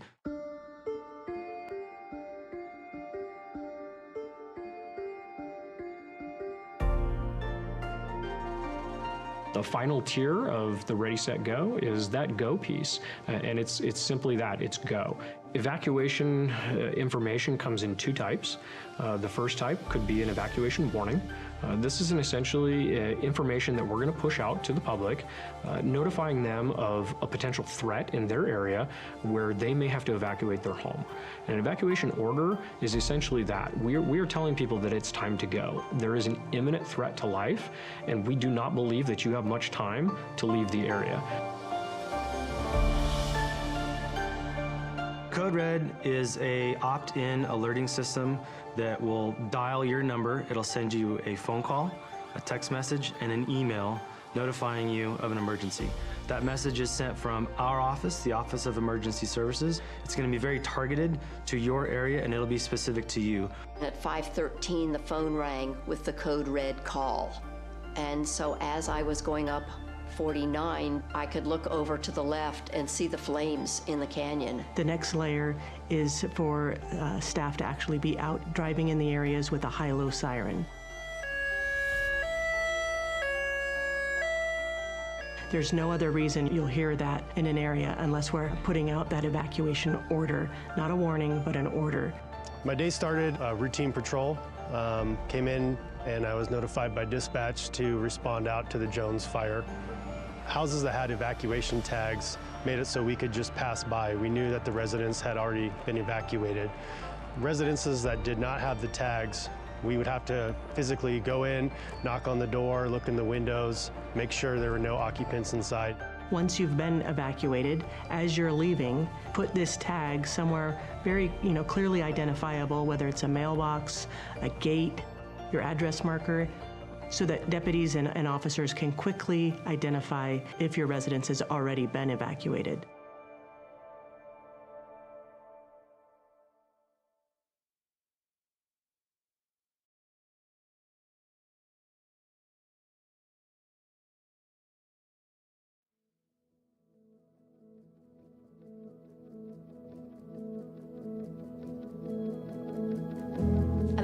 out my back window here on the east side, and you see how close this fire came. It was certainly a shock. And at the same time, it was such an incredible relief to have the house as safe as it was. I mean, I think with personal preparedness and being ready, it can feel overwhelming. It can feel like a lot to do, and the most important piece is to just start with one little bite at a time. Just start the conversation. Have some sort of plan. It can be as small as a meetup place, you know, a destination that everybody will get to, everybody in the household will get to if there's a disaster. Recognize you live in a community, in a county, that really does take the emergency response as a priority. We have worked diligently throughout the last few years on ensuring that not only our staff are trained and prepared, but we're also putting that out for our community. The more prepared you are in your own community, the better the outcome is going to be. The level of community awareness, they have to be part of the solution. They have to communicate with their neighbors. They have to be part of the discussion in communities. They have to support the response, the prevention, the education, and ultimately the collaboration and the engagement. People have to be engaged at all levels. The more you think about it now, the easier it will be when the time comes that you need to evacuate. We've created this network and we want you to make sure that you know that you can tap into that. So if you are feeling a little bit overwhelmed, not sure where to start, reach out to one of our offices, reach out to the Fire Safe Council or 211. We're here to support you.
From the foothills of the Sierra Nevada,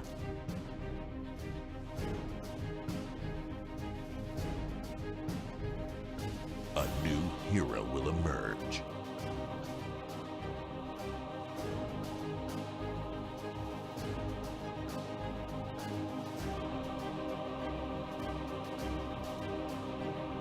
One who is ready.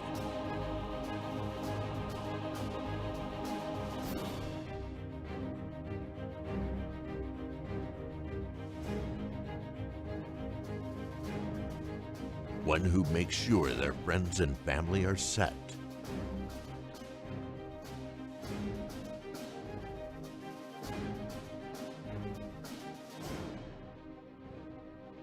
And has the power to go at a moment's notice.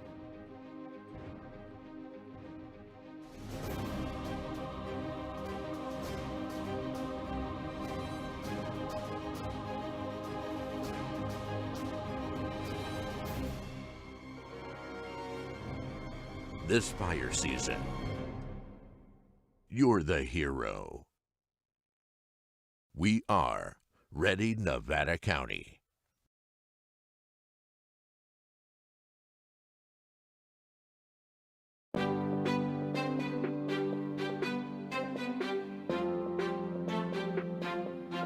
Nevada County has a new tool to make evacuations safer and more efficient in the event of an emergency.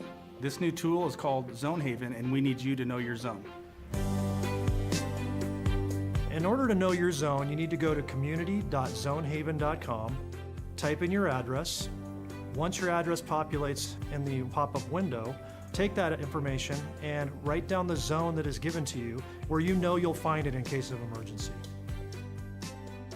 Zone Haven and knowing your zone does not replace Nixle and or Code Red. It actually supplements them, and it makes those tools more powerful because you'll know what zones are being evacuated or which ones are being placed on advisory.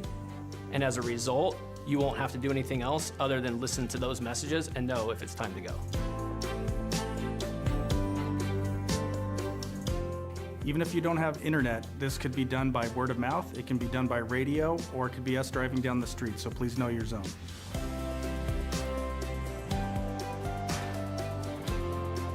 From Truckee to Lake of the Pines, from Chicago Park to Spenceville, every single square mile of Nevada County has a zone. And having a zone that you know for your neighborhood is going to help you save time to be able to evacuate and keep you and your family safe.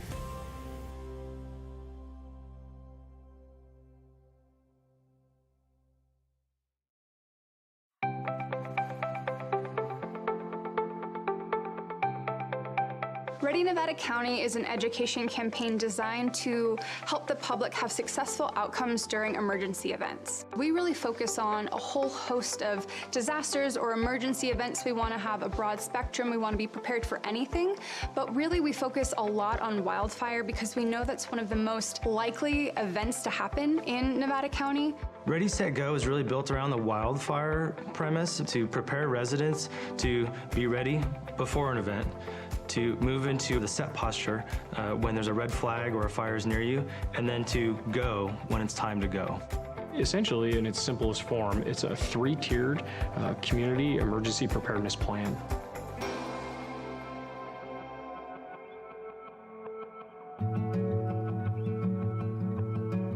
I have lived in this house, which we built, my husband and I, 26 years ago now, actually. We selected the hardy plank, the concrete siding, and also the metal roof. Then when we moved up here and heard about the 49er fire, that's when we started to say, wow, this really is even more important than we first realized.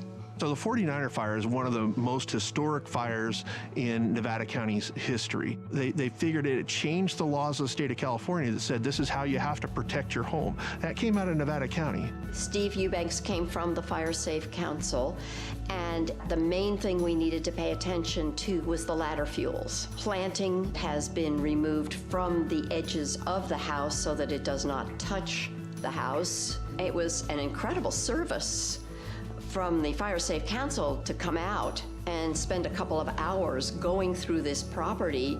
So the ready phase is when there's no immediate threat to you and your family. This is the time when you should be doing education and planning, whether that be training, educating yourself, or accumulating equipment, hardening your home, creating defensible space. Defensible space is really all about creating a buffer zone between your house and flammable vegetation. We really focus on defensible space around the home, that first 100 feet, but also around the roadway too. Another aspect of the ready phase is hardening the home, and really what that means is making your home more resilient to wildfire. That's going to be putting the fine-grained mesh around the vents of your home so that embers won't get under your house or into the eaves of your house. That's going to be using non-combustible materials on your deck and around your home. So when an ember storm comes through, it's not going to ignite your home itself.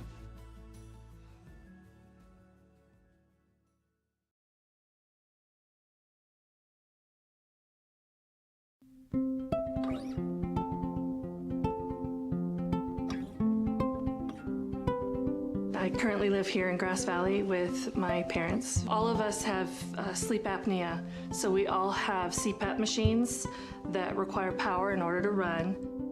I also use a nebulizer, and that's used to disperse medication that I need to get myself breathing again. When we have safety shutoffs, we have to hook up our equipment to batteries that have inverters. We have a generator that powers some of the things around the house, but then I obtained a pretty substantial battery from Freed, and it was so easy to go through the process to obtain a battery that I would recommend it to anyone who might have medical needs that require power or really anything. I would highly recommend contacting Freed. So whether it's a snowstorm or a public safety power shutoff, we really want folks to be thinking about, okay, what are the things I'll need on hand to weather the storm? Do I need to have candles? Do I need to have battery-powered radio? Do I need to have flashlights? So what are the things that you'll need to shelter in place or address the disaster at hand? So a go bag could be anything. It could be a backpack, it could be a suitcase. It's gonna be something that you put together to sustain yourself, your family, your pets if needed. That's gonna have food, water, medication, clothing, toiletries to get you by for 72 hours. You need to think of your go bag as the only resource you may have. Stores may be closed, the power may be out, so you may have to literally live out of this thing for a 3-day period as an evacuee. If you are someone with a disability, maybe you have a chronic health condition. For me, I have type 1 diabetes, I have an insulin pump, right? And so that's a critical piece that I need to plan for if I'm gonna ever evacuate or be away from my house, frankly, for any amount of time, right? What we find often is that if people don't evacuate with their CPAP machine, with their oxygen concentrator, with their wheelchair, walker, then it can be difficult on the other end. My name's Ulysses Palencia. I work in the 211 call center. I'm just a resident of Grass Valley. I have 2 daughters, a 4-year-old and a 1-year-old. In Nevada County, 211 is available 24/7. So what we provide for the community is information. That could be anything from directions to the resource centers. It can be letting them know where the fire is, if they are themselves in an evacuation center, if it's a fire, if there's any information as to whether their power's coming back on during a PSPS.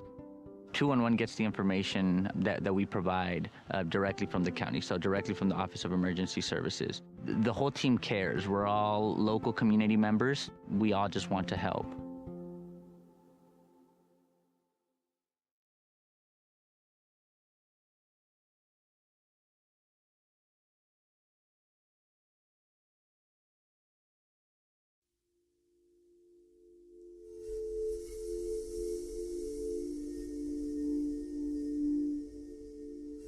So we were all sleeping in bed on Thursday, November 8th in Paradise.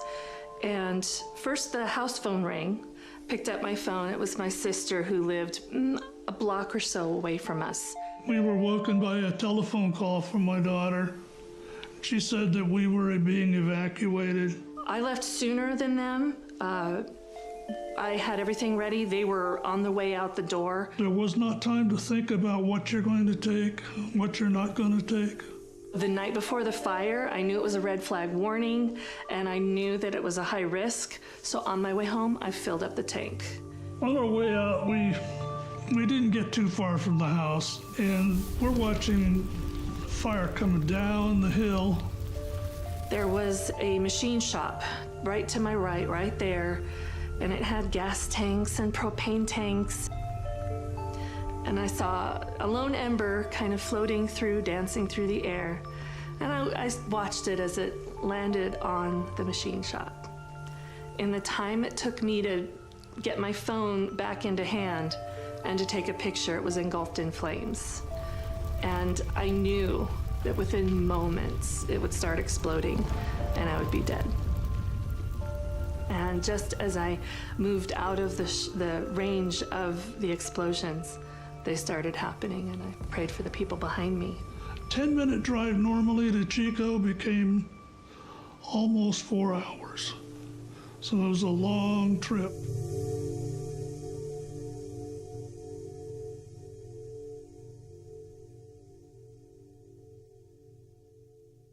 We started to hear a pattern. People kept telling us their story of how they escaped the campfire. And they talked about how if it wasn't for my neighbor who came and knocked on my door to tell me there was a fire, I don't know that I would have gotten out alive.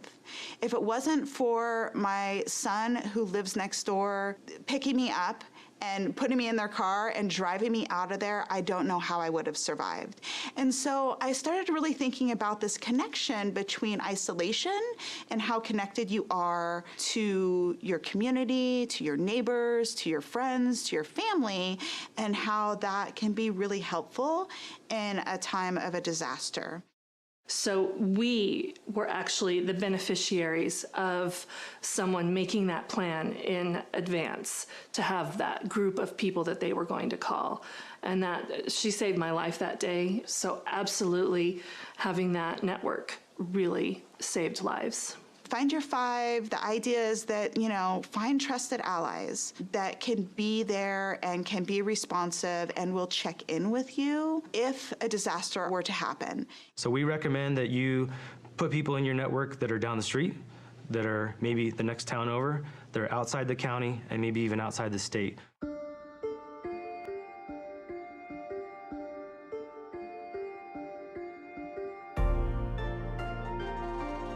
The final tier of the Ready, Set, Go is that go piece, and it's simply that, it's go.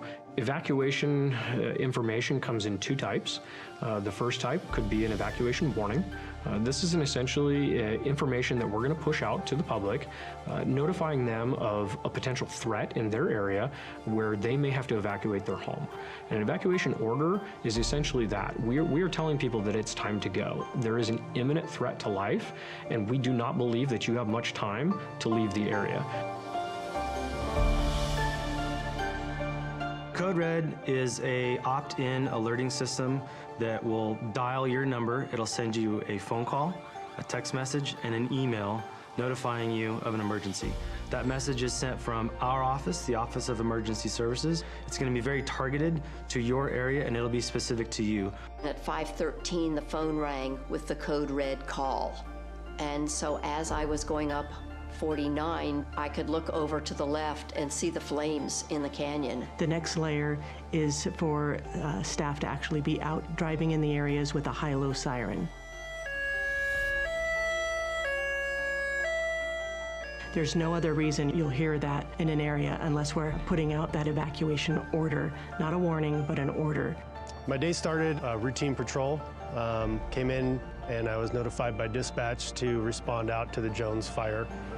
Houses that had evacuation tags made it so we could just pass by. We knew that the residents had already been evacuated. Residences that did not have the tags, we would have to physically go in, knock on the door, look in the windows, make sure there were no occupants inside. Once you've been evacuated, as you're leaving, put this tag somewhere very, clearly identifiable, whether it's a mailbox, a gate, your address marker, so that deputies and officers can quickly identify if your residence has already been evacuated.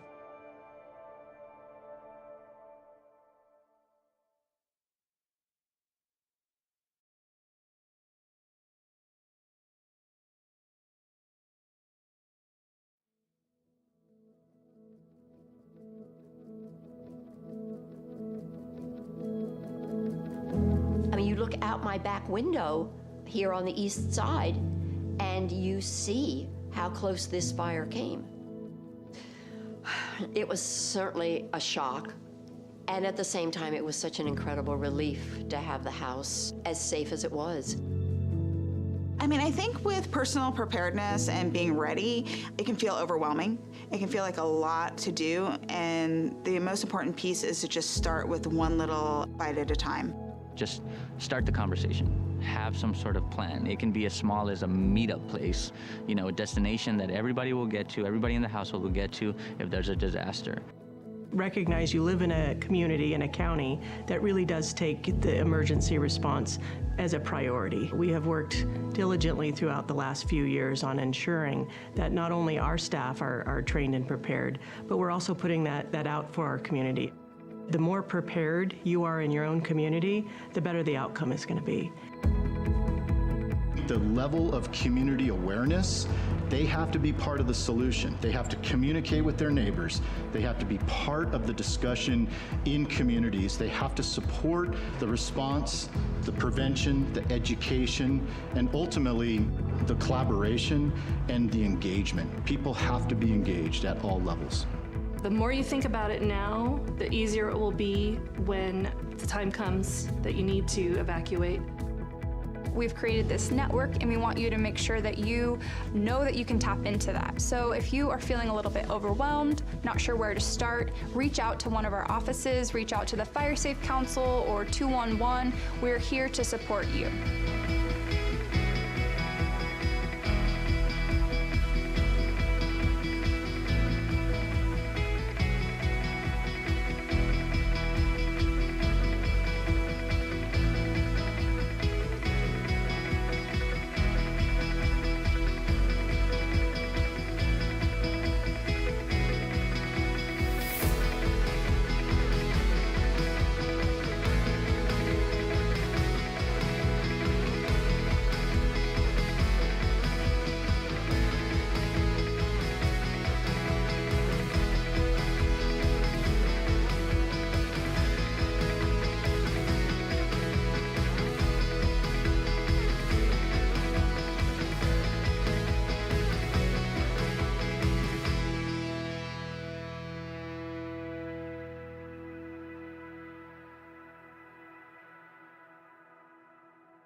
From the foothills of the Sierra Nevada,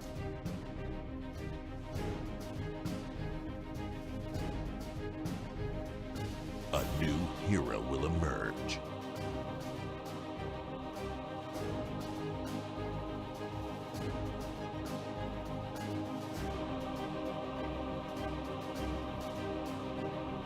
One who is ready.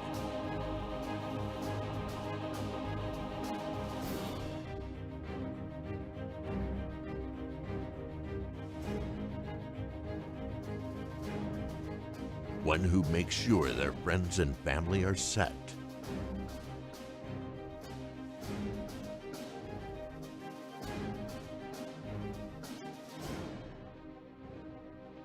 And has the power to go at a moment's notice.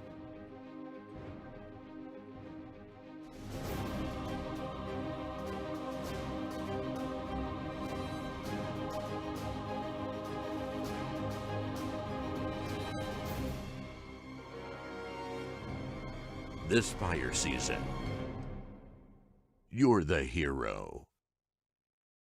We are Ready Nevada County.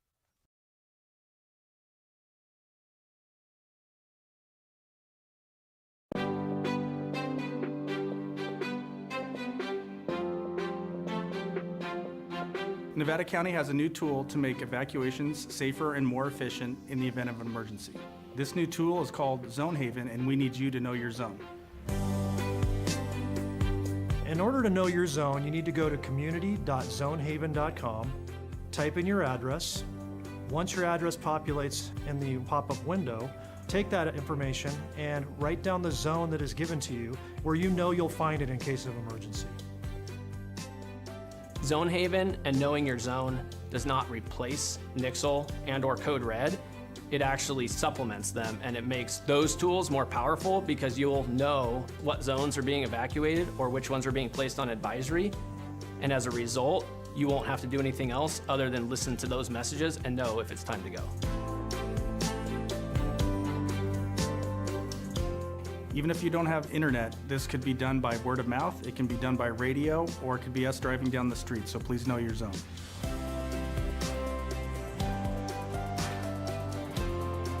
From Truckee to Lake of the Pines, from Chicago Park to Spenceville, every single square mile of Nevada County has a zone. And having a zone that you know for your neighborhood is going to help you save time to be able to evacuate and keep you and your family safe.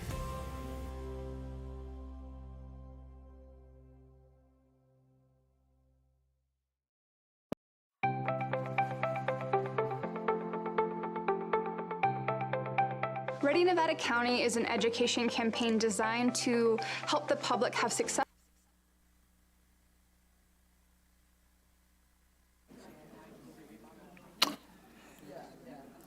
We have a brief delay as we wait for our county council to return, and they're on their way right now.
All right, we will reconvene this special meeting of December 13th of the Board of Supervisors of Nevada County.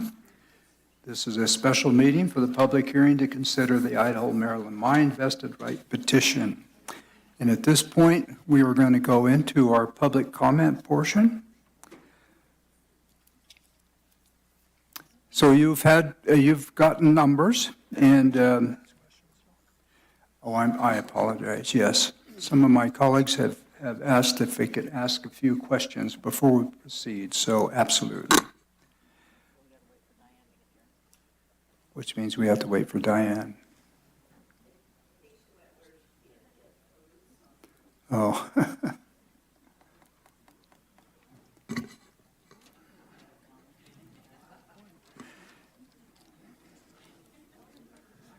This should be fairly brief, so we'll talk about public comment. Those of you that have your numbers, it'll be the first 1 through 10. We're going to have you line up in the back of the room. And those that have had numbers that are higher up, we'll call you. We'll let you know when those folks are to come in and line up also. Just a reminder that each speaker will have up to 3 minutes to provide comment.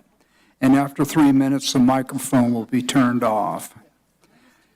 Please focus your comments on history and or law related to a vested rights determination, and I think you've been able to see that from the presentations that have been made today. So please keep it to the legal portion or the history. And again, please do not clap or talk over each other, and we want to make sure that our closed captioning system, we do have people in multiple rooms here, so that they'll be able to hear what is going on. So,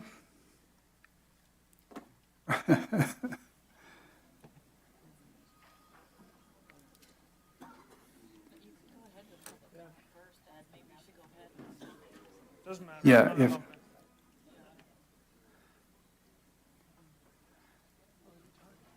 Kid, if it's all right, we can proceed with public comment. We can ask questions.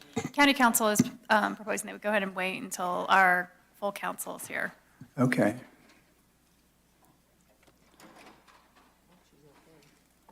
Yeah.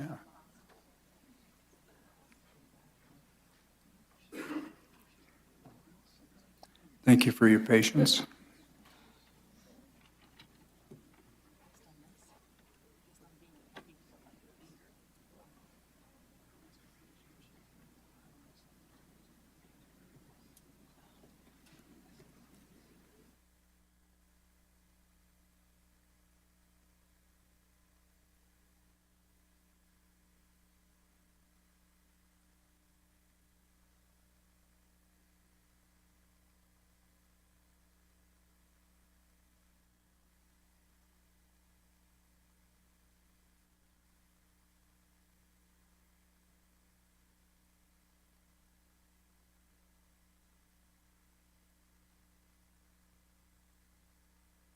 There she be.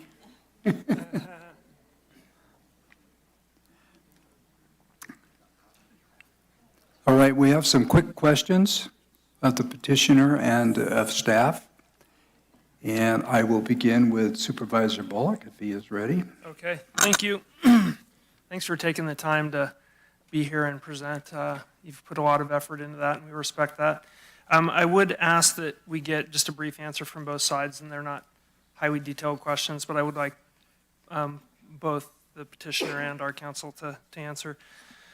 The one question specifically versus collectively, and the Hanson brothers case tries to answer this question for us, but the time of cessation is not the only factor, but it is one of many. Am I interpreting that correctly? Thank you.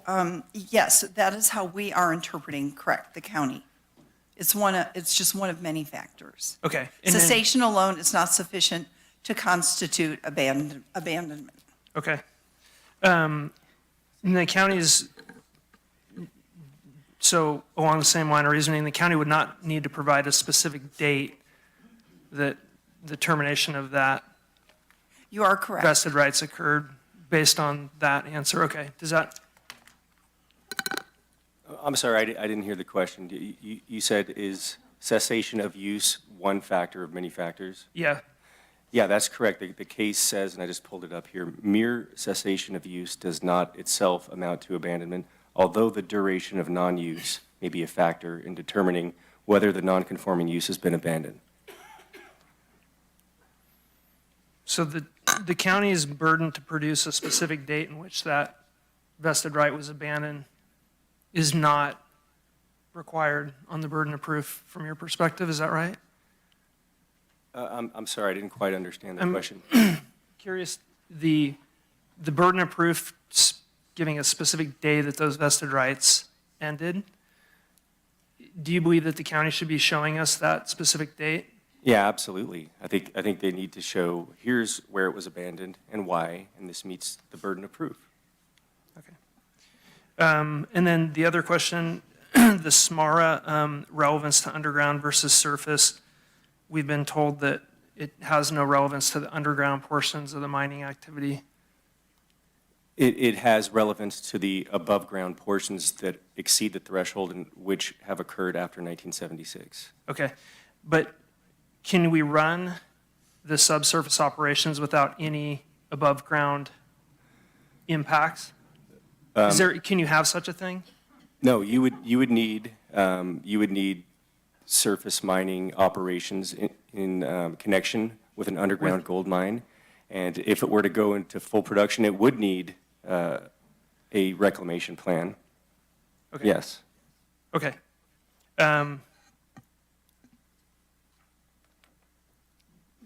Just one more quick question. The corner parcel that's 330 feet by 660 feet, where the silo, the improvements are there in the corner, has that also been reconveyed and sold multiple times for different land uses, or has that always been contained as is the corner parcel being utilized strictly for mining purposes?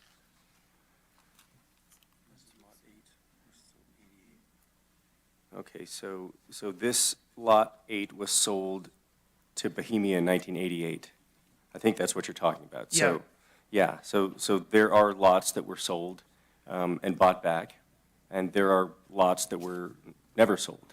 And the core lots, that's the easiest chain of title, the lot 6 and 7, because they were never sold. Other lots were sold and reacquired, but for those, we've argued that abandonment did not occur.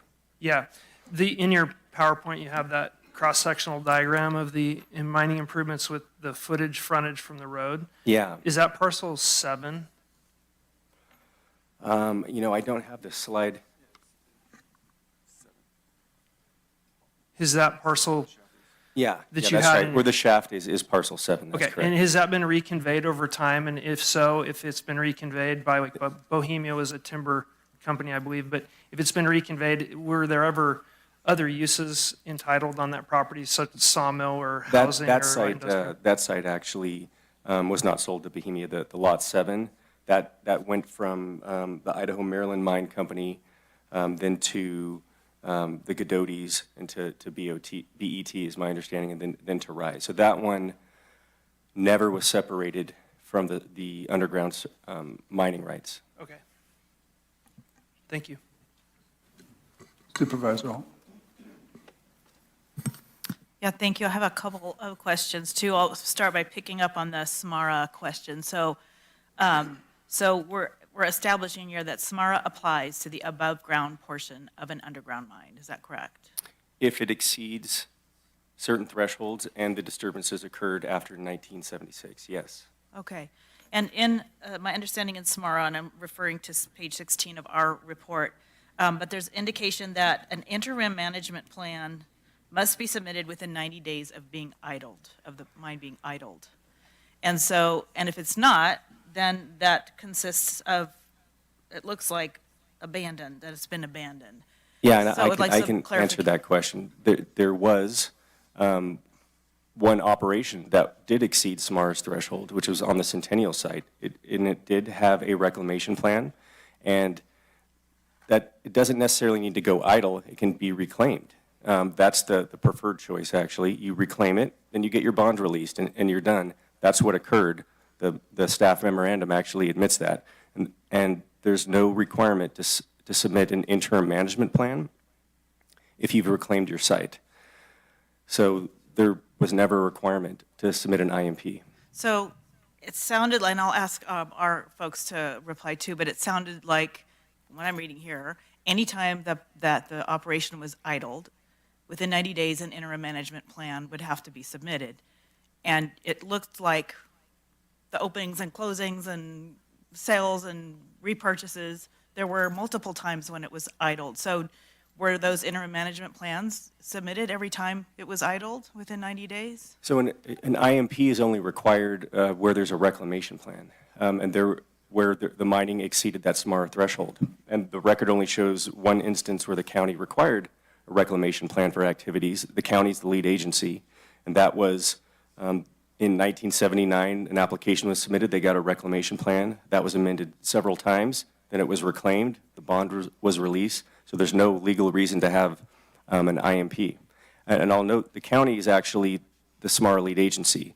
So if, in fact, there was a violation of SMARA and an IMP should have been filed, the county is the one that would have those records. They would be the enforcement agency. So for the staff report to say, well, you didn't get an IMP when the burden's on the county to show abandonment, it's odd because they have the burden of proof and they're the lead agency for SMARA. They should have an NOV, an enforcement action record. There is no such record submitted in evidence, I believe, because there was no violation. There was no need for an IMP. So I wonder if you could, my concern is the multiple times it looks like in their time frame that it looks like the mine itself, not the sawmills and others, was actually idled. Correct, and their response was focusing on the activity on the Centennial property, I believe,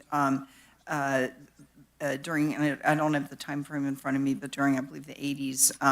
And so our point was that if the entire gold mining operation was idle at the, once that statute had been enacted, SMART had been enacted, and the county statute requiring that interim management plan, that is when such a thing should have been submitted. And we don't have any record of it having been submitted. Was a notice of violation issued? No, but we still have no record of it having been submitted. Okay. Then going back to sort of the vested rights, and I'm struggling with all the information and figuring out at one point is there no vested rights, and then at some point there is a vested right, and that area in between is partly what we're arguing about or discussing here. And so I just want to clarify the over 50%. You said that we need to, there needs to be a preponderance of evidence over 50% to indicate that, probably not saying it right, that there is a vested right. Is that correct? Yes. And where is that cited, that 50%? You know, that's been provided in our petition. I don't know that off the top of my head, unfortunately, but I'd be happy to come back and bring you that citation if that's helpful. And do you have anything to add to that? Well, we're not aware of a case that specifically cites a percentage that they've identified, and so we're not aware of that case. Okay. But that's unclear. And then, so staying on this vested rights piece, so you've made a forceful case suggesting that the vested rights existed, and you spent a lot of time on the mineral rights. Not the only thing you talked about, but you spent some time on that.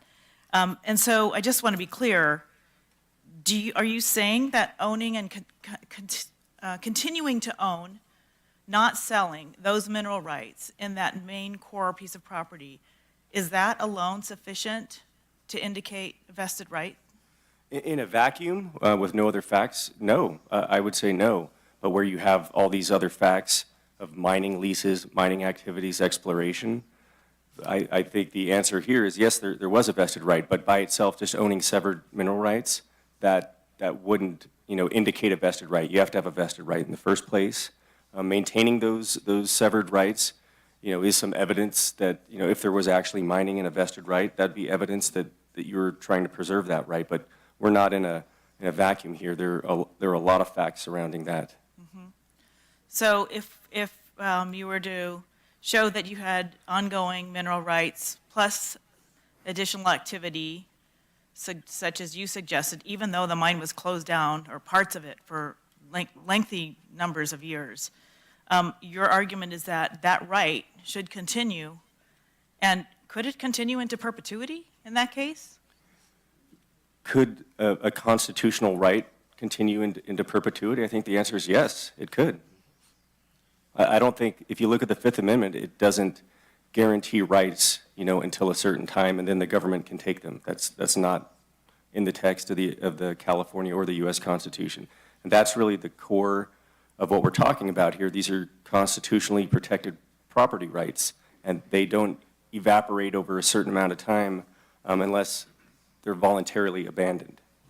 Could I ask one quick question? So, yeah, I just want to hear you say that very clearly. A business that owns a vested right, whether they're surrounded by a neighborhood or the world changes or the economy changes or the business is sold multiple times, regardless, you believe or you read the law or the rights to say that that vested right, once achieved, could continue in perpetuity forever. Yes. I mean, there's ways that counties can purchase the property. That happens all the time, where a county or a city will purchase property to redevelop it and do different things with it. But just taking property, that violates the Constitution. So there's a law in place to show intent to abandon and abandonment, which would then end those vested rights. And we have a law in place to allow that to happen. But that would have to happen for that vested right in perpetuity to be ended? Well, it's not like a statute. It's case law from the California Supreme Court interpreting the U.S. and California constitutions, which say that the government cannot take away a property right like this unless there has been abandonment, which for a surface, for a mining operation, it's this two-factor test under Hansen. Okay. Supervisor Hall, I'd like to see these questions be clarification questions. We'll have plenty of time. Okay, I'm almost to done. get Okay. okay. Thank you. Briefly. Yeah. Just, I think that might be the last one, if you just wanted to add anything on that. Well, what I would add is we're talking about a vested mining right here, and that right, if there was a vested right to mine, it could continue unless abandonment were shown, or unless I would think the lead agency would find a reason pursuant to public health, safety, and welfare to somehow alter that right. But generally speaking, that right would continue unless it's abandoned. Okay. Can I ask one more? This will be shorter. If you do it quickly, okay. I think we're going to have time for this. Okay, I'll wait on the last one then. Is it important, Harvey? Yeah. Okay. Very quick, very important. Both of the reports talk a lot about mining activities, but can you just summarize the top three in very plain terms for us? A mining activity, that would be rock crushing and digging and blasting and hauling, and just what are the top three characteristics of an operational mine we should look for when we talk about mining activity specifically? What would that include? I'm not sure I follow where you're going with that. Yeah, I'm just asking if you had an active operational, continuously operating mine, what are the top three activities you're going to see? Is it going to be, okay, we're crushing rock, we're hauling material away? I mean, what are those operational type of activities that we keep talking about mining activity, but we've also heard about dewatering, core drilling, hauling. I mean, just tell me the top three. Well, just from a 20,000-foot level, and That's it's what I different want. Depending upon the type of material, whether it's a gold or talc or whatever For this it is. particular gold mine. There would be excavation, right? Okay, digging, blasting, whatever's processing. required. Okay. Excavation, right? There could be exploration as well, but this is after exploration. There would be excavation, there would be processing, Okay. and there would be selling. Okay, Because got why it. else would you be Excavation, removing it processing, if and you're not sale. selling it or using it Does somehow? that resonate with you as being pretty significant Well, I mean, activities? I know what you're getting at. I think it depends on the mine, the specific type of mine, and it depends on what phase it is, in the market. If it's in a phase in the market where it's not economic to be selling, then you should be doing exploration. You see that prior to vesting in the history of this mine. They were looking for new, ledges of ore and moving stockpiles, crushing rock, in down economic cycles. Leasing, those sorts of things are what you would see in these sort of cycles. But I'm just saying it depends on the phase that the mine is in. If it's a great time to sell gold. You would think that at that point it would be gearing up and trying to get it back in operation, which I think is what you see now. Okay, thank you. You okay, Lisa? Okay. All right, then we're going to go on into public comment. And I think we know the procedure now. And I will say that there may be some situations where a question might be asked, and we won't be answering those questions at this time, although we'll try to keep track of them. And at the end of public comment, we'll try to respond to them as best we can.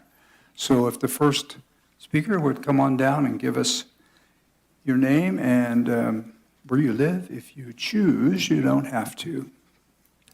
Thank you. My name is Jody Sweet. My family is one of the oldest in this county back to the 1850s, 1860s. My great-grandfather owned a mine down by Lake of the Pines, and a lot of my relatives worked in the Idaho, Maryland, and the Empire. One of my grandfather's brothers was killed over a mining dispute, and it's in the county records at the Cyril Libraries. I have 3 questions for the county. Number 1, there was a book called McBoyle's Gold. I don't know if the county has supplied you with that, and I don't know if council's read it. I don't know if Catherine's read it. But in that book, it explains what McBoyle did in the war. One of the fascinating things is that he tried to have his mine turn into strategic mine, meaning tungsten, chromium, all kinds of stuff. The funny thing about that book is he had a very major guest, and that guy was Harry Truman, came to his ranch down here. Now, I don't know why if counties or staff has not divulged that to you, but I would suggest that you read his book because you'll learn a lot more information on the mine. My second question is about vested rights. I believe the county went through this with Newmont. Back in 1975, the state bought some land on top for $1.2 million. To this day, I believe Newmont maintains rights to go back down there. I believe they have 55 acres, and they also have special counsel. And they're part of what they call a strategic, meaning that military or government has the rights. For example, as council has not mentioned, the reason that silo has stayed up, I believe, is because the DOD wants it. If they want to go down and get those minerals, they have access to it. So this is another, I don't know, maybe Megan can confirm on federal rights, but strategic rights probably trump. That is pretty much an interesting thing. My last question to the council is, does Nevada County own mineral rights or vested rights on their property? The reason I ask that is because crushed rock was brought up. You own the Nevada County Air Park, and that was all on a lot of the tailings from the Idaho, Maryland. That rock, as some of these guys will tell you, there's more gold in there, and that's why they sold that rock, to crush it to get more gold out of it. I don't know if Catherine knows that or where those documents are.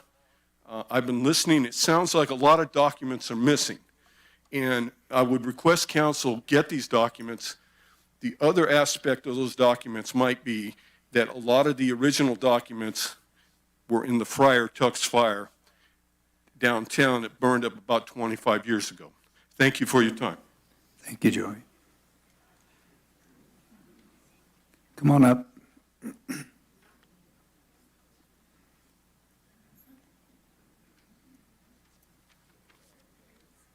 Hello. My name is Lori Oberholzer. I live in Nevada City, District 1, and I've been a city and environmental planner for 41 years. I'm speaking today on behalf of the Community Environmental Advocates Foundation. We hope you've read our legal analysis by Shute, Mahaley, and Weinberger. So we are limiting our public comments today to just a few key points regarding the petition. Rise Gold is asking that we suspend reality and enter into a fantasy land in which we reinterpret history, ignore relevant laws, believe that some injustice is being perpetrated, and claim that there are conspiracies afoot. Add to that Rise's attempts to intimidate and threaten with lawsuits, all of which results in a waste of the county's time and a burden on our community. This petition absolutely should be rejected. The notion that RISE could retain a legal right to resume a non-conforming use that has not been carried out in nearly 70 years is absolutely absurd. Even if a vested right to mine gold existed at some point, that right has long been lost. According to both the 54 zoning ordinance and the current land use code, a vested right is lost if the use is discontinued for just even 1 year. That alone is sufficient to deny vested rights. This is kind of planning 1A, actually. The petition attempts to avoid the obvious conclusion by distorting the law and the facts. Among other things, it wants us to believe that there is no distinction between subsurface mining for gold and quarrying waste rock. And it glosses over volumes of evidence from numerous sources showing that all gold mining operations on the property were abandoned decades ago.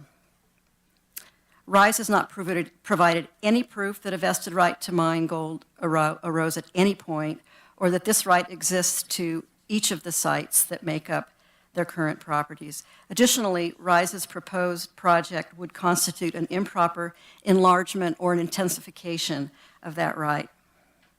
So clearly, any vesting right that was lost shortly after the mine shut down in 1956, and all assets were, well, the vesting right was lost, and all the assets were liquidated, and the mine was shut down in 1956. That is absolutely clear.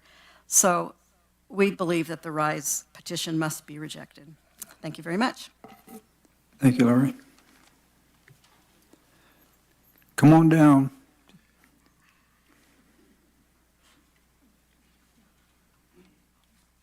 Hello, I'm Josie Crawford, and I'm representing CEA, Community Environmental Advocates today. So, RISE relies heavily on the 1996 California Supreme Court Hanson Brothers case in which vested rights for an aggregate processing business were retained after a period of non-operation. RISE claims that the aggregate processing on the Centennial site in the 80s is a similar case. It is not. The Hanson vested rights issue involved an area of surface hillside quarrying. The key factor in Hanson is whether all of the areas were integral components in the mining operations. In Hanson, because the hillside use was an integral component of the business operations, the Hanson vested right was not lost over that area. Unlike the shutdown and liquidation of the Idaho Maryland mine in 1956, the Hanson business never completely shut down.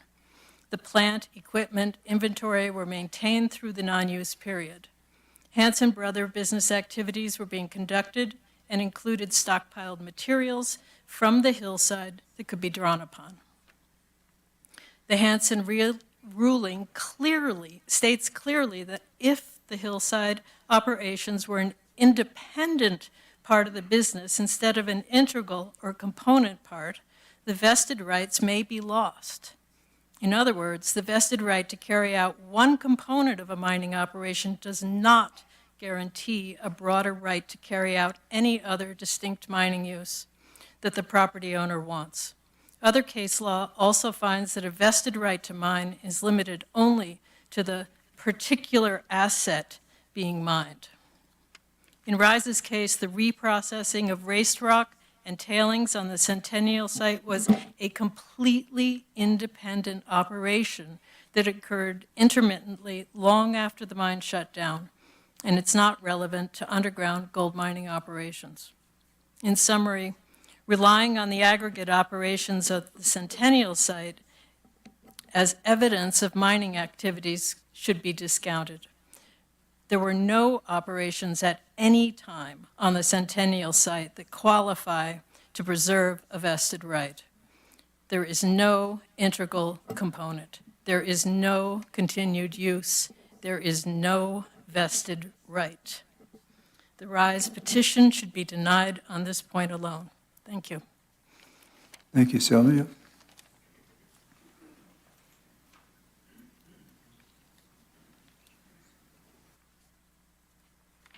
Good afternoon. Thank you for this opportunity to speak with you. My name is Debbie Lind. I live in District 3. I am speaking on behalf of the CEA Foundation. When RISE claims that they own the Idaho Maryland mine, in fact, they only own a fraction of the surface assets of the historical mine. First, RISE does not own any land where the Idaho Maryland site or processing facilities were located in 1950. They were east of Centennial Drive. Second, RISE doesn't own the round hole access shaft, which means they have to build a new access shaft. Third, the 37-acre New Brunswick site is the closest thing that RISE now owns to anything that was a key element of the mine in the 1950s. But no original surface structures exist anywhere except the concrete remains of the old silo. A fourth site, now known as the Centennial site, was called the Idaho Maryland Mine in the 1950s and was comprised of 93 acres. RISE now owns 56 of the original acres, which were used almost entirely to deposit tailings and waste rock from the mine. Surface rock crushing in the 1970s is not underground gold mining, and, as just mentioned, does not qualify for vested rights. Thus, RISE only owns one of the 3 key sites used to operate the mine in 1954, plus a chunk of the Centennial tailings dump, which at the Planning Commission hearing, they claimed they don't need and don't intend to use. They don't have the right to get it both ways. The 82-acre sawmill site was always used as a sawmill. No gold mining has taken place on that property.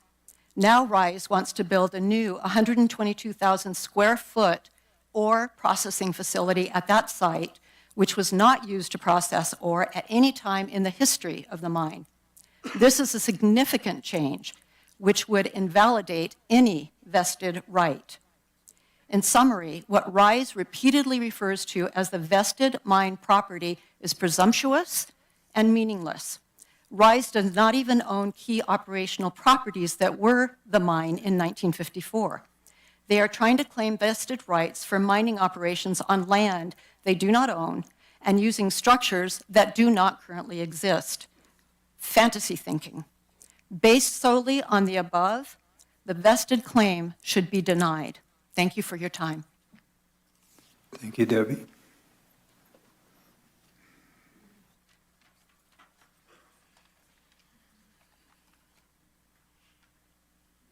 Good afternoon. My name is Christy Hubbard. I live in District 3, and I'm speaking on behalf of CEA Foundation today. If they ever existed, any vested rights on the Idaho Maryland mine were lost shortly after 1956.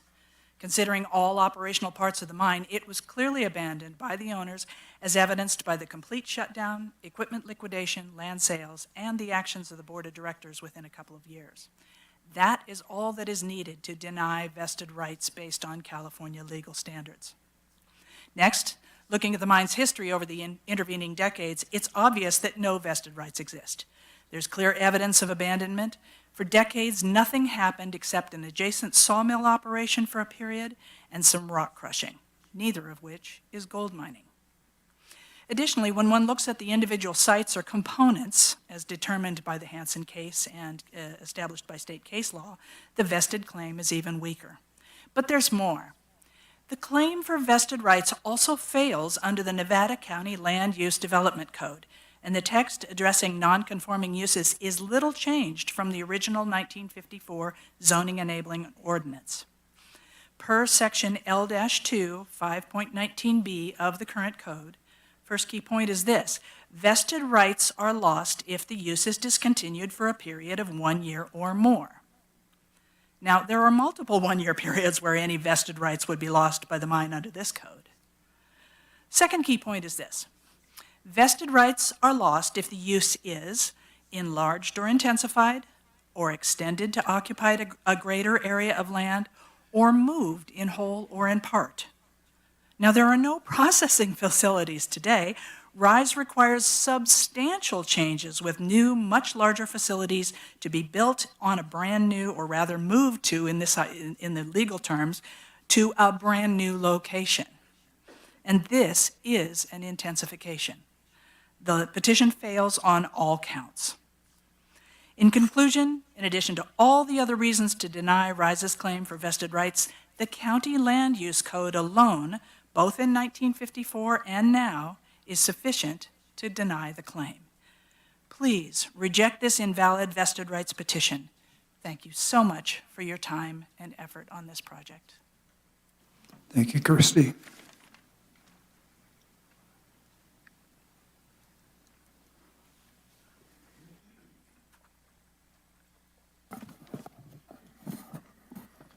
Good afternoon, Ralph Silberstein, CEA Foundation. If one looks at what could be included in a vested right for the mine, the evidence of abandonment is very clear. If Rise had a vested right, it certainly couldn't include the ore processing facilities at the Idaho Maryland mine site along Bicentennial Drive. Rise doesn't even own that land, which is east of Centennial.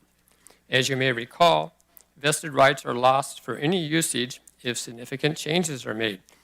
As mentioned, Rise's proposal to build new facilities at new locations wouldn't be possible without a use permit. And vested rights wouldn't include using the round hole access shaft. Rise doesn't own that either. Could Rise build a new access shaft? That's another significant change. A water treatment plant? A significant new change. Engineering fill pile in Brunswick? A significant change. The list goes on. The fact of the matter is, when we consider abandonment, just the act of demolishing all the structures and selling the land and selling the mineral rights makes clear that all the components of the mine from 1954 were abandoned.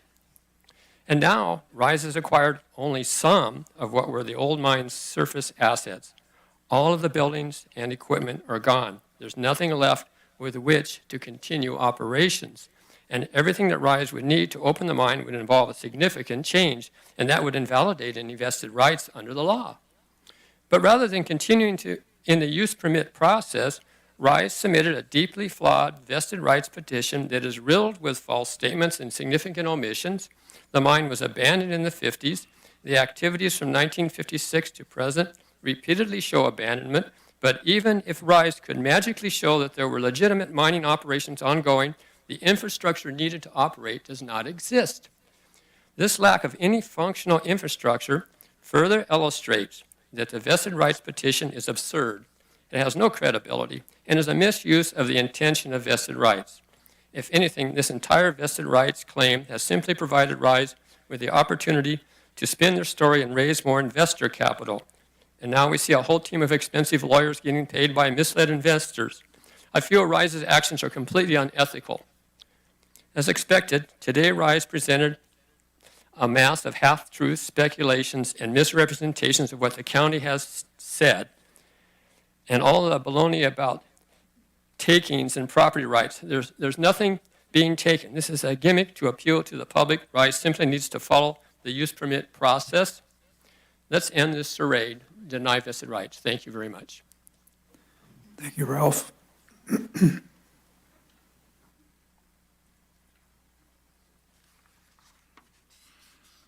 Hi, I'm Jim Bear, and appreciate the chance to talk today.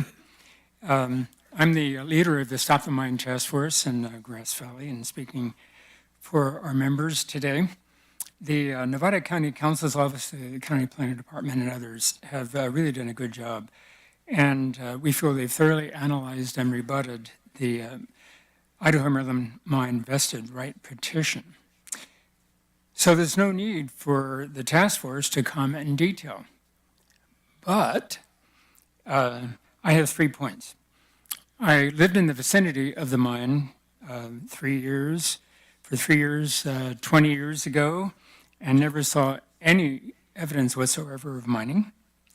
I also know that local property owners who had no expectation of mining, especially in regard to property value, were in that position because they did not see any evidence that that mine could ever reopen. Number 2, the task force observes, based on a scientific interest in patterns, a pattern of misrepresentation, distortion, and false statements in the petition. This calls to question the validity and reliability of the petition and the credibility of its authors. Number 3, in looking at the Stanford Law website on the California Supreme Court resources, I copied out a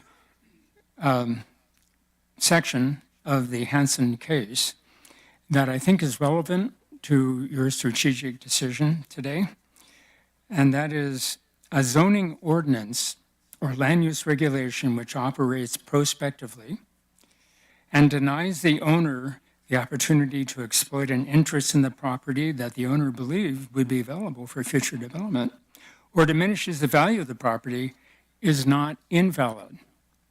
That means that zoning ordinance or land use is valid and does not bring about a compensable taking unless all beneficial use of the property is denied.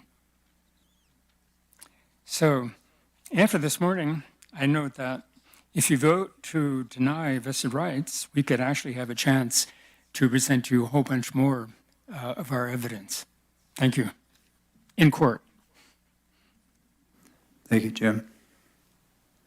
Chair Schofield and members of the public, we're ready for commenters 11 through 20 to also line up in the back of the chambers.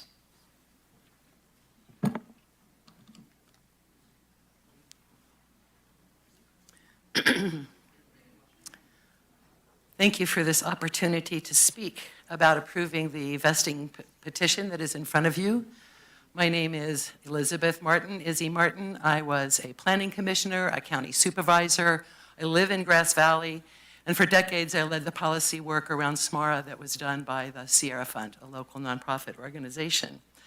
So I have 30 years of experience on these issues, and on this site alone, I have reviewed the last several applications with great detail. The first time when Emperor Gold came on, I was on the Nevada County Planning Commission, reviewed the paperwork, spoke to their very well-represented client with their attorneys and their development folks. Eventually that permit was pulled.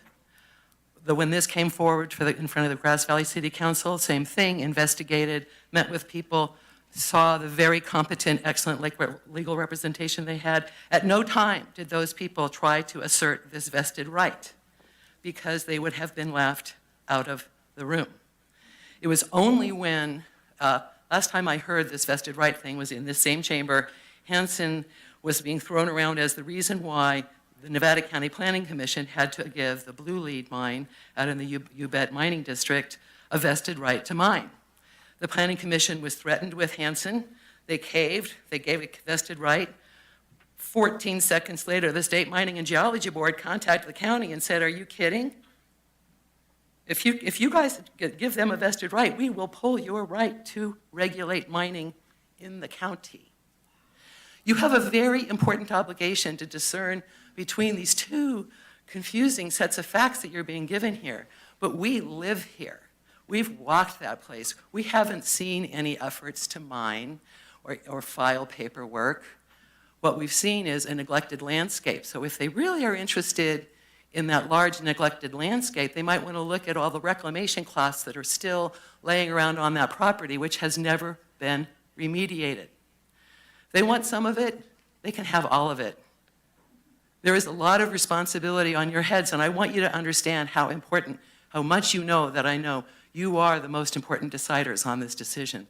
If you agree with the petition, that moves forward in a certain way, likely in front of the State Mining and Geology Board. If you agree with the community that stands here together, that will send a signal to the mining industry. Don't try this. Don't try this in Nevada County. I think the strongest signal you could send would be a unanimous decision against this petition. Thank you again for this opportunity to share my experience with this council. Thank you, Izzy.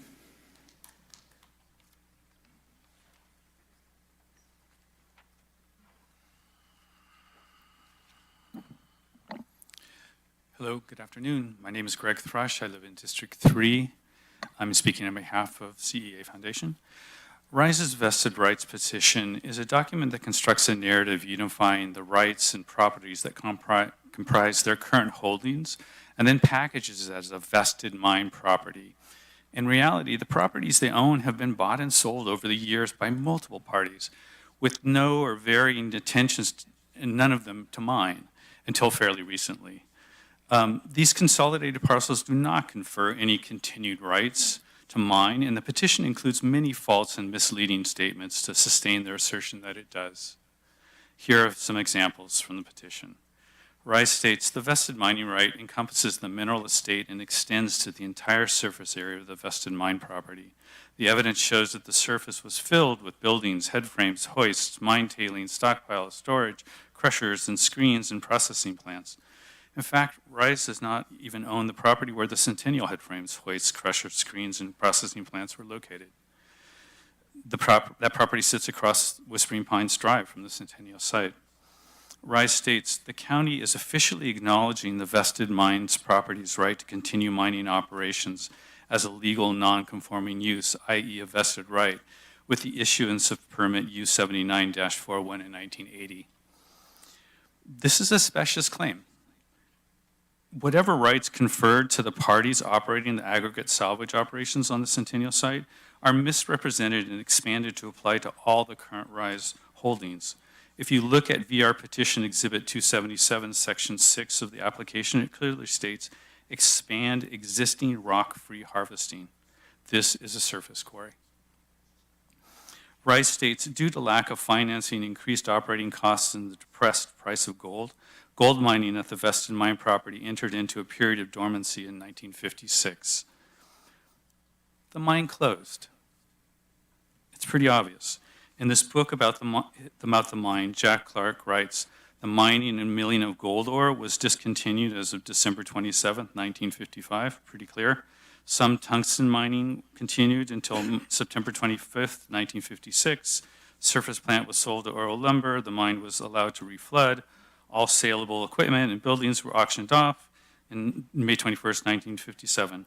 The collection of Rise's current surface and mineral holdings, which they claim as a unified vested rights property, is actually a fabrication of disparate activities by multiple owners on separate properties over distinct periods of time. This effort to make a claim for vested rights is not supported by the record or history. Thank you. Thank you.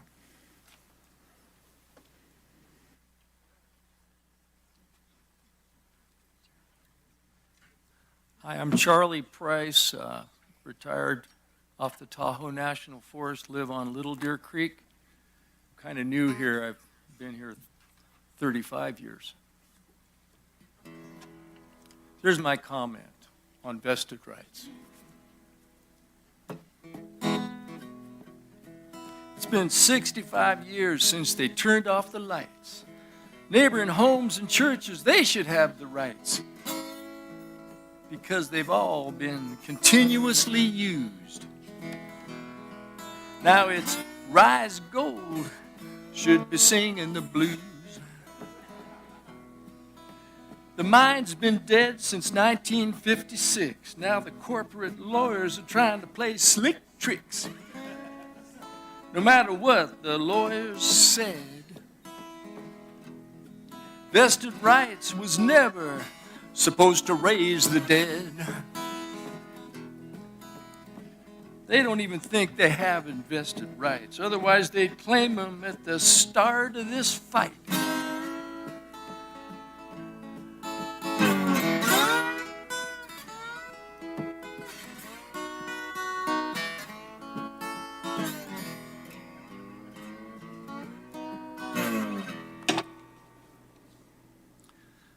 I'd like to use a little bit of time I have left over. I would personally chip in $100, and I speak for thousands of other people in the county, which would also pony up for a special fund to defend any suit that gets used against us. And I'm sure there's a lot of musicians that would play a lot of benefits if Rise Gold was to sue the county. Thank you. Thank you, Charlie. Thank you for the entertainment. Try to keep your comments on track, please. Thank you. Good afternoon, Mark Johnson, District 4. My friend purchased an antique rifle a while back. It was a Sharps, manufactured in Philadelphia in 1862. It was first used to kill Confederate soldiers, and then was carried west in 1866. In the Great Plains of Nebraska and Wyoming, this weapon slayed scores of bison, our national mammal, mainly in sport and bloodlust. Arriving in California in September of '66, this weapon procured the meat and skins of dozens of our state mammal, Ursus arctos californicus, the grizzly bear. Upon reception of this weapon and the procurement of .52 caliber ammunition, my friend traveled east to the Great Plains. He searched for days until he spotted a large bull bison, guarding over a harem of 6 cows with calves. There he exited his vehicle, weapon and ammo in hand. At a range of 150 yards, he proceeded to slaughter each and every animal. He was successful in his right of bloodlust, and he was also arrested and charged with numerous felonies, and then in a court of law convicted on each charge. His lawyer argued before the judge that since it was legal to kill bison anywhere, anytime in Nebraska when this gun traveled west, and since there were no such laws that demanded that a hunting license must be in possession at the time this gun traveled west, he did not have to possess any license whatsoever, abide by any rules, and all restrictions were invalid. The judge disagreed. My friend served 3 years in the Nebraska State Pen. Upon release, he returned to a large California city, weapon and ammo in hand, undaunted. He traveled to the city zoo where he scaled numerous fences surreptitiously, weapon and ammo in hand. Locating the display of grizzly bears from Montana, my friend shot and killed every grizzly in the exhibit. Arrested again for the same charges he was convicted of in Nebraska and numerous other felonies imposed by California's Attorney General, he was remanded into custody to await trial. A different lawyer for the defense again argued before a jury that since there were no restrictions against killing anything in California, including grizzly bears at a time when its original owner hunted grizzlies long ago, no restrictions applied to his client, including the requirement to possess a hunting license. Convicted on all counts by the jury, my friend now resides in San Quentin. I visited him a while ago. We discussed the case and also how Rise was attempting to destroy his hometown with historical claims and bogus vested rights. At the conclusion of my allotted 30-minute visit, he told me through the metal mesh screen that separated us to give these words of advice to Rise. Quote, 2 different states, same charges, same convictions. Get your toxic mining company out of Grass Valley now. The citizens know your promises of ecological equity and claims of economic prosperity are nothing more than a huge pile of steaming bovine feces. No mine. Thank you. Thank you, Ross. Keep your comments to the legality or the history, please. Hello, my name is Larry Engel. I live on 3 acres in a home right above the Wolf Creek. I'm in the impact zone, and I have filed 8 objections with more than 2,000 pages against the mine. I did that because, in effect, I had the same idea that Rise seems to have had versus the staff report. I went through every exhibit. I rebutted every exhibit. I went through their cases. I not only rebutted their cases, but I actually brought in a number of other cases that I'm going to mention quickly if I have it before I run out of time. What I wanted to do today, I can't do because there was too much misinformation in what Rise presented. So I've got to correct what they said instead of presenting the affirmative case, which I really hope you will consider in those objections that I filed. You aren't being biased, by the way. Don't be afraid of these people. They aren't the only ones with constitutional rights. Every person that lives in a home above the mine or around that mine, the underground mine, the 85 acres, has our own constitutional rights and our legal rights and our property rights. And our property rights beat theirs. Our constitutional rights beat theirs, and our legal rights beat theirs. But they treat this like it's a 2-party dispute. It's not a 2-party dispute, it's a multiple-party dispute. And there's several thousand people that live above and around that mine who have every bit as much right, constitutional, legal, and property, as Rise does. And they've totally ignored us. And there's been no response at all on any of the major objections by any of the parties around the mine. They treat it like it's just a question of beating the staff. That doesn't do it. They have to beat us, and they're not going to. The key thing to remember in this is that the groundwater that they're dewatering 24/7, 365 for 80 years is owned by the surface owners. Read the city of Barstow, read Pasadena, there's a whole long list of water rights cases. They never cite a single case that says their vested rights, whatever they may be, if any, which they're not, beats our water rights.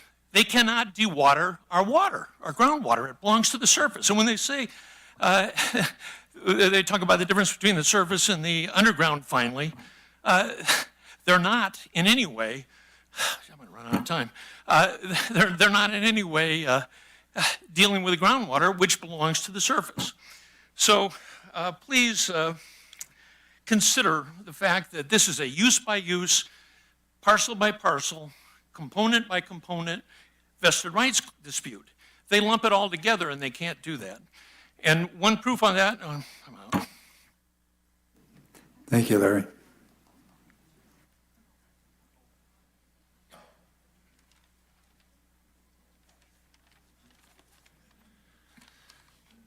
My name is David Watkinson. I represent M Gold Mining Corporation and its predecessor, Emperor Gold, who are referenced in the staff report multiple times.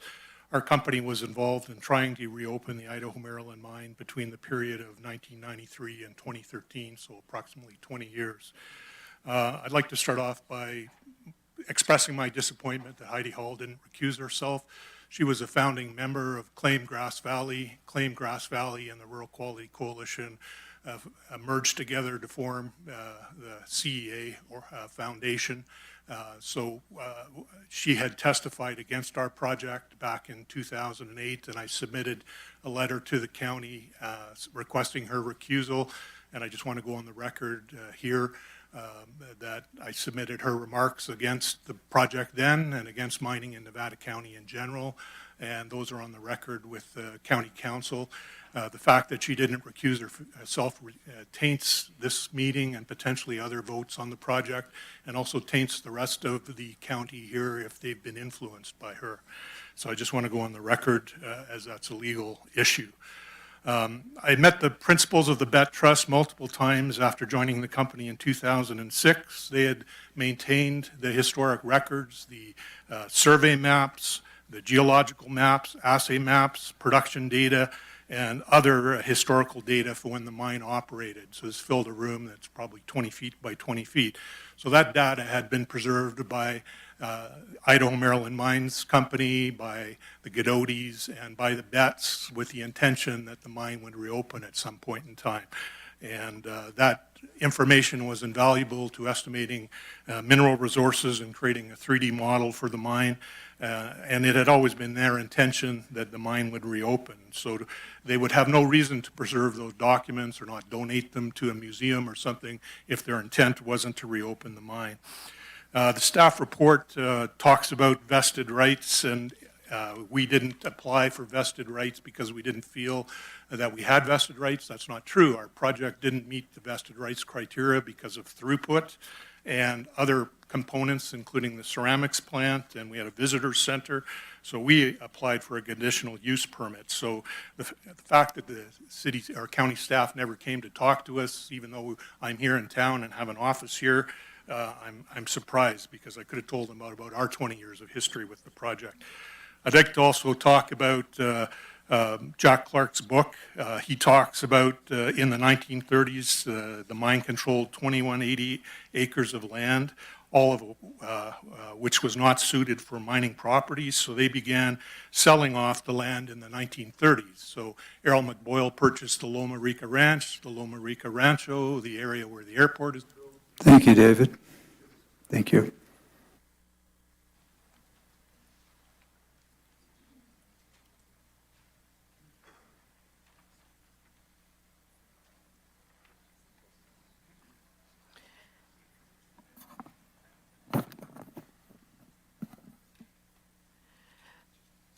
Supervisors, my name is Pat Nelson, and I'm a resident in District 4. I appreciate the opportunity to provide comments on the Rise Gold Vested Rights petition. I am familiar with the mine and its history because of holding the Director of Environmental Affairs position for the M Gold Idaho Maryland Mine Project between 2004 and 2011. I was responsible for preparing the permit applications to reopen the mine that were submitted to the City of Grass Valley for their CEQA process. I was also the point of contact for environmental and M-Gold-sponsored community outreach programs that rendered a lot of positive comments and support for that mine project. During my tenure, I had the opportunity to become familiar with the successor property owners to McBoyle and the Godoties, the Bet Trust. The mine properties, comprising approximately 250 acres that are now in Rise Gold ownership, have federally patented mine claims that were established in 1922. Because the successor property owners to McBoyle and themselves were neither mine operators nor engineers, the properties were periodically leased after his passing in 1949 to explore and develop minerals processes referred to as mine operations. The county has stated in the staff report that mining operations occurred on the Idaho Maryland mine after '54 when it adopted Ordinance 196, which established land use planning policies. What the county staff report omitted was the mine's operators prior to 1954 is evidence that the mine had established vested rights for operating a federally patented mine claim.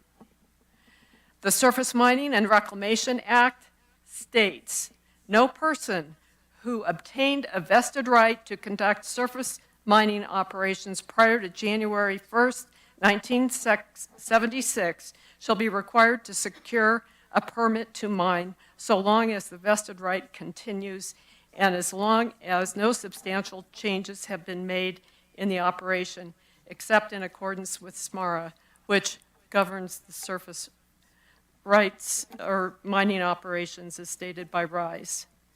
Although there were modifications to the operations in ownership, there were mining operations in the MRZ2A zone for precious and other mines, including construction aggregate. Thank you, Pat.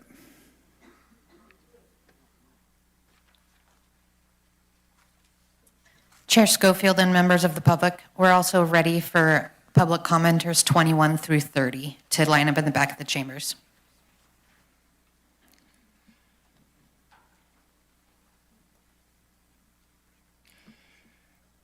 Chair Ed Schofield. My name is Michael James Taylor. I live in District 1. I'm running for Supervisor of District 1, and I'm a personal and property rights advocate.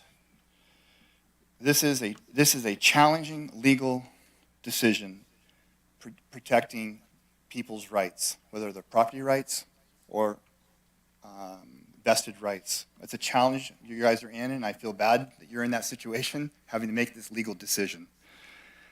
I did write you a letter, copied it to the clerk of the board, as well as Kit Elliott, and I asked some specific questions to be answered, and I understand you don't have to respond. But I also brought up that Heidi should disqualify herself, that she was in a situation acting as a representative of an environmentalist group as well as on the State Water Board. I think that disqualifies her from being able to make a decision today. As well as I brought up a concern with the assumption of vested rights by giving a permit to Rise Gold to even do exploratory drilling. I think that the vested rights should have been dealt with then, and by dealing with it then, we wouldn't be in the situation we're in now that's going to end up costing the county hundreds of thousands of dollars, probably in legal fees, if not already, defending themselves moving forward from this position. I think the time to have addressed vested rights was in 2017. And then there was some people have brought up that they have water rights under their ground. And I think that NID should have been brought into this equation to talk about water rights and who really has the water rights below the ground.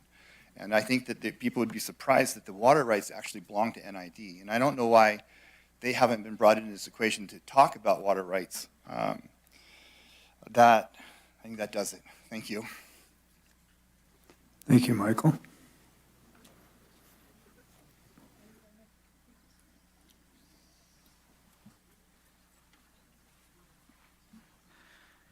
Hello, my name's Grady Wilson. I'm a resident of Grass Valley. I live on Ridge Road. I worked for M-Gold when they were in their permitting process. I worked in the geology department, and one of my jobs was to go through the old historic maps and digitize those into a computer model. So I had like 3 years of doing that, where I was studying these maps every day. I looked at every map, and there was hundreds of them. And I read the notes that the geologists and the mining engineers wrote on those maps. And one thing that's apparent to me was when they shut that mine down, they weren't planning on shutting it down forever. That was supposed to be just a temporary shutdown. And you can tell because they put dates on their drill holes when they'd make discoveries and new veins and new deposits. They'd find stuff and they'd write it down on the map. And when they shut the mine down, they didn't cap it off with concrete. They put a steel plate over it with a lock on it that they could open that lock and then have access to the mine. It took a little while, but finally somebody decided that maybe it would be worth coming up with the money, dewatering this mine and getting back down in there to these deposits that those guys worked so hard to discover. One of my other jobs there was I worked in a drilling program. And there was 12 different geologists working on that drilling program. And all 12 of them were under the impression that they were working on trying to open a mine that had been shut down for a period of time, but wasn't abandoned. Nobody thought it was abandoned. And none of us had that belief when we were working there. The first time I worked for the chief geologist was in '94. He hired me to take water samples and soil samples and rock samples and tailing samples all over the property and find these areas that might be contaminated and find areas that needed to be cleaned up and find areas where there might have been gold that had been missed. And Marion Godoti, she found one of those areas that gold had been missed. She found it in the mine dump when they were doing that rock project. They uncovered there was an ore car load of ore in there that was high grade that had been hidden in there over some time earlier. And one of the residents in Grass Valley knew where it was, and when he saw there was a caterpillar out there working in that area, he went and got Marion Godoti and told her about it, and they found it. And I believe she might have given him some of the gold, but she profited. So I believe Marion Godoti would be in favor of this project. I think she supports. Thank you, Grady.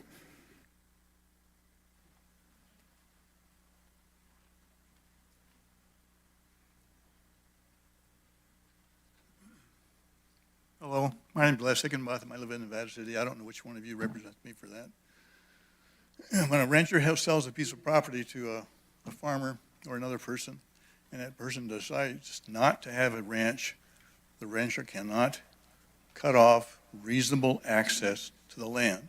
The farmer will farm as long as it's reasonably profitable to him. When it cannot, he will stop. He will sell off his equipment to stay viable. You have a mine underground with the same thing. You cannot restrict reasonable access to it once it's been established. The property has always been owned by someone, and the title has been transferred to someone because there's value there. If you are going to be able to determine that value, you can't, the market does. So therefore, it will stay idle until the value comes back up to be able to make it work. So consequently, the access has a vested right at the time of purchase and at the time of establishment of the business. That's it. Thank you. Thank you.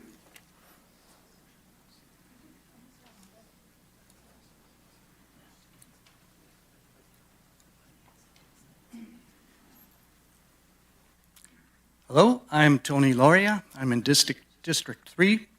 I'm speaking on behalf of my community and the thousands of residents that value the vested rights to our current quality of life. Thousands more than lived here during the mining era. I've heard undeniable, excellent legal analysis that proves to me this application should be denied due to the abandonment since 1950s. I'm here to add actual personal observation testimony as an eyewitness to the lack of mining activity at the site over the years. We moved a mile away from the Idaho Maryland mine in 1991, and I drove by there every day for 32 years, going to work, taking my kids somewhere.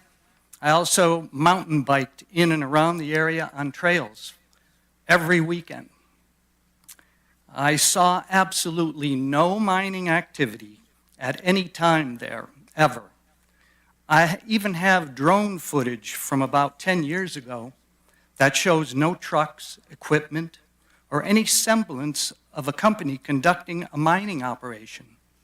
Just quiet land, no exploration, no excavating, no one thinking about mining there again. Close to 70 years of that. I urge you to follow the recommendation of staff and unanimously deny this application. We've wasted so much time and money fighting the obvious. I could go on and on about the impacts of our anxiety and mental anguish during this process, but suffice to say, thank you. You're appreciated, and hope you'll do the right thing. Thank you, Tony.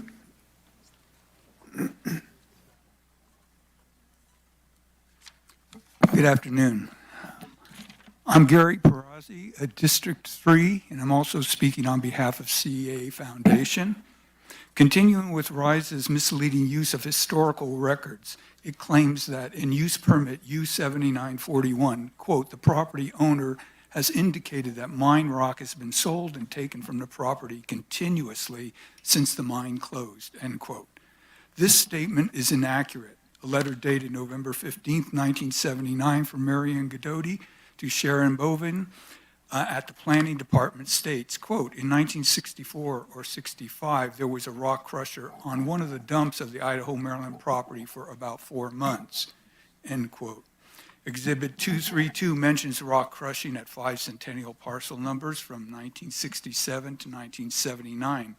It confirms no activity between 1957, when the mine closed, and 1967, except a sawmill with lumber selling to other customers. RISE construes removing mine tailings from the Centennial site for limited periods of time as ongoing gold mining, which it was not. The petition states, use permit U-7941 was granted the following year in 1980, and at that time the county confirmed the mine's operation as an existing non-conforming use, otherwise known as vested rights, end quote. But in fact, this permit did not recognize a vested right. There is no reference to a claim or petition for vested rights in any of the U-7941 documentation or the later associated use permits. In this instance, the existing non-conforming use did not equal a vested right. The permit simply acknowledged that removal of the materials had been happening without a permit and rectified that. Also, Rice's petition makes repeated use of Jack Clark's book, Gold and Quartz, about the history of the Idaho, Maryland mine to support its assertion that Rice has vested rights. Rice includes almost all of the book as Appendix C in the vested rights petition, but they leave out the last pages which relate to the mine closure, where Jack Clark writes, quote, all gold mining operations in the Grass Valley mining ceased in July of '56, and beginning in May 21st, 1957, everything was liquidated in a 2-day auction, end quote.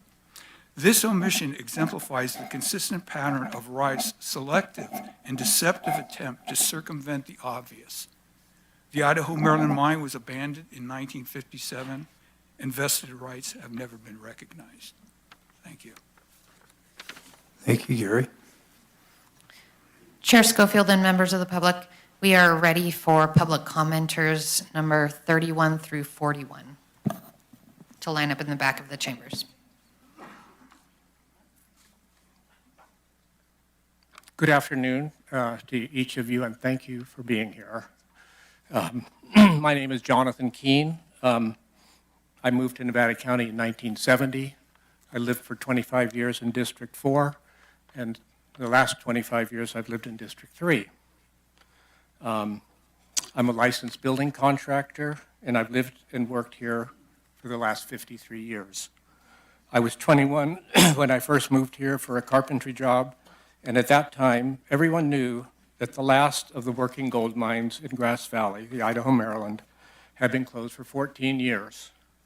Workers were laid off, the equipment was sold, the underground tunnels were abandoned and flooded, and the property was purchased by new owners with new plans. The biggest industry when I moved here was logging and lumbering. Construction became a big part of our local economy. A cultural renaissance was beginning, followed by high-tech companies, tourism, and a growing appreciation of the county as a wonderful place to raise a family and retire. But working in the local construction industry since 1970, I've had plenty of opportunity to see firsthand most activity that occurred on the two parcels that are in question here today. In the 70s, 80s, and 90s, the Brunswick site was the home of the Bohemia sawmill. The Centennial site was also the home of a sawmill operated by Hap Warnke. In those decades, both sites had large piles of logs and active sawmills. As a contractor, I visited all of the local mills in the area to purchase lumber for my clients, from Clarence Sage's Jippo operation on the San Juan Ridge, Bill Treloar's Cedar Mill on Moonshine Road, John Casey's Sierra Mountain Mill in Celestial Valley, now reincarnated as Casey Wood Lumber here in town, and Kubich Lumber, still in operation off Rough and Ready Highway. On the Centennial site, Hap Warnke eventually turned his mill over to his daughter Karen. She became well known for her careful custom milling of incense cedar for the local and the Lake Tahoe market. I was a frequent customer. I've read a good part of Rise Gold's claim to vested mining rights on these two parcels, and I can tell you that since 1970 at least, I could visit either of these sites and come away with some nice lumber, but never an ounce of gold. Thank you very much. Thank you, John.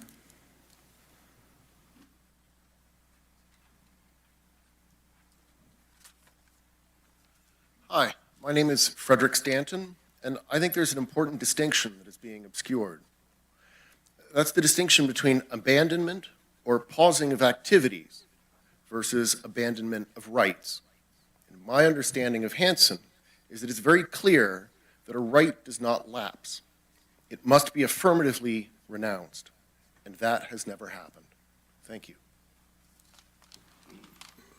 Thank you, Frederick. Hi, I'm Mike Shea. I live in Cedar Ridge. The Brunswick property is directly behind my house, and I've lived there since 2009. So, I can hear anything that's going on back there, basically. I've driven by that site thousands of times. I have never seen any mining activities taking place.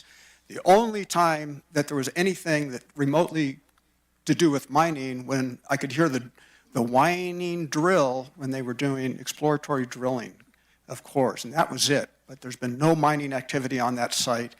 I don't know why they would think that you would believe that there was. Thank you. Thank you, Mike.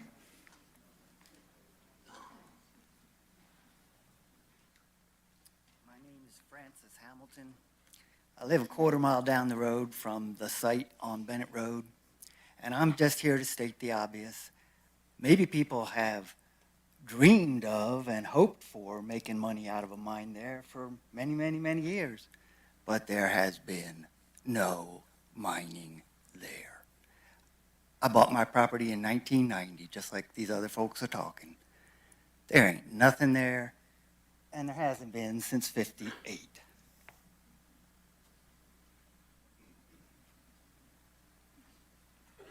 Thank you, Francis.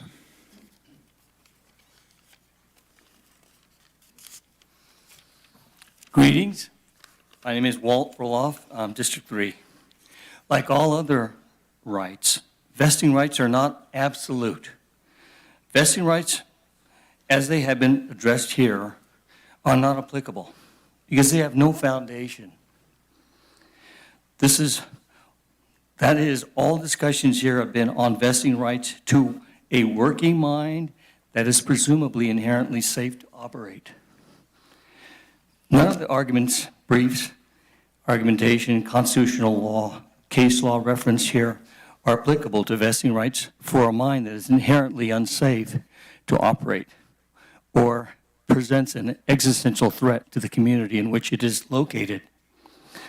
What is not disputed is that Idaho Maryland Mine is riddled with earthquake fault lines running through the property. Presumably flooding and dewatering the faults will resume if the mine goes operationally based on vested rights. So what's the significance of an earthquake fault line running through a repeatedly flooding and dewatering working mine?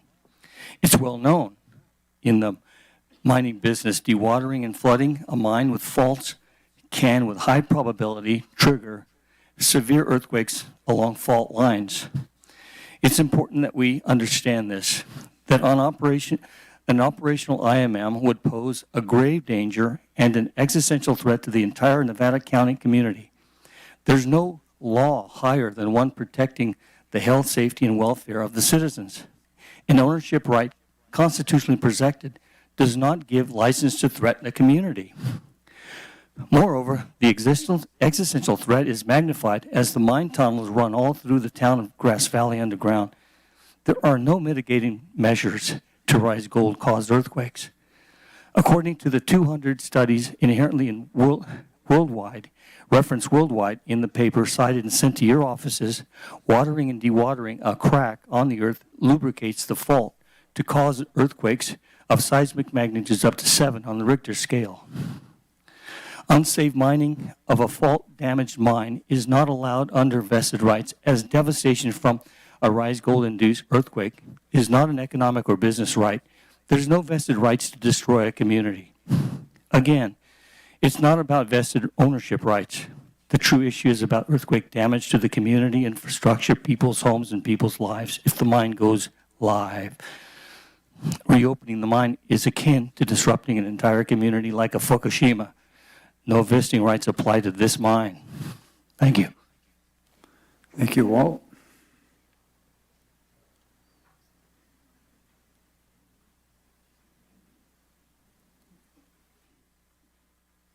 Hello, my name is Cedar Amadeo. I'm born and raised in and around Nevada City.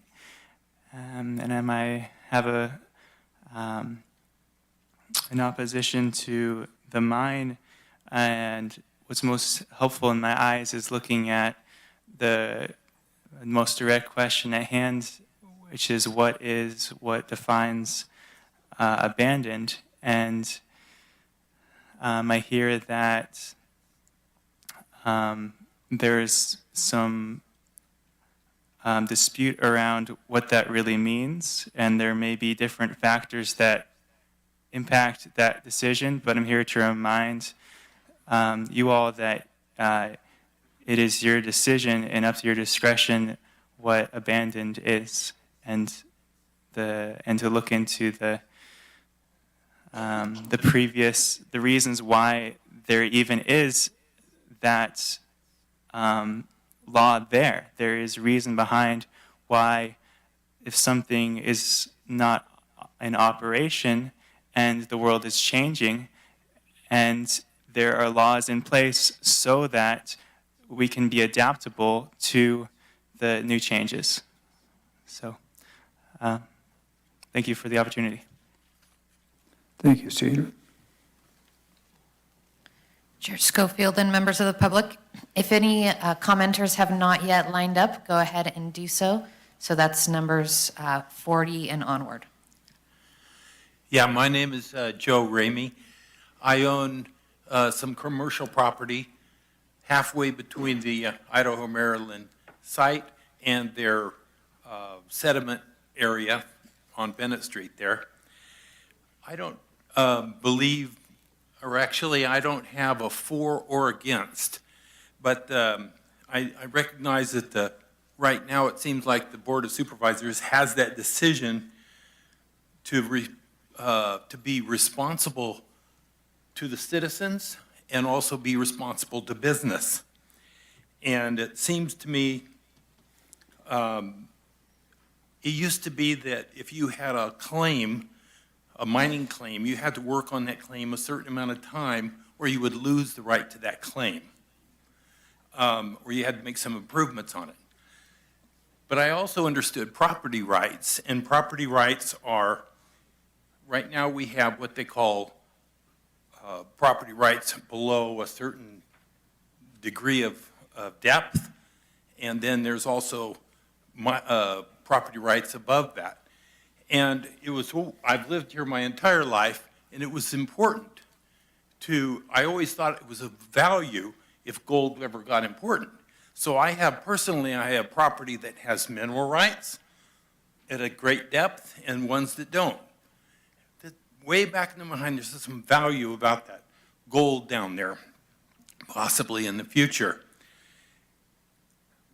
But I recognize that if this operation were to go forward, my rights my water rights, especially because I have a well on my property, should be protected. And I didn't see in the rules that businesses who were cut off from water would be supplied with drinking water. And I would really like, if they decide that these property rights and the right to mine in Nevada County are upheld, that I believe my rights to have my water replenished should be at the cost. Now I know that Hanson Brothers down Greenhorn Road got rights by the county to mine gravel and everything. And every ton of gravel they came out of that quarry, they would give a certain percentage or a certain amount, dollars or whatever, to help improve that road that went down to Greenhorn on Ubet Road. And I really think that if there's any rights given to this corporation, that any mitigation. Thank you, Joe.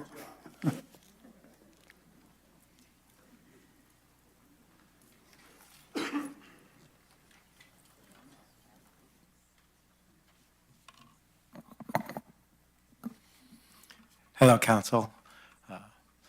My name is Rob Katzenstein. I'm a resident of downtown Grass Valley and a small business owner operating on Loma Rica Drive by the airport. The operation of the mine would directly affect my commute and my business, so I'm very concerned. Anyway, I wanted to speak to a couple of points that were raised. The first being the plaintiff's counsel seemed to be pointing to the Hanson Brothers petition, and I feel that this is a completely different scenario, it being surface mining, crushing of gravel versus dewatering and underground mining. This was petitioned by a local company with local references, long-standing members of the community, which Rise Gold is not. It's a Canadian corporation, is my understanding.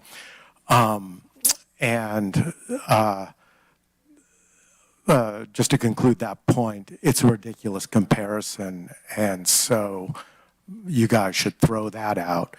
And then there's the whole question of the lumber operation, which Jonathan pointed out and another couple of people have pointed out, and I'd like to know whether Bohemia Lumber and the Warnicki family did operate lumber and therefore did not pursue mining, and so there was no continuous operation there. That seems to be a contested point among the parties here. So please investigate that. And then, just to reiterate the point that several people have made, there's property owners' vested rights. When I bought my house in 2004, I thought of this community as a beautiful former gold mining community, but I did not buy it with the intention of vibrations from explosives, hundreds of truckloads a day of material driving down the roads and polluting our air. So I think vested rights of property owners is a very, very important right. Thank you for the time to speak, and I hope you guys deliberate carefully. Thanks. Thank you, Rob.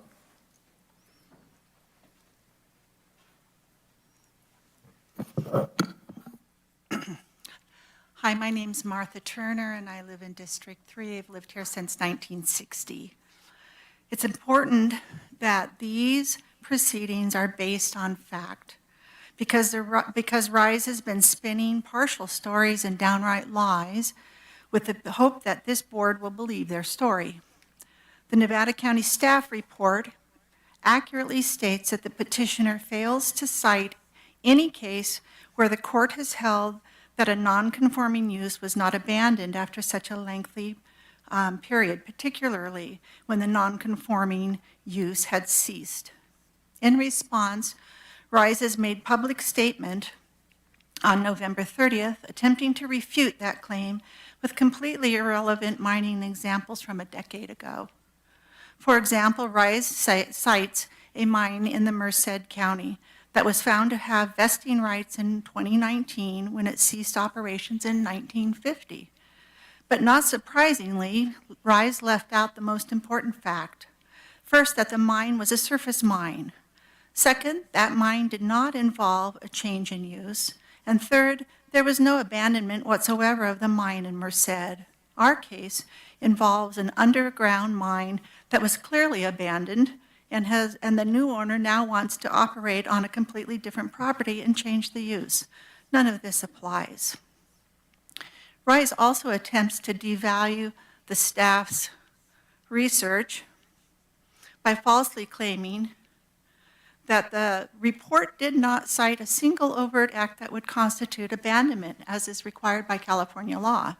This is not only false, but highlights RISE's willingness to ignore basic facts and misrepresent the truth. The staff report actually addresses the overt act issue with 4 full pages of legal analysis, including case citations and examples of overt acts of abandonment on the part of RISE's predecessors. Sadly, this is more accurately reflects RISE's lies and spins in an attempt to further mislead more investors and raise funds to hire fancy lawyers from DC. This new group of East Coast attorneys are all too happy to jump on the bandwagon of lies and misrepresentations and attempt to scare the county into submission and plenty of billable hours. Please don't be fooled by these litigation tactics that are only the weakest attorneys use when they know they have lost on the law and in facts. The petition does not establish vested rights based on half-baked stories and spin. Please rely on the actual law, the actual facts, and your actual constituents when you make your decisions and deny this petition. Thank you. Thank you, Martha.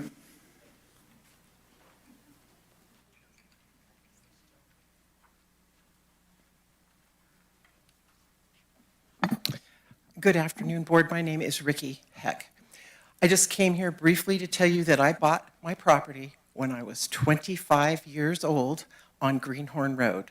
I still live there today. My husband and I raised 5 kids. We went back and forth and around this site probably 3 or 4 times a day, every day, for 42 years. There has never been mining activity there while I have been a resident. There has been the lumber operations that others have spoken to. But I'm here to tell you, there's never been any mining. Don't let them fool you. Thank you. Thank you, Ricky. All right, so it appears that we have, oh, I'm sorry. Hi, my name is also Ricky, and I lived on the San Juan Ridge for 45 years, and my husband just died of mesothelioma, and I'm not going to be able to testify in front of you guys if this goes through today, because they won't need a use permit for me to object to. I just want to let you know that the stuff that comes out of the mines around here is deadly. Thank you. Thank you, Ricky. All right, so I believe our numbered folks are concluded. So with that, I am going to close the public comment portion of this. We're going to take a brief recess, about 10 minutes, and then we'll reconvene. And we'll have summations from both sides.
We'll reconvene this special meeting of the Board of Supervisors of Nevada County. If you'll take your seats.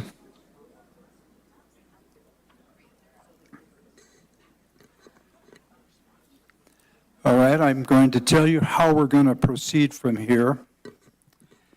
I don't want to disappoint you, but we've done pretty well here today. However, the Board of Supervisors needs some time to really consider this. So what we're going to do today is we're going to have summations by both sides, and then following that, we are going to adjourn until tomorrow. When we come back into session at 9 o'clock tomorrow morning, we'll have board discussion, and then from there, we will make a decision. We hope that that would happen fairly quickly tomorrow. There will be no public comment, but everybody is welcome back. And I'm sorry we can't do it today, but we need to do these things properly. So with that, I'm going to bring this back to county staff. Brian, I'll bring it back to your team at this time.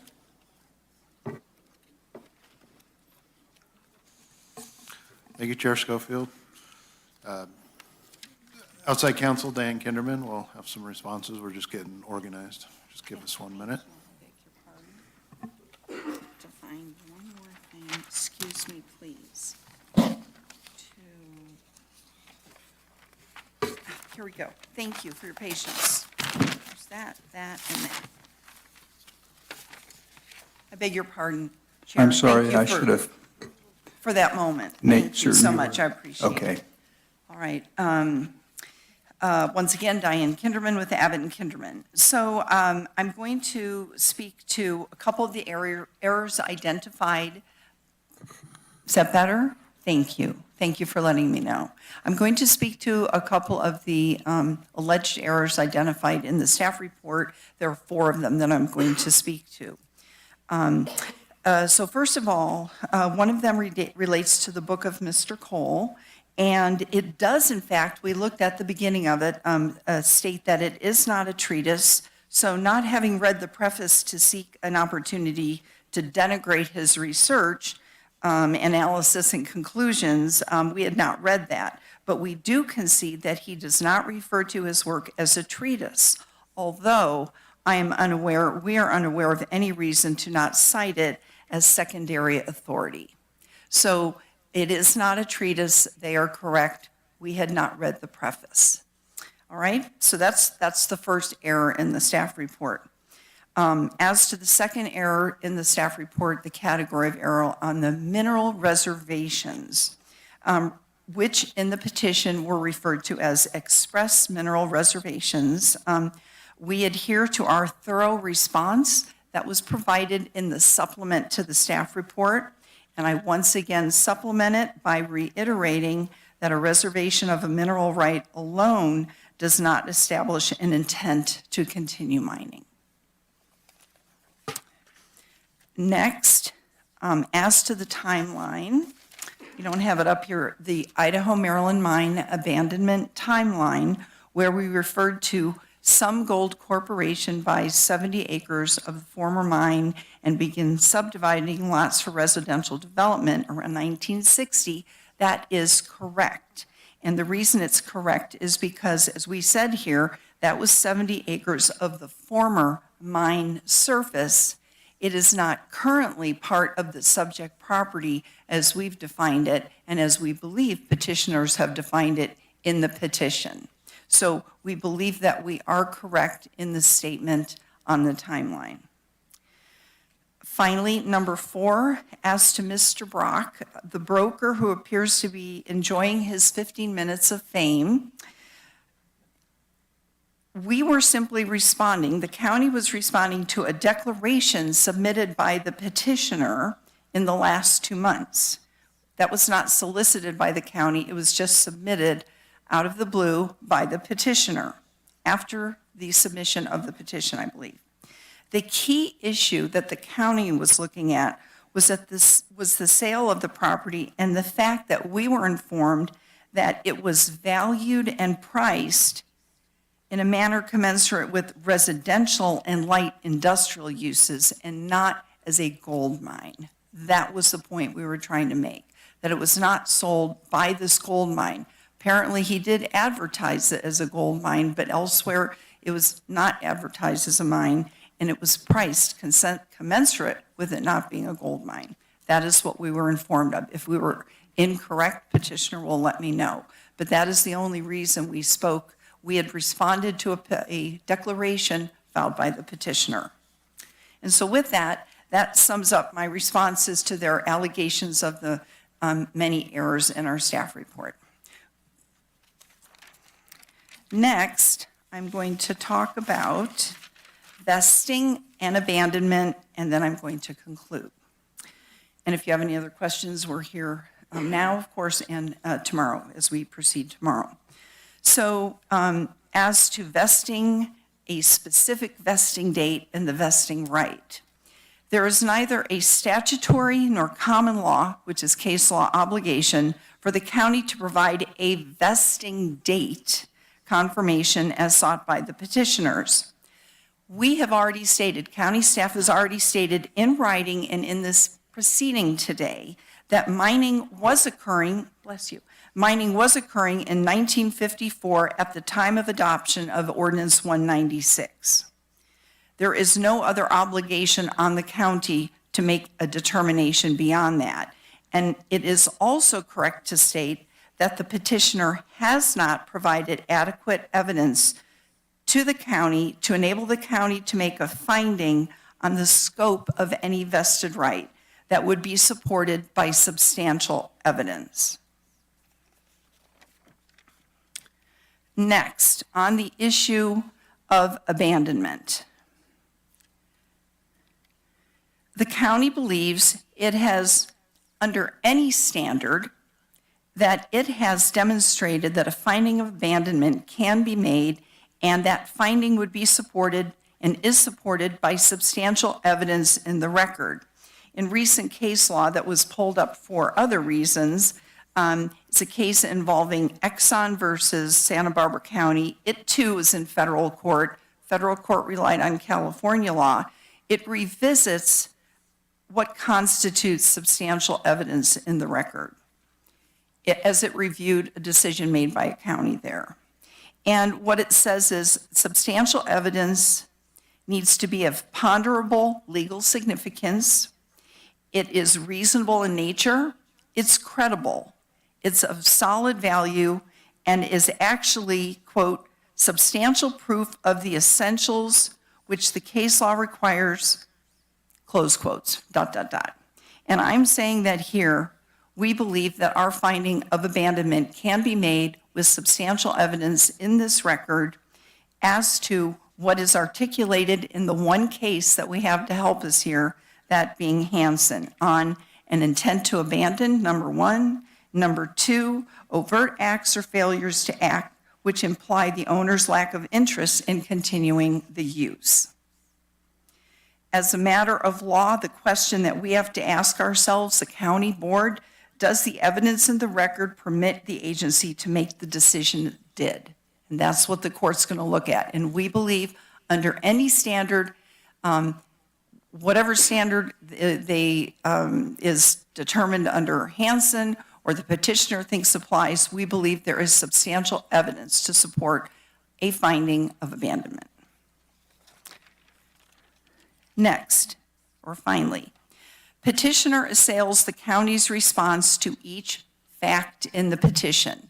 They cite other hearings on vested rights in other communities, stating that nobody has ever responded to a petition for vested rights with such vigor, apparently, and yet the county does have to ensure that there's substantial evidence in the record to support the findings, which is why we walked through each fact to determine, was it correct? Does it support a finding of either a vested right or the lack of a vested right? And that's why we did that. And my penultimate conclusion is this. There clearly is a paucity of case law here. And I believe both the petitioner and the county have endeavored to make decisions based on that one case. And there is some other case law circling around us, but the key case is Hansen, the very case that the county was steeped in years ago. And here we are again. But there is a positive case law, and both sides have endeavored to work through the standards that are provided in that case as applied to this situation. And our ultimate conclusion is this. I ask you to revisit the abandonment timeline and the staff report, all of which detail, once again, that under any standard, the board has substantial evidence in the record to make a finding of abandonment. And that concludes my summary. If you have any questions. Thank you, Diane. You're welcome. No questions at this time. Chris? Chairman Schofield, Supervisors, I'd just like to respond first to some of the statements by County Council. So the secondary source that was cited, Derek Cole, it just says explicitly in that book, do not use this, and I'm paraphrasing, for underground gold mines. And the way he even states that shows he doesn't understand how SMAR applies to underground gold mines. So I think it's an inappropriate source to use in any way in the staff report. So the second point, I think she stated that they pointed to the deed saying that these did not reserve minerals as evidence that reservation of mineral estate alone does not equal a vested right. Well, we've never asserted that, and I believe the way that that fact was used in the staff report was to show, look, Rise's whole story about that this company sold off all the unnecessary property and kept all these mineral rights to where the mine was. I mean, that tells a story. If that's not true, I would agree that's a problem, that our story's not right, but they were incorrect, and they pointed to those deeds and said, they didn't reserve the minerals. This whole story's false. They didn't reserve the core assets of the gold mine. That's how they used that, and that's just a foundation of the staff report and of its conclusion, and it's wrong. The Some Gold 70 acres, that was used also as evidence of abandonment. Keep in mind, all these things are to prove abandonment by clear and convincing evidence, which is a high standard, and they're false. The Some Gold 70 acres, the way it was woven into the staff report, the way I understood it, it was showing, see, this company sold off the property, and it got developed, and Rice is claiming they have a vested right to it. That's not the case. Rice never asserted it had a vested right to the surface area of this 70 acres, which was sold and which was developed with houses. Rice retains the mineral rights, the subsurface mineral rights. That's what we're asserting there. So that's not even relevant, and it was used to try to show abandonment, and that's not correct. As far as Mr. Charles Brock used as a witness, they used his statements to show, see, this thing wasn't even valued as a gold mine when it was sold. That was his statement. And there's contradictory evidence on the record that, in fact, it was sold as a gold mine. It was purchased by a gold company. They looked at the cores. They looked at all the maps and the data about this mine. That's why they purchased it. So the foundation of the conclusion that there was abandonment is full of all these facts that are not correct. I think there's been statements about by any standard. I don't quite understand what that means, and I think that shows the confusion about what the applicable standards are. The applicable standards are preponderance of the evidence for proving a vested right in 1954. The applicable burden of proof for the county showing abandonment is clear and convincing evidence. So it's not by any standard, it's by very precise standards which we've articulated. And just pointing to those other staff reports that we've submitted as evidence, they're different communities, they have the same Constitution, they have the same California Supreme Court, so the same rules apply in Nevada County.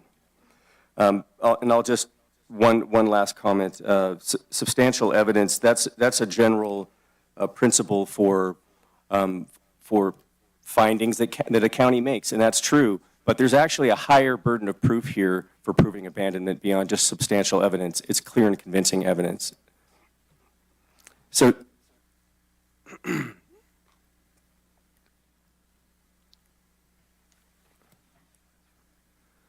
all right, so I just want to finish up here.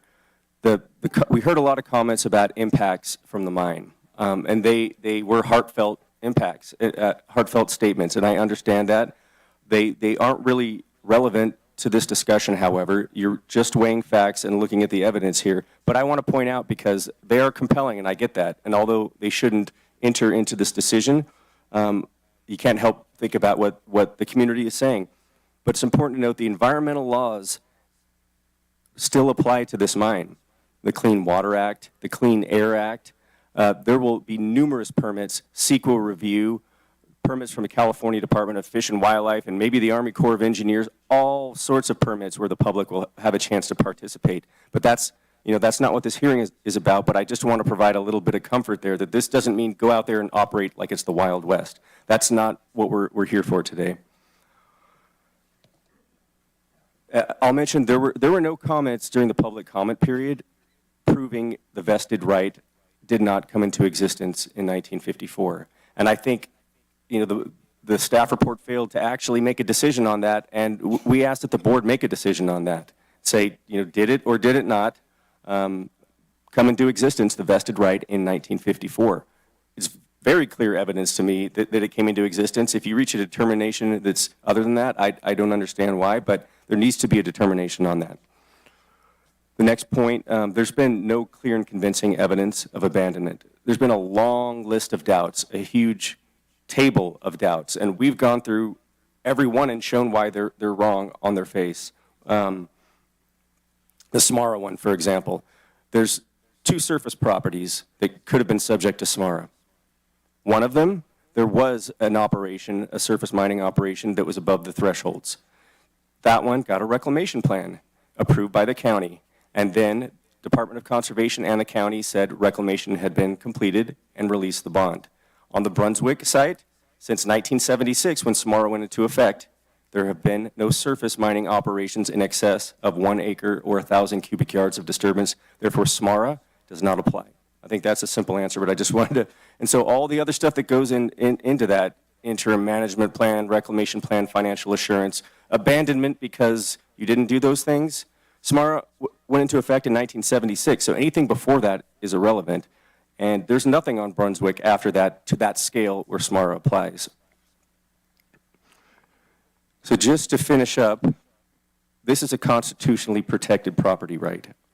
It's not a policy decision. So we ask that you impartially look at the evidence and come to what we believe is the correct decision and find that there is a vested right. It came into existence in 1954, and it has not since been abandoned. I do need to put an objection in on the record, and I understand the reason why, and I do this respectfully, Chair. We're asking, that there's not a continuance, and that if there is a continuance, in fact, that you not discuss with each other or staff. Thank you. Thank you.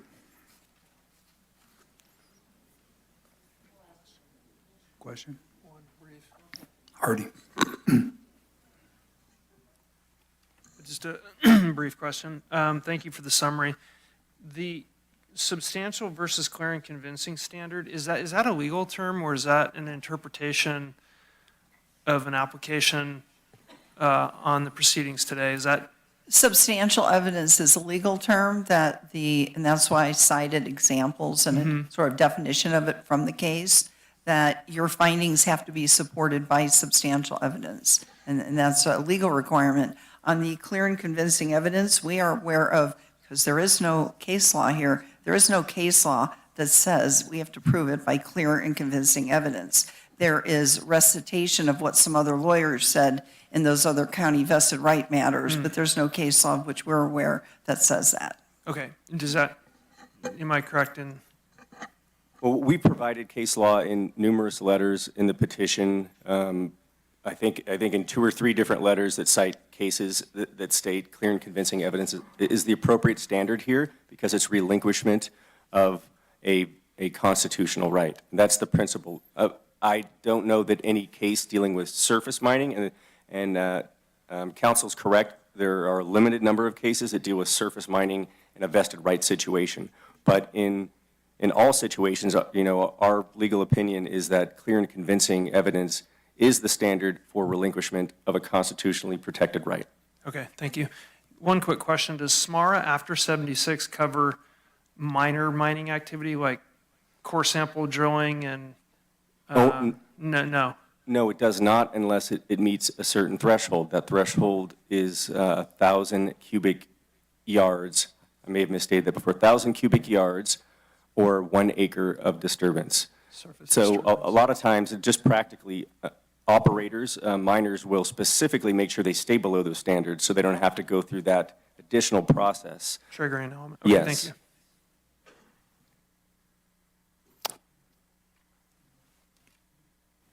Any other questions at this time? No? Okay.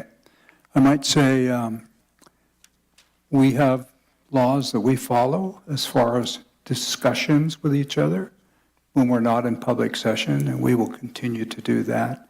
To say that we won't work with staff, I certainly will be talking with our county council on this as we go forward. Okay. Thank you, Chair. Very good. All right. So Chair, I have a yes. question. So, but I'm clear, we can ask questions tomorrow before we move forward. So tonight, as we Oh, formulate yes. some of what we're looking at, we'll have opportunity to do some commenting. Yes, we will and have a full questions. discussion tomorrow at 9. And there will be no public comment, so it should go fairly quickly. Okay? Very good. Brian, Diane? All right. With that,